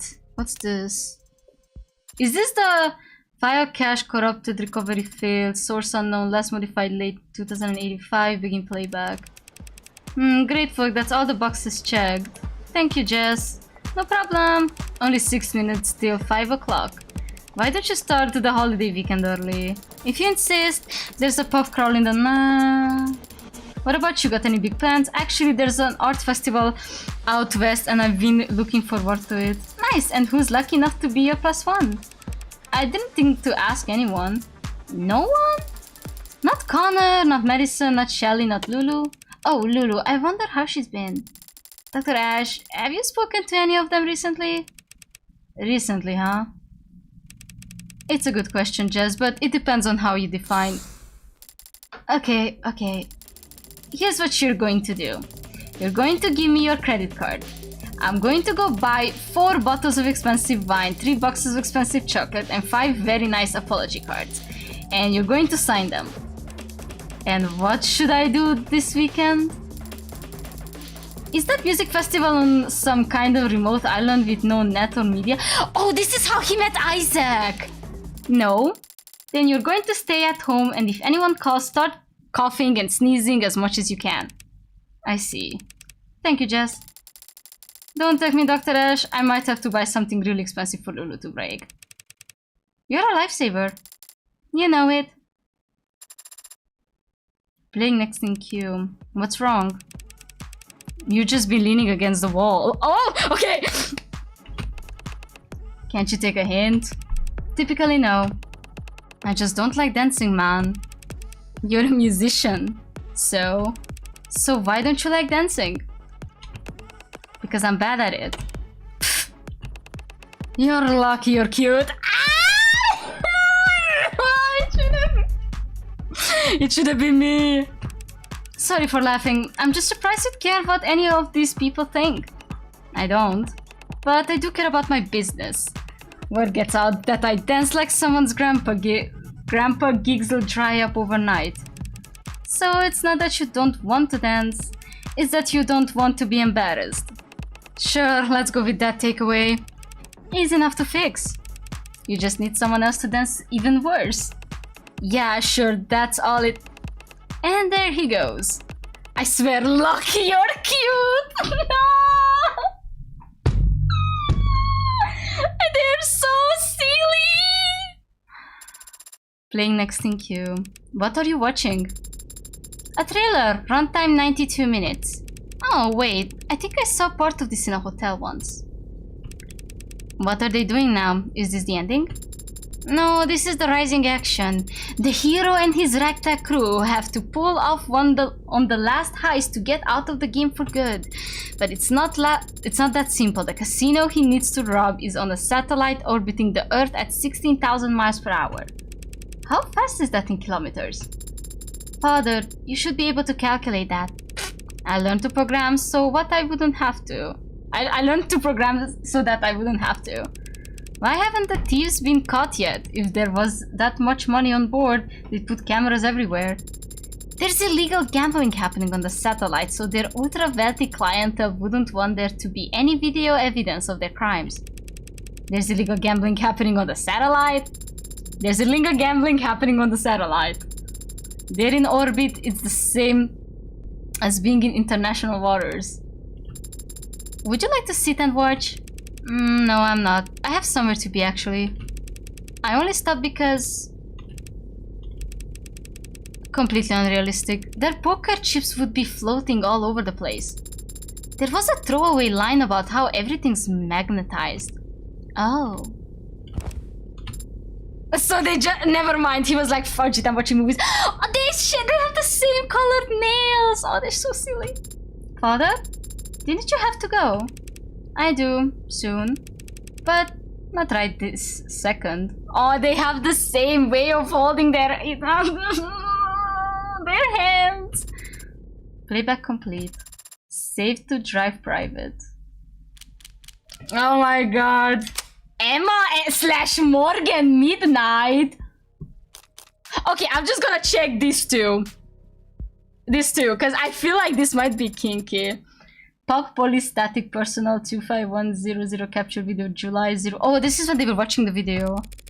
You ready to give up yet? We've been staring at this footage for hours. We can call it quits whenever you like. Me? You kidding? I could do this all night. But my makeup's starting to feel cakey, so 5-minute break? Deal. What were you hoping to find anyway? I don't know. I had my fingers crossed that some shadowy figure would walk into the frame and hold up a confession, but... What about you? You've already got her on camera handling the murder weapon. How many more nails do you need in the coffin? 1 or 2 should suffice. I guess the truth is, I was curious. What does a homicidal AI get up to in its spare time? Turns out, it's a couch potato. What's with all the TV? And why is half of it black and white? Public domain. Seriously? Anything digital from the 20s or 30s is too polluted to be useful. But go back in time 70 years and it's all clean as spring water. Also, free. They had color in 2016, Morgan. I don't know then. Guess this particular homicidal AI happens to be an old soul. Hold on, what was that? There. Look at her go. She's tearing the thing apart. What, the computer? That's how you learn to put them together. You gonna try and terrify Barrows with this? It's just a machine. It's not like she's deserting a frog. Serra is a machine and she's ripping out circuitry without hesitation. If she was a human child, that'd be like... You're reaching. Yeah, I guess so. Besides, you're telling me you never pulled apart your dolls when you were a kid? No, I didn't. Did you? When I was a kid, I didn't play with dolls. So what did you play with? Normal kid stuff. Sticks and stones, birds and squirrels. Birds and squirrels? What were you, a cartoon princess? Haha. I mean, I can kinda see it. Skipping through the enchanted forest, big poofy dress, tiara. Gee, no castle? Nah, no castle. I can tell you didn't have it that rough. It's that rough living in a castle. It's a lot of empty rooms when you're a kid. I need to go wash my face. Sure. But if you fall asleep on the toilet, I'm gonna keep going with you. Helping the girls piss? If you're drooling on the keyboard when I get back, I'm gonna handcuff you to the desk. Oh! Oh! Okay! Okay! Okay! Fair's fair! Damn! Payback complete. Dude! I'm not gonna check the other two because it's getting late. But I wanna check the main menu for a bit. Oh, dang. Hot diggity dog. You know what we're doing now? Bonuses? Oh no, not bonuses. Never mind. Main menu. How do I access the shop? Is what I'm thinking about. Controls, no. Bonuses, settings, continue new case. Do I have to start a new case to access that? Maybe I do. Kinda annoying, but whatever. I might end it here, and when the second chapter starts, I'm going to use my bonuses to buy myself the fidget tubby keychain. Anyhow, this was of the devil, chapter 1, and I cried. This was something. I knew that woman was sus. I knew she was sus. But I did not expect bro to build 300 AIs. That's a lot. That's a lot. That's a lot of fake personalities bro pulled up. Character AI would thrive on this man. Damn, I'm so sad that David and Isaac broke up. I can imagine their stupid dancing. It must be so silly. Oh my god. I will never recover. This was so good. I can't wait for chapter 2. I'm gonna actually go and wishlist it now, actually. There's only chapter 1 so far. Hold on. Of the devil. Ah yeah, episode 2. Aicha. At your wishlist. Let's go. They said that they're gonna come out with it this year, so I don't know, maybe half a year and they're gonna be out. Maybe more. End of the year, I don't care. I need more. This was so good. I didn't even get up to piss once, and it's been how many hours? That's insane. That's insane on my standards. But anyways, thank you guys for watching. I appreciate it. Please play Of the Devil if you want to. You can play on high stakes mode. Beat my 166 score. I think it's gonna be easy. And make sure to like the stream because that helps a lot. Follow me on my social medias down there. Join the Discord server if you're rated above because we have fun there. And I can't wait to see you on Friday when we're going to finally tackle into Monster Hunter Wilds. I'm way too excited, I'm not gonna lie. But hey, this was me, and I can't wait to see you guys the next time. Or hey, maybe you can hop on and comment something if you want to, I don't know. Comment down below, yeah, comment down below meow. If you see this, if you're still listening, just write a meow. That's for my cat. You know, I'm gonna give it to him later. Anyways, thanks again. I'm gonna go now. Bye bye.